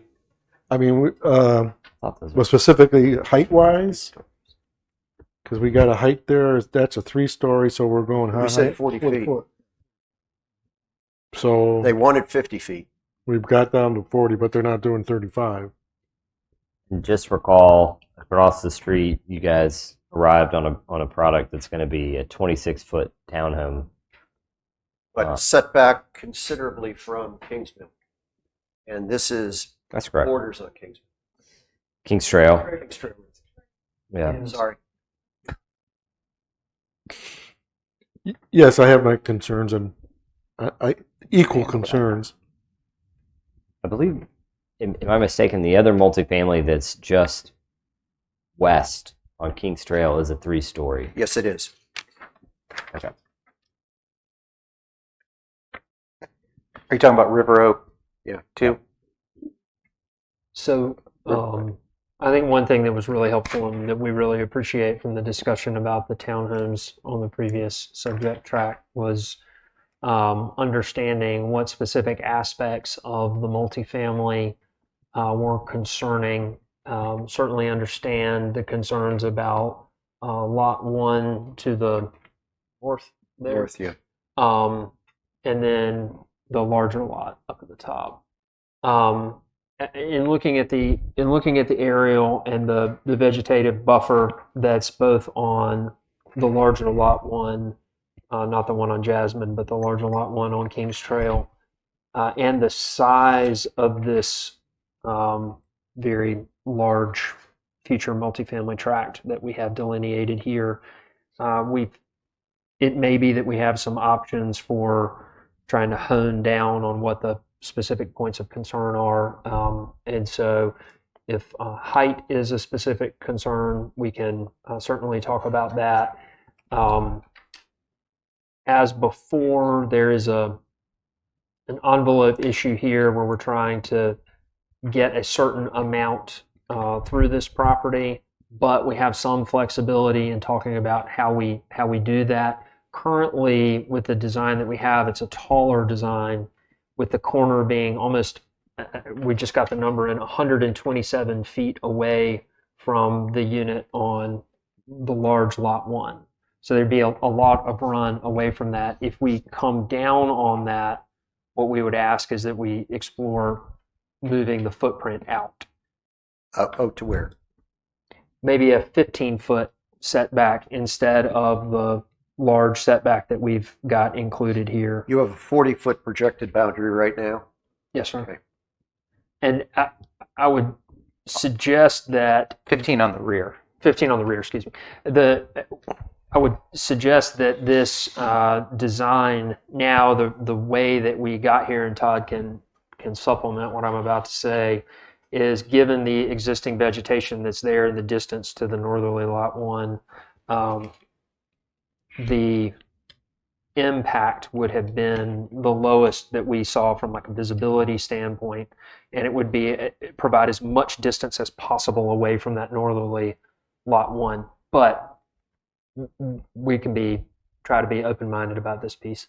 Yeah, if we can get 15 feet on the back, then we can slide everything over. Boy, that's hot. We can slide a building over, maybe do a different configuration building, and keep it height-wise in line with the single family on the Donnelly's lot 1. More in line with that residential. What is that? Is it 35 feet? 35 feet. I mean, all residential and single family residential is 35 feet. Well, some could, yeah, okay, yes. Yes, max. All right, I guess I don't see what they're trying to do. we've talked in generalities, but I have no specifics, so. Well, and this is one where we're going to be we're going to have specifics written down for Wes and Chad to recite to us, but we're not going to have a specific site plan prepared because we're doing this on the fly. Yeah, and this would let us drop the building down to 2 stories Yeah. as opposed to 3-story building, 40 feet tall, drop it down to 35-foot max height, and drop it in and push it a little bit wider, push it away from Okay, lot. so you'd like to move 1. off of the 40-foot setback in the rear. In the rear, so we have a And little you- bit of you room. call that like the northeast corner of that trapezoid that's there? It's really the East. Well, southeast.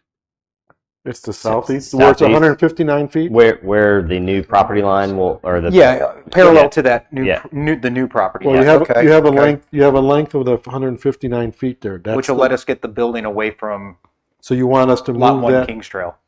Yeah, I think that the intent would be to pull it back from lot 1 in Kings Trail. Correct? Is it? if the height is an issue. I mean, if that's really the main concern, then we can. It's like smashing out a piece of Play-Doh. It's just going to spread out a little. Well, you're still saying you'd like to try to orchestrate 18 units, Yes. but do it in a shorter height, Yes. but by having a wider footprint. By shift, Correct. by Yes, sir. shift, That's the thought process. Is So that this is by maybe shift 16. 18. 16 green. And the board should also be aware, just conceivably, and conceptually, that potentially will create additional, tree loss, like bumping you out. Well, what does it look And we like? candidly, we're trying to minimize tree loss, but Yeah. understand, we're happy to try to work with the concerns to smaller footprint, taller build, less trees gone. And and if I may, you as you have proposed from lot 1, you're proposing to be 127 feet back or something. Is that what I? It's 127 feet Corner to corner. corner to corner. I need to see this. So from a building corner to the house corner Okay. is 127. So I, if I may, Mr. Chair, I think that we could include a condition that may need to be, if it breaches the council stage, further refined, but that no structure shall be within, or the approximate corner shall not be within 100 feet of lot 1. Okay, this is let us digest this. 100 foot would be the minimum That's from corner. setback from the red line, which is labeled N8 on lot number 1. Yes. Is that from the lot line or the? Sure. So, okay, just for clarification, the 127 feet was building corner to building corner, Okay. not a self-contained setback. And so that actually would include and we just threw that out there for illustration purposes, but that 127 feet includes the setbacks for both lots. So yeah, we're So looking. they're big lot 1 and our lot. I know it's kind of hard to see, but I'm doing what I can with my pen to kind of Do you want to just take give it you over? an Okay. idea of what we're kind of spitballing. So you're going to move it down into the black. The black would be the building, basically. And where would the? Okay, I see. That gets it away So from that that lot one. trapezoid has nothing to do with the building Shape of the layout. building. No, that's just a footprint for That's just potential the building area. total And what were property you- on which the whole thing would including go. parking and everything. Mhm. So Todd, so what were you changing that project boundary from along the 159-foot line from 40 feet to what? 15 on the rear.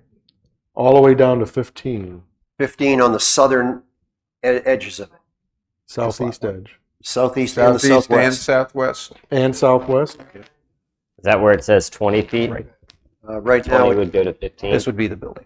right now it says 40-foot perimeter boundary right there, We and 20-foot projected boundary on the southwest, and 40-foot on the southeast. Yeah. need to go 15 all the way Okay. down. Yep. And he And I think the ask would be 15 feet on both the southwest and southeast sides. okay, I get it. So you're going to move it quite close to the commercial business that's being put in there. We are, and again, a lot of these things went into the selection of the tract as is depicted on here.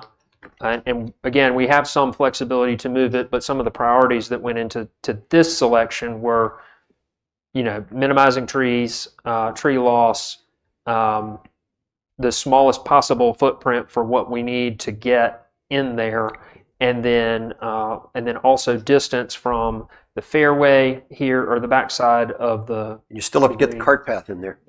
Yeah.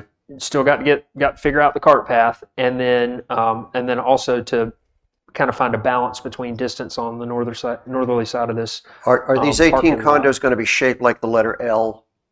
Yes, that's Okay. it would be an L shape. The overall building Yes. would be an L shape. And from the closest part of that L of the building to lot 1 is going to be the 129 feet. To the building on lot 1, to the house on lot 1. So we would want To the structure. we would want to establish a setback from lot line rather than From the property. correct. And so I believe that number would be somewhere between 75 and 100. That's right. Yep. So we could proceed with, you all could go ahead and proceed with establishing a condition that the structure shall not be located within 100 feet of the lot line adjoining lot 1, and then they could come back at a later date with a refined site And that would to change this confirm to that. a two-story building of 35 feet Correct. with 18 units. Yes, sir. And parking associated with that would be Like in behind it. 40 spaces or whatever. And obviously, we're still beholden to the parking standards. Yeah. And if parking says that we can only get an X amount of number of units, You're in not going there, to put parking within 10 feet of the property line to well, lot number we still have 1. required buffers and everything with Okay. site plans that have Well, to be. you show the buffer now, and you're going to remove part of it, but you said a 40-foot protected boundary, and you had it in green crosshatch. Right, and that was when we were talking to, at the That was beginning the about original design. So I would like to see where your protected buffer is going to be, particularly where it interfaces with the lot 1 on Kings Trail, on that boundary. Is that still going to be at least 40 feet wide up in there? Because it wasn't delineated before. It was a 40-foot setback, yes, from the So, property line. It wasn't- Between- you stopped that crosshatch. Between the line that says 77 and the line that says in 8, there will be a preserved area there. Essentially, between the line that says 77 and Lot 1, is the intent of that area to be preserved? Anyway, right? How are they getting into here? There's got to be a driveway too, right? It'll parallel the cart path now, coming in off of King's Trail. On the curve? Yeah, hopefully.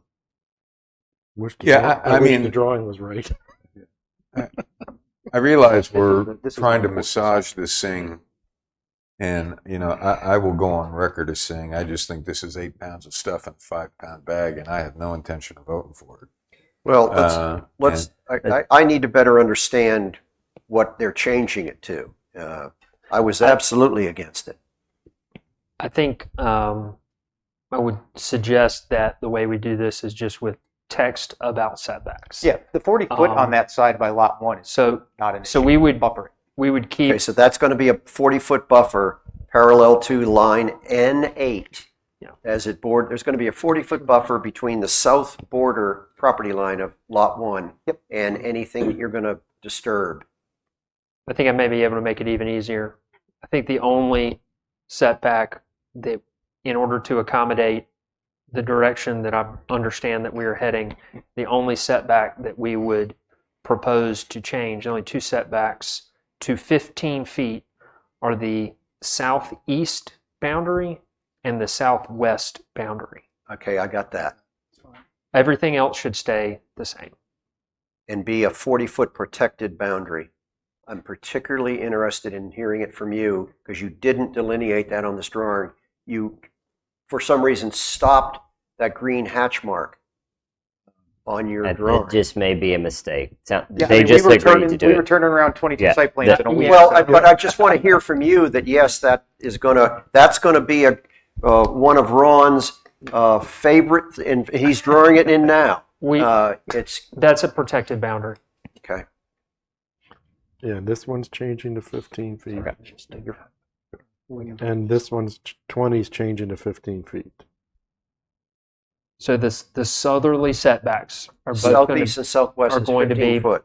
pushed out to 15 feet to accommodate the height reduction. Now, and what you need to, what the developer needs to be concerned about or cognizant of is that 15 foot on the southeast is going to affect the look and the playability of Maples number 10 approach shots to that green. Sure. The one on the southwest side is just going to be looking at the backside of the 5,000 square foot commercial building there.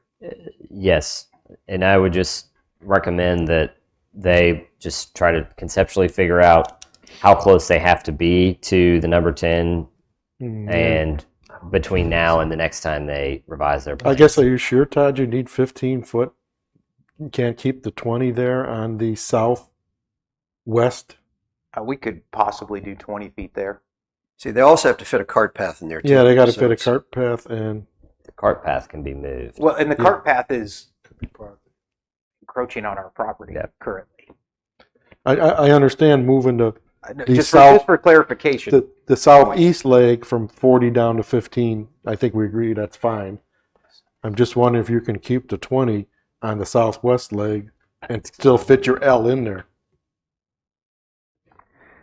L-shaped building. I think our goal on all, and this is a good theme that we've talked about with the maximum allowed and then what we will try to fit in there. Our goal is to have as much distance as possible between the edge of the golf course and whatever else gets built in there. But we need the flexibility to push if we're going to push down and push it out. I'm sure everybody with windows would appreciate that. Yeah. Okay, I mean, so the other issue we're going to have here is, the golfer that's finished their playing on the 16th hole now has to get all the way across the street. You get over to 17, and now there's this huge structure in the way. Yeah, I mean they've said that they've got to fix the cart path to get there.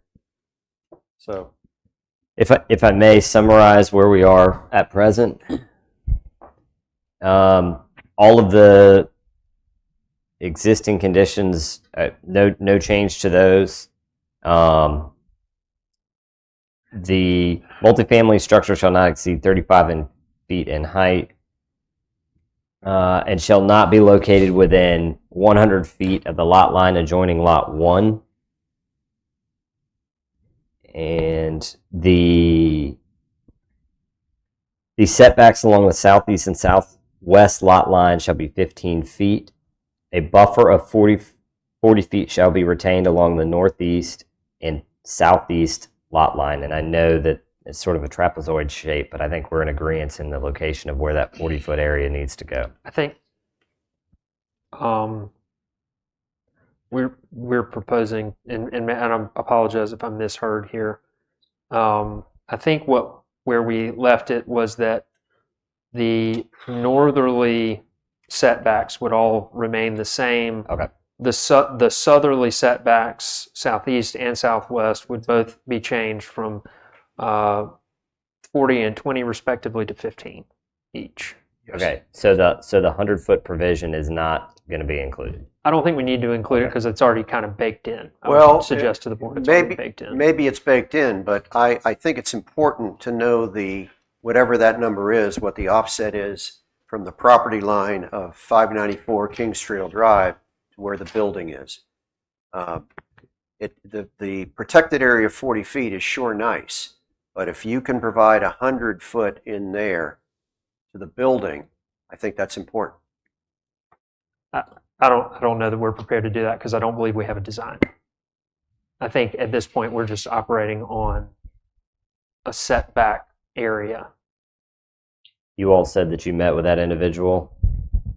I've met with both lot ones. Okay. If we put it in, Wes, they can, when they're in front of the council, can say they don't agree to that. Say we put in the 100-foot one that you just Sure. read off, and they Yep. say, nope, it doesn't work, That's correct. because we've done further They- work on it, we That's correct. fixed this They can come drawing. back with a. With 80 feet's the best we can do. That can be handled at that point, right? That's correct. Because I understand that this drawing here, unfortunately, because of time constraints, Yep. didn't get, This is beautiful. yeah, I know, didn't get done.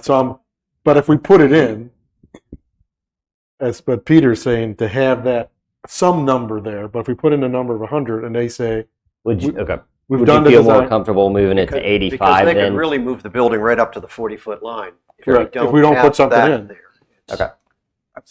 We'll do what we can. So I think we should put a number in, and if the number turns out to be not correct for them, Okay. they can have it fixed at the council level, and I don't think Sure. anybody will care. Well, given that, and being amenable to the fact that they're trying to figure out the design, do you want to make the number 75 or 85? I'd even go with 75 to Okay. be more reasonable with them Okay. because Or What 80, we've- 80 double the buffer, it's fine. what we've, okay, 80, Building 80 feet. doubles the buffer, right? Pardon? And also we've achieved the height Yeah. lowering, which Okay. is 35 really feet. one of the more That's a big thing. paramount. I agree. Okay. Because somebody could go in there and build a house Yep. with the appropriate side setback that's 35 foot tall right now.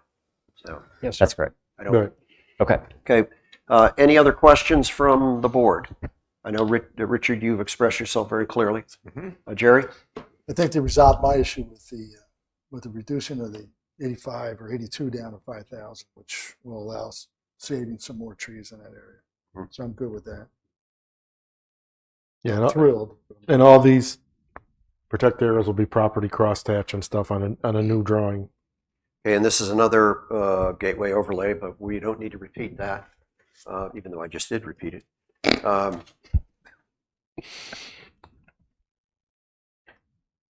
All right, I'd like to make a motion that that the planning board recommends approval of the proposed conditional zoning request for subject site number 15 with the conditions that Wes has just enumerated, and finds it neither consistent nor inconsistent with the land use plan. The proposal is reasonable and in the public interest.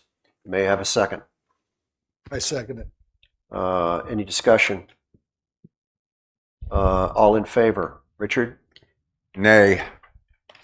Jerry? Yes. Ron? Yes. Yes for Larkin. All right, folks. Mr. Chair, looks like we're down to 2 sites. He ain't stopping. You got it.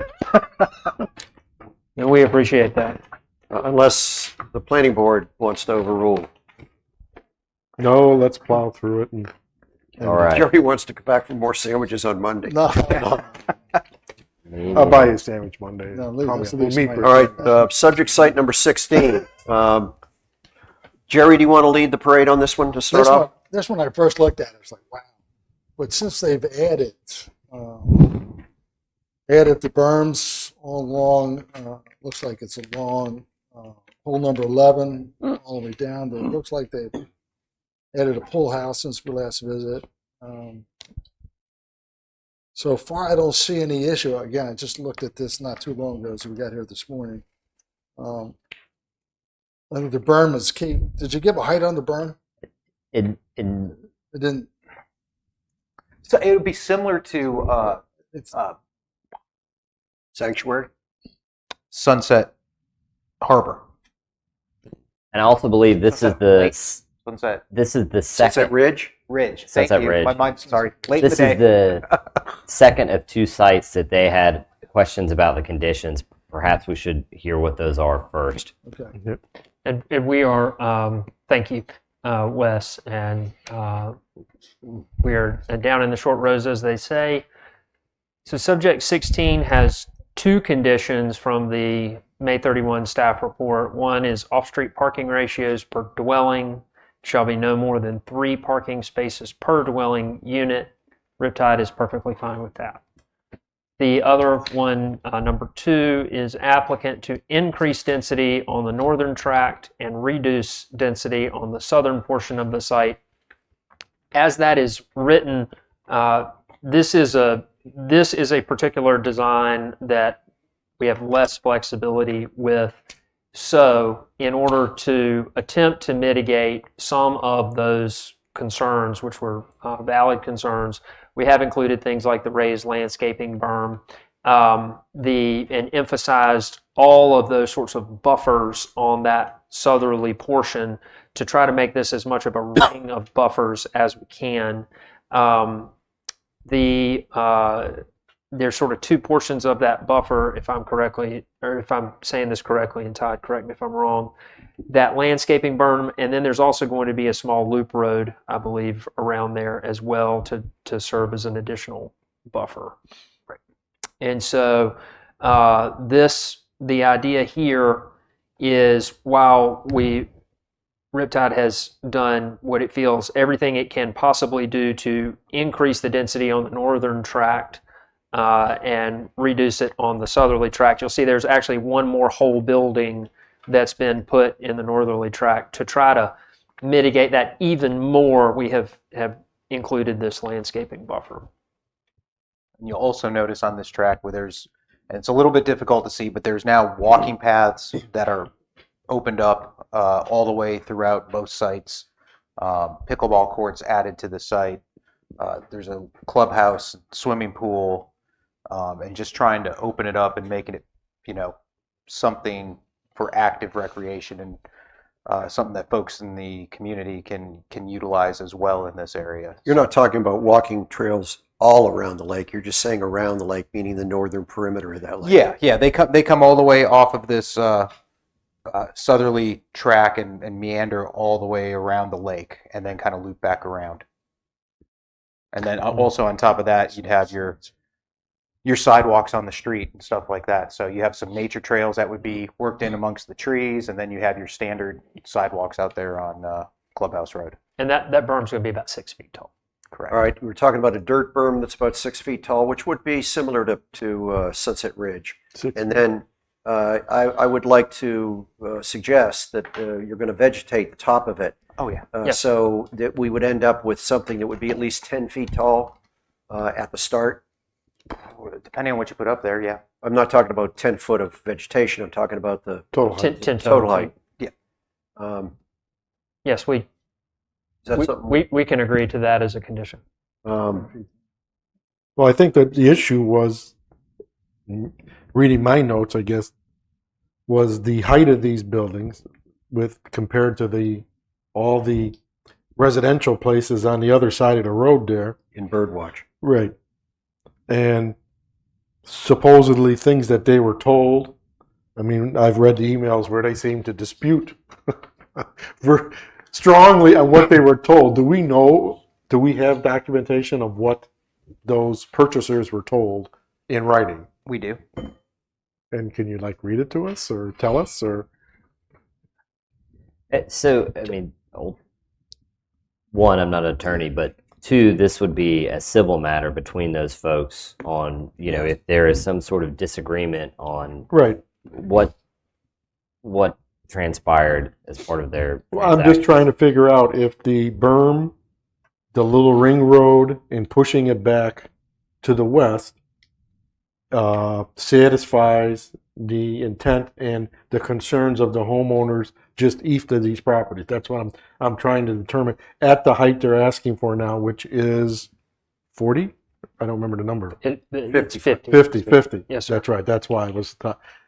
So, because we had talked about that reduction in the southern lobe there, density being probably a height reduction to cause less units, so that they're not as visible or imposing upon the homeowners just to the east. So, Is that something the applicant would consider, that we take those, right now they're 4 stories, correct? Correct. So we take them down to 3? 2.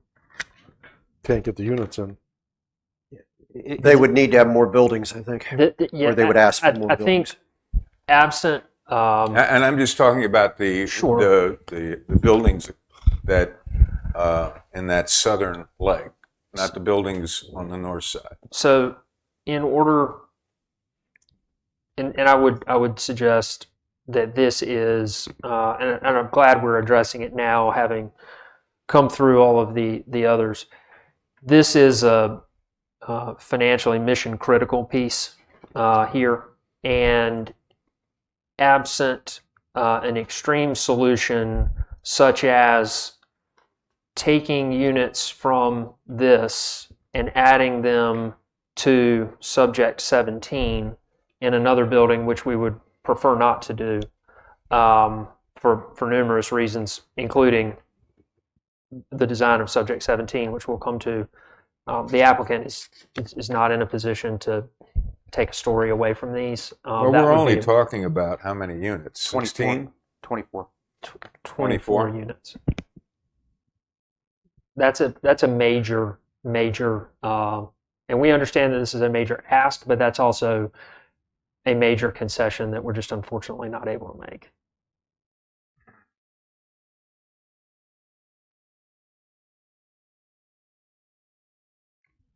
So, I guess I'm back. You tell me I can't ask that question? I want to be clear on that, on what they were told. Can I think read you could- something?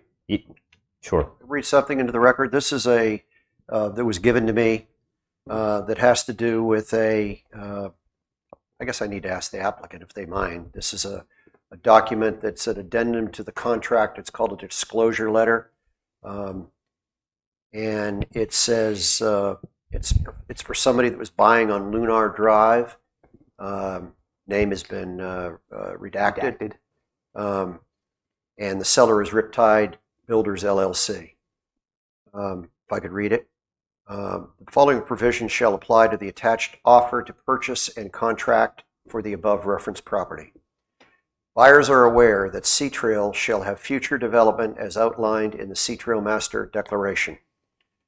Buyer is also aware that Riptide Builders / Sunrise Corporation will be building an array of development throughout Sea Trail, including multifamily, single-family, possibly commercial, and other construction as permitted per town, county, state ordinances.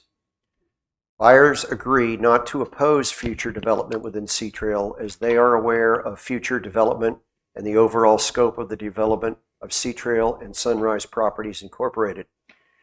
And what struck me here is it talks about possibly different types, multifamily, single family, possibly commercial, and other construction as permitted within Sea Trail, as permitted per town, county, and state ordinances. So that would, to me, mean those ordinances that are in effect at the time that they purchased that property. Which would have been use by right I would multifamily buildings when they purchased, when Birdwatch was being sold. I would suggest several things here. One, we don't have the benefit of that. I And- understand that. That's why I kind of turned to you. You could have said, and I really appreciate that. It's very difficult for us to respond to it without a date, a name, all of those sorts of things that you would normally have in evidence in a litigation setting, which this, of course, is not. The other thing I would mention is that, your attorney is not here, and so I'm not offering legal advice. I'm just making a blanket statement that in the world of contract, you read the thing in the four corners of the document. The only person that can decide what that means is, as Mr. Richardson said, a man in a black robe. But if it meant ordinances in effect at the time that it was signed, that's language that could be included and was not. I would suggest that this process and where we are headed with the town council ultimately deciding what is in compliance with the ordinances is, I don't see how this is out of compliance.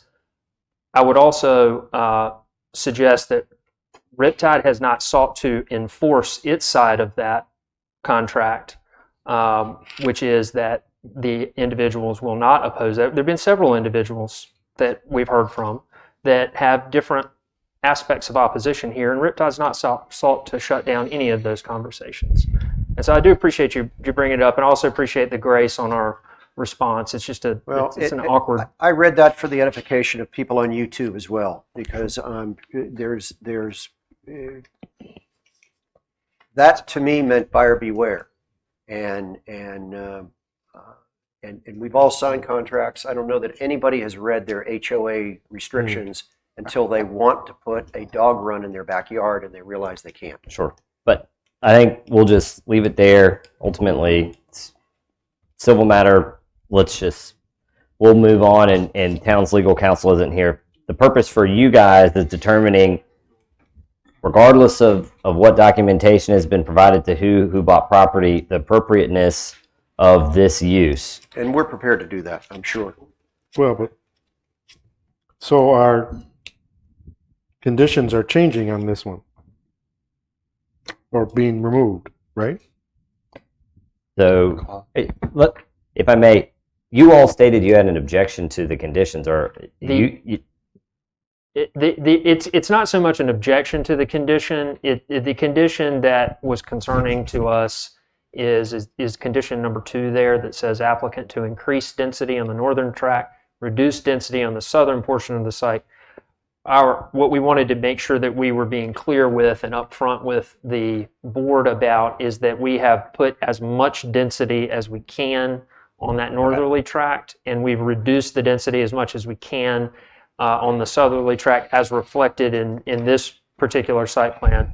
And unlike Subject 15, this one is accurate. But we did want to indulge the concerns about visibility and those sorts of things with the landscaping berm, and we'd be happy to consent to the additional 4-foot vegetative landscaping on top of the 6-foot. Not at maturity, but at an initial. Understood. So a 6-foot berm plus 4 foot of landscaping. and I've written that in, and I appreciate it. That was the intent of that condition because you all were tasked with revising the plan. So that number 2 is going to go away. That it will no longer be a condition as part of this. Cross it. Mr. Chair, I'll turn it back to you. Okay. Can I throw another? Richard, let's go through this one, please. You got it. You got the floor.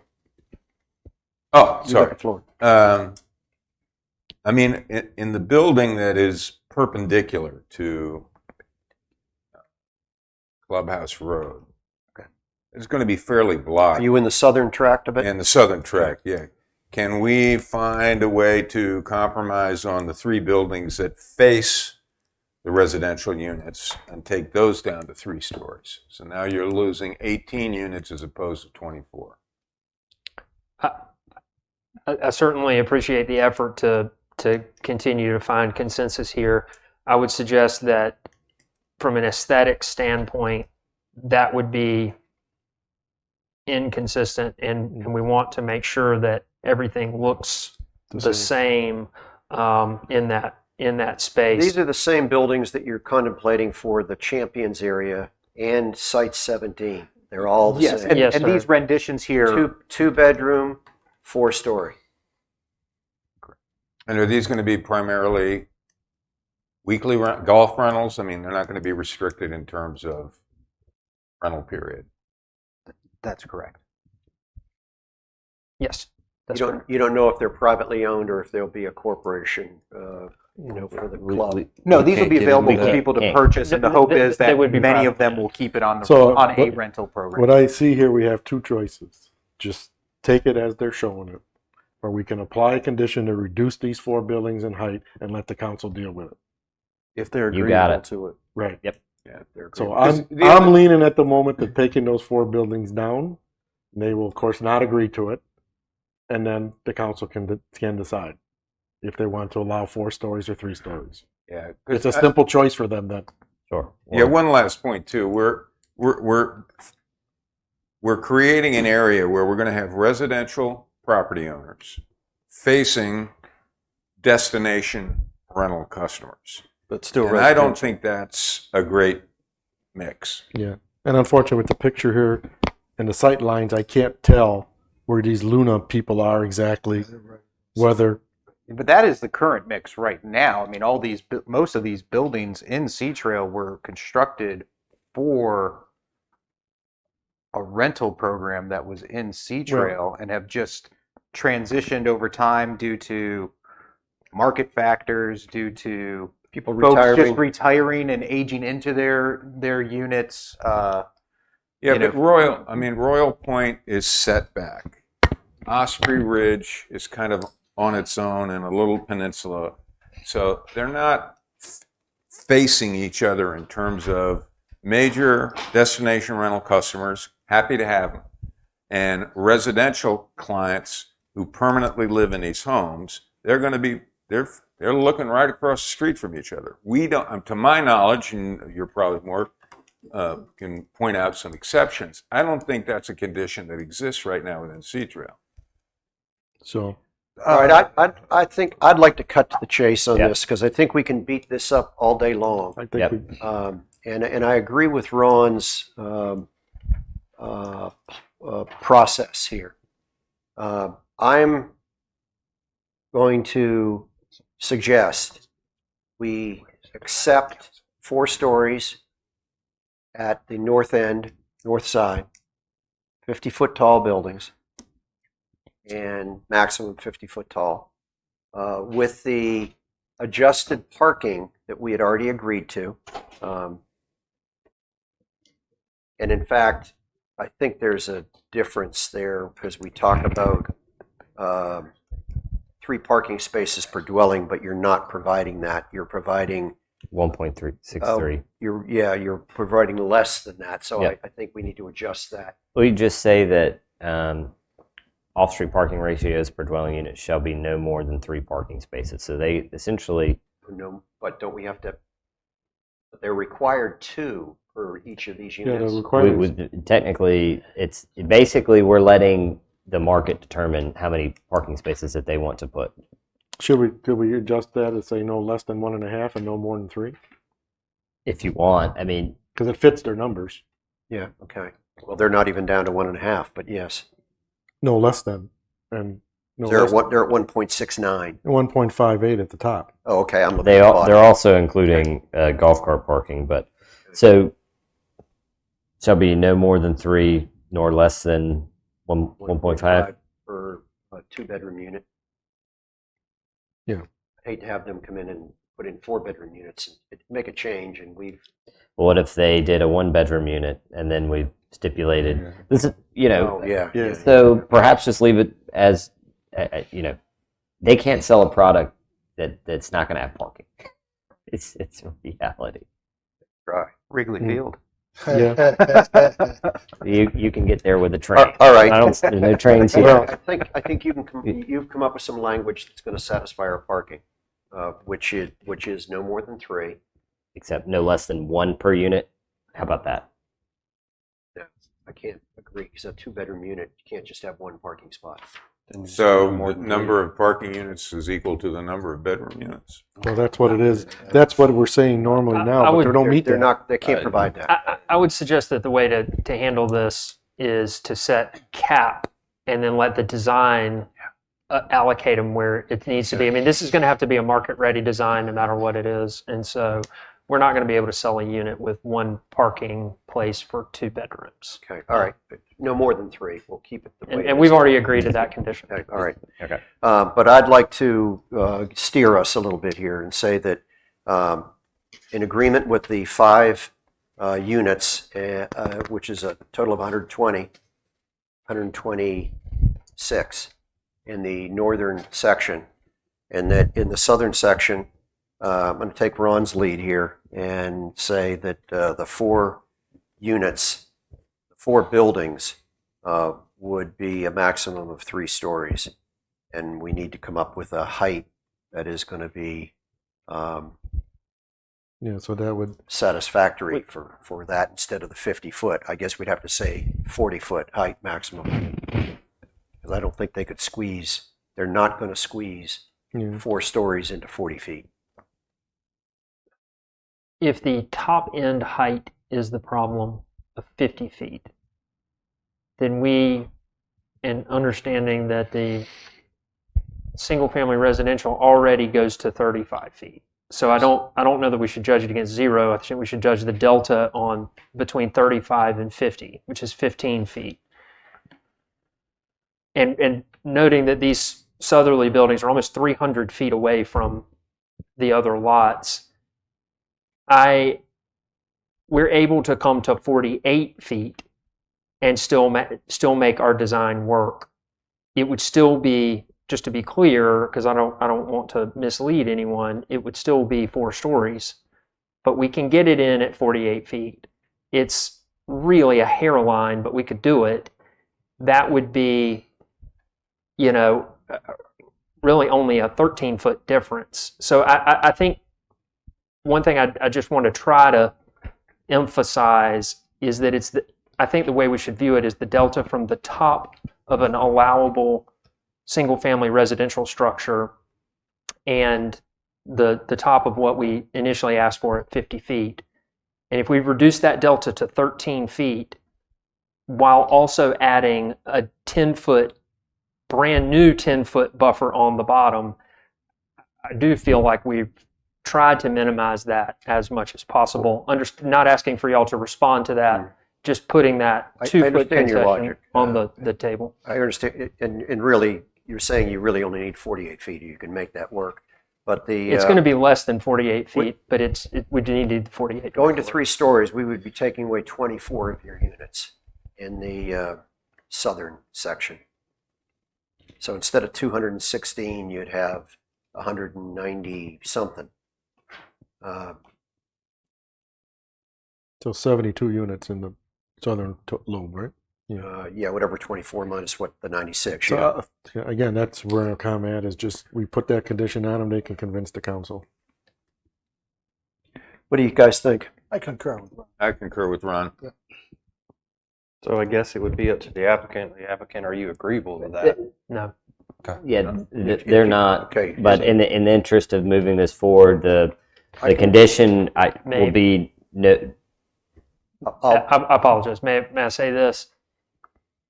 We can be, and I'm trying not to jump ahead to subject 17 here and conflate the vote, and I don't mean to do that.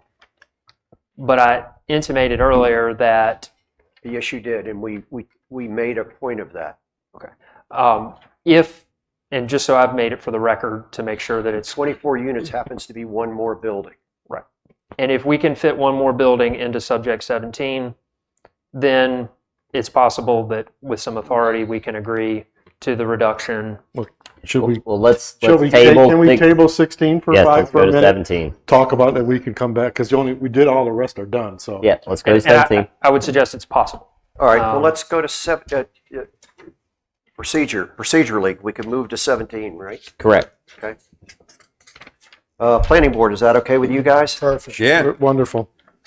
Yeah, because, I mean, this area is far more isolated. You're not going to have you know, I was destination particularly, customers butting up against residential customers. I mean, in some ways, it's kind of like East Winds Bluff, which is kind of a separate section of the community and creates its own ambience in terms of. So I don't know. I mean, I see where the building would go, but obviously there's some wetland issues there. well, we can put significant amount of protected area that we can shade in green on the east side of that lot. And that the people at Osprey Watch condos and Crooked Gully Point houses would be looking at, or could be looking at. I particularly liked where you weren't trying to crowd them in closer to the golf hole. You put them closer to the Pearl Golf Course, in other words, the exterior boundary of your property to the west. And this is obviously beyond our control, but I think we should keep in mind that the Pearl has shut down 9 of its golf holes. I'm not exactly sure where those are located, but they're going to be building condos on that property. Well, they have mixed use. They're building a lot of different stuff, but Yes, this would be up against Can we multifamily project when the Pearl. the central amenity area, which is in the middle of the parking lot, I'm sure that could be reshaped, or I would think that could be possibly reshaped, and a building put in there. Probably the restraining factor on this site, and it's not on this one. I just don't want a building put out on the eastern edge of this, where I've already said how important that is to me to have the buildings move back towards the Pearl. Sure. There are flood zone issues, which all these buildings stay out of the flood zone. If you remember in your original package, Yes. the flood, Yes, I have these that. buildings stay clearly out of that area, and I know that's always a big concern. But yes, these are designed to stay out of flood zones. Good move. Yeah, right. But yeah, they are. They're out of the flood zone, and we've tried to design it. So I don't know if making things different design, things of that nature, could push buildings into that area, which is not ideal. Well, it depends on what the base flood is, of course. And Mr. Chair, if I may, it sounds to me like you guys, the intent is this is a site that's more comfortable for allocating multifamily. Would you want to? I know that they're seeking some authority. Gather what allowing up to potentially 150 units on this site would mean for Site 16. Well, if they have 120 now on 17, so 144 would Yeah. be matching in kind, Sure. which would give them one more building. One more which building. Means they don't change the design; they just put one more building on the site. Correct. But in deference to them to say go up to 150 in allowance for taking away from a critical area. But sure, 144. 144. And- Yeah, 144. Well, and we haven't necessarily made our ask yet on this, and I would in a second I'm going to ask for a short break so that we can go try to work with our client on this, because this obviously does represent a major change. Well, I mean, I hate to suggest this, but would it be appropriate for us to recess? We had planned to come back, or suggest we come back on Monday. I'd like to Give you- finish I would this suggest today. if we can get this done today, Yeah. let's do it. Okay. And if we can't, then that's fine. But Let's move in that direction. I think with the You need cost- time right now? Yeah. Yes, but may I make two comments real quickly? One is that the ask would be for 150 units maximum, because that we do not view them as in kind. Well, if you're putting them at 50-foot height, I would suspect you want to keep the design the same, so I'll bet you're going to settle back on 144, but go, yes. Correct. We'd at least like a ceiling of 150 units, even if we have to fall back on 144. Also, this uplands area that is sort of in the northerly corner there, where it is open, is probably the only area where we can fit a building.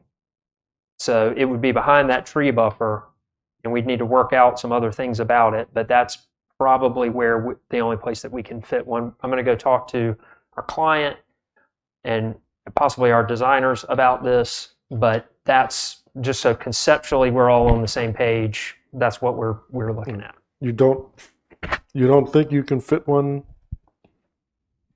along the northeastern side? Because parking won't increase. 240 spots is like 1.6, what you've been using before. When you say northeasters, Where you have two buildings to put a third one in that opening? a third building in this opening right Somewhere here? over here.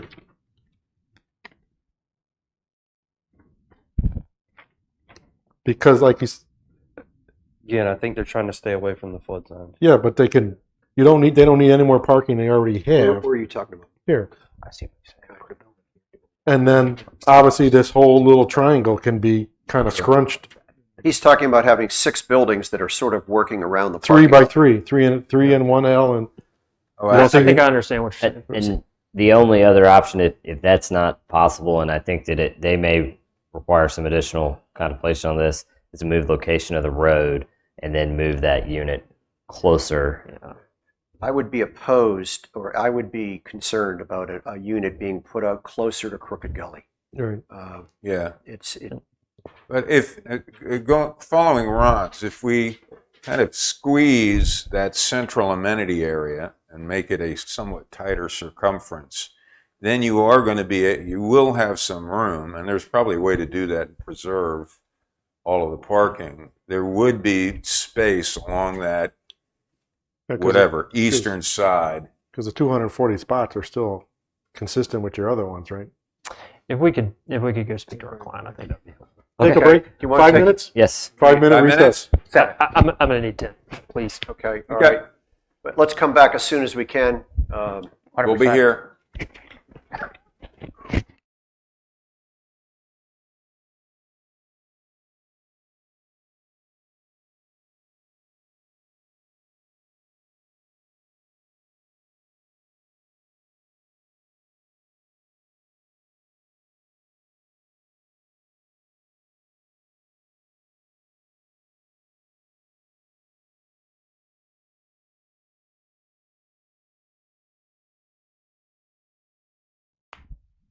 We're good. Ready to go? Yep. Wind us back in. With the board's permission, I'd like to approach the TV. Yep. The area, given the floodplains and everything else that we're dealing with here, again, all of this in an effort to accommodate the proposed condition on the southerly line, is to put it right here. And then this is an older picture. It doesn't show the landscaping buffer. There's significant tree buffer here. So this would be behind, and I'm going to show each of you where the trees are here, but it would be right here, and we can agree to hatch out the rest of this uplands to protect it, but this is sort of the last available spot here.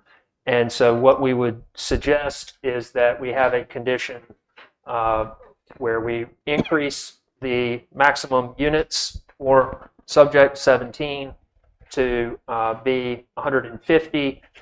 The building would be in this area. We will adapt a site plan to show that. And that would be, Wes, I guess, the northernmost portion of the uplands next to, as close to the wetlands finger as we Can you Can give get us it. an indication as to the offset from Crooked Gully? So, if I may, Mr. Chair, there. Yes. I'll confirm there is a significant buffer there at present. Mm-hmm. Yeah, there's a berm in front of that right now. So right there would be Crooked Gully. So this is the proposed new building So from Crooked Gully, right here. that would be approximately. This is what they're talking about: 250 feet or more, and there would. No, can't be. That's not what I was looking at there. Yeah, this is It's across that road, right? Yep. right. So 250 feet that way. Yep. So Where's the 250? Going this way. Oh, I was talking about from Crooked Gully going over. I think it looks like 100 or 75. It looks to be about the same length as that building is itself. All right, that is the 200 feet you're talking about? 250. I wanted to know from the edge of the building how close Crooked Gully that- is. that's because exactly we have right. these homes Okay. across Crooked Gully that That's really exactly look right. right at it. So we're looking right here. Yeah, well, that's. And that's the important facing, it would be document, but- facing rather than But facing there is a the west. buffer Yeah, here. yes, sir. Did you And get a that chance to is, see let me this? draw it in here. Okay, I see. Let me see that, please, one more. Yes, sir. All right, It's a I'm gonna similar dimension I'm gonna to draw it in. And from there to the other property line was 200 and what? 250 Yeah, heading Alan. directly. You showed That's an east. that's an east-west boundary, east-west dimension is 250. Yes, and And then what would going be a north, out to Crooked Gully? similar, actually 250. I don't think, Two across the street. to that other house. Okay, accounting Crooked Gully itself. It would Yeah, be so roughly about 200 feet to the, Two- 250. This is a big, to the road edge the would road be is about 200. 200. Okay, because the road does not provide any buffer for those people that live across the street. Right. You seeing that?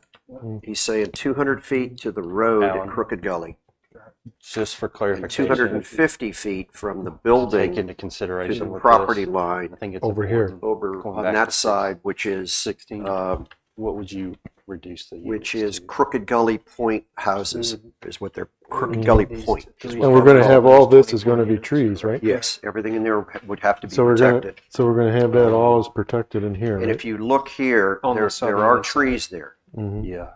So There are trees there. maximum Remember, a 18 lot of units, this 50 location dwelling too units. is already So cleared 18 land units where It's not we Wait a minute. store equipment, where Sea Trail Corporation used 16 to units. Dump stuff. dump stuff. Yeah, for lack of better word. Had Stop that. Yeah, We'll go back. just be less.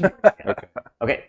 So Now, my question is, in that location, you're going to have to provide some additional parking. He's got it right in front He's of got the it right in unit. front of it. He's got it on the west side of that unit. And would be again, parking. going back to the parking, it will have to convey to Article 9 as it writes right now. So that we'll probably have, So Make your presentation to us then. Short of So- dimensions, we've already, certainly, Got and, that. and thank you. And thank you to the board for indulging this conversation as we try to find some consensus.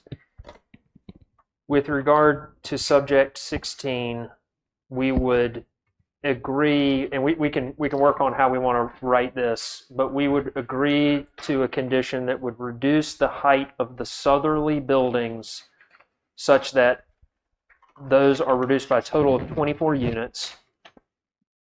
And then in exchange, and so I we're think- talking about no more than 40 feet tall. I believe 40 feet will do that. I'll confirm.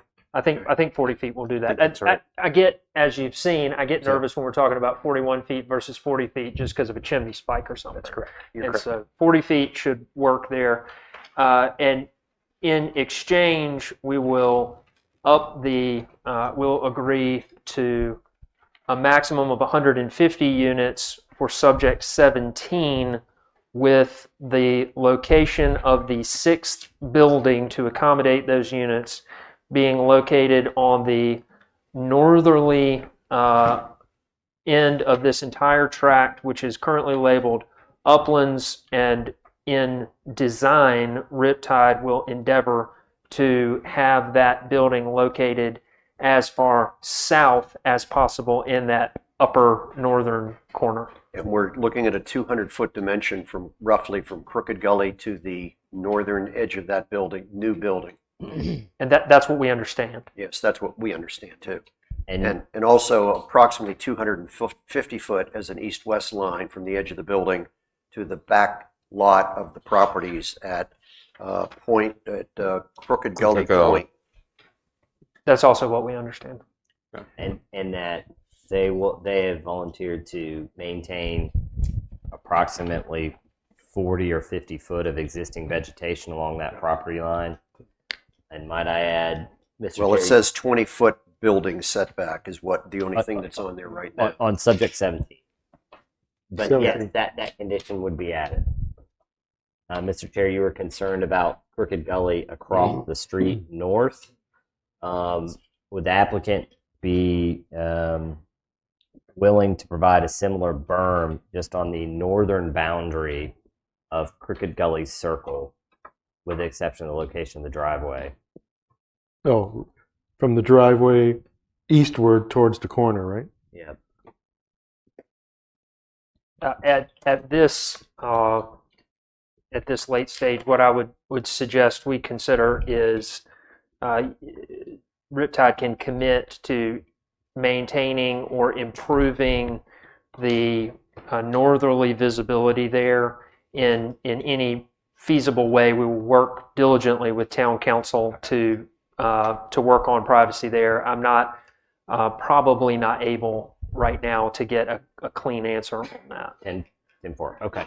All right. Let's go back then. Let's go back to subject 16. I would suggest, and I Do we don't want mean to to do interrupt. 17 first? I would suggest that we could combine those two together and do one vote. Okay. Just as a suggestion. Then Thank I you. will summarize perhaps where we are in terms of conditions. Could that be contentious if town council decides that they like one better than the other? I think we should do They them will sep- still move forward with a similar recommendation. They could pull them out. Okay. They would not be combined in a way that would restrict town council. The conditions would be specific to the site. Yes. So the conditions on subject 16, the off-street parking ratio remains unchanged. Number 2 is a raised landscape berm shall be provided. As depicted. Yes, along Clubhouse Road at a minimum 6-foot height with planted vegetation to such 4 feet. on such berm shall be a minimum up to a minimum at a minimum of 10 feet. Total height. Yeah, total height. Thank you. And then no more than 3 stories shall be permitted on the southern portion of the site. And then we're going to remove 24 units from the 96 unit total on the southern portion, correct? And with the idea that the 3 units was, the spirit of it was to keep it below 50, to keep it at around 40 feet, not No more than 50 3 feet. stories shall be permitted on the southern portion of the site at a maximum height of 40 feet. In addition, No more than 72 units shall be permitted on the southern portion of the site. in 4 buildings. Yeah. I mean, sure. Okay. Is a sounds like one member wants to make sure it's only 4 buildings. Is the rest of the board in agreement on that? Yeah, because if they have more than that, they're going to be putting them places that maybe are not in our liking right now. Okay.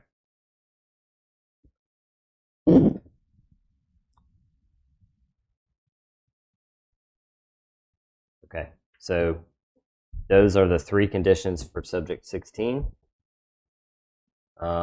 Subject 17 shall be the off-street parking ratio. Number 2, a maximum of 150 residential units shall be permitted. And then a preserved area of 50 feet shall be provided along the eastern lot line.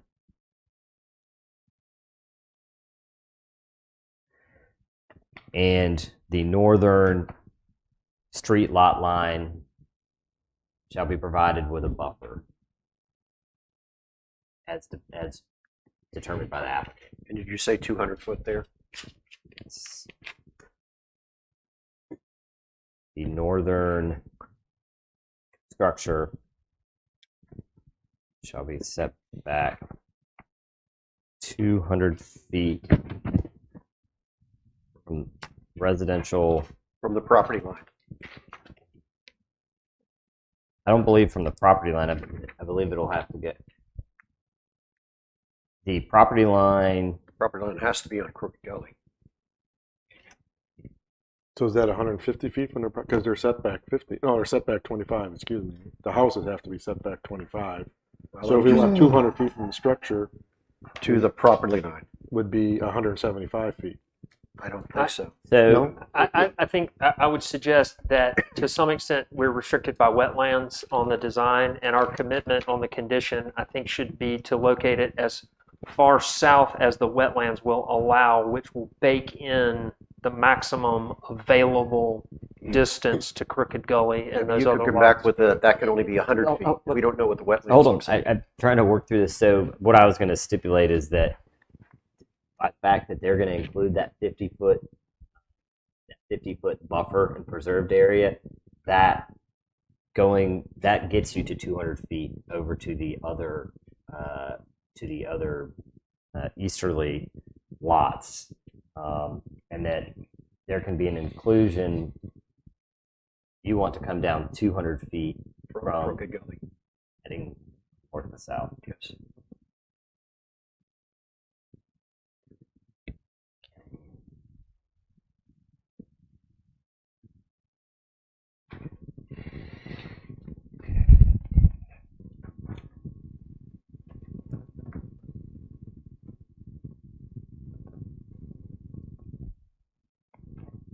It's there. I think that there may be.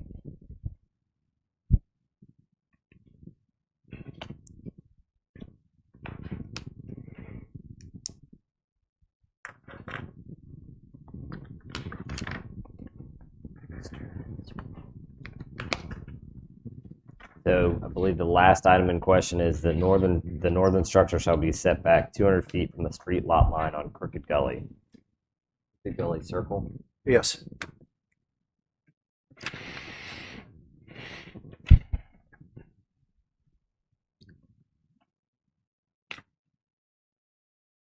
Okay, are you suggesting that we put both of these together? I'm kind of queasy about that, but I'll do it because it's. If not, do we want to go we back? Can, we can do it. Do you guys care? I have no objection. Okay, Ron. All right, I'd like to make a motion that the planning board recommends approval of the proposed conditional zoning request for subject sites number 16 and 17 from the applicant, and finds it neither consistent nor inconsistent with the land use plan. Proposal is reasonable and in the public interest, with the addition of the comments that Wes just read to us from his laptop. I'd like to see if we have a second. I second. Any further discussion? All in favor? Richard? Richard, aye. Yes, I am. Aye. Yes, all around.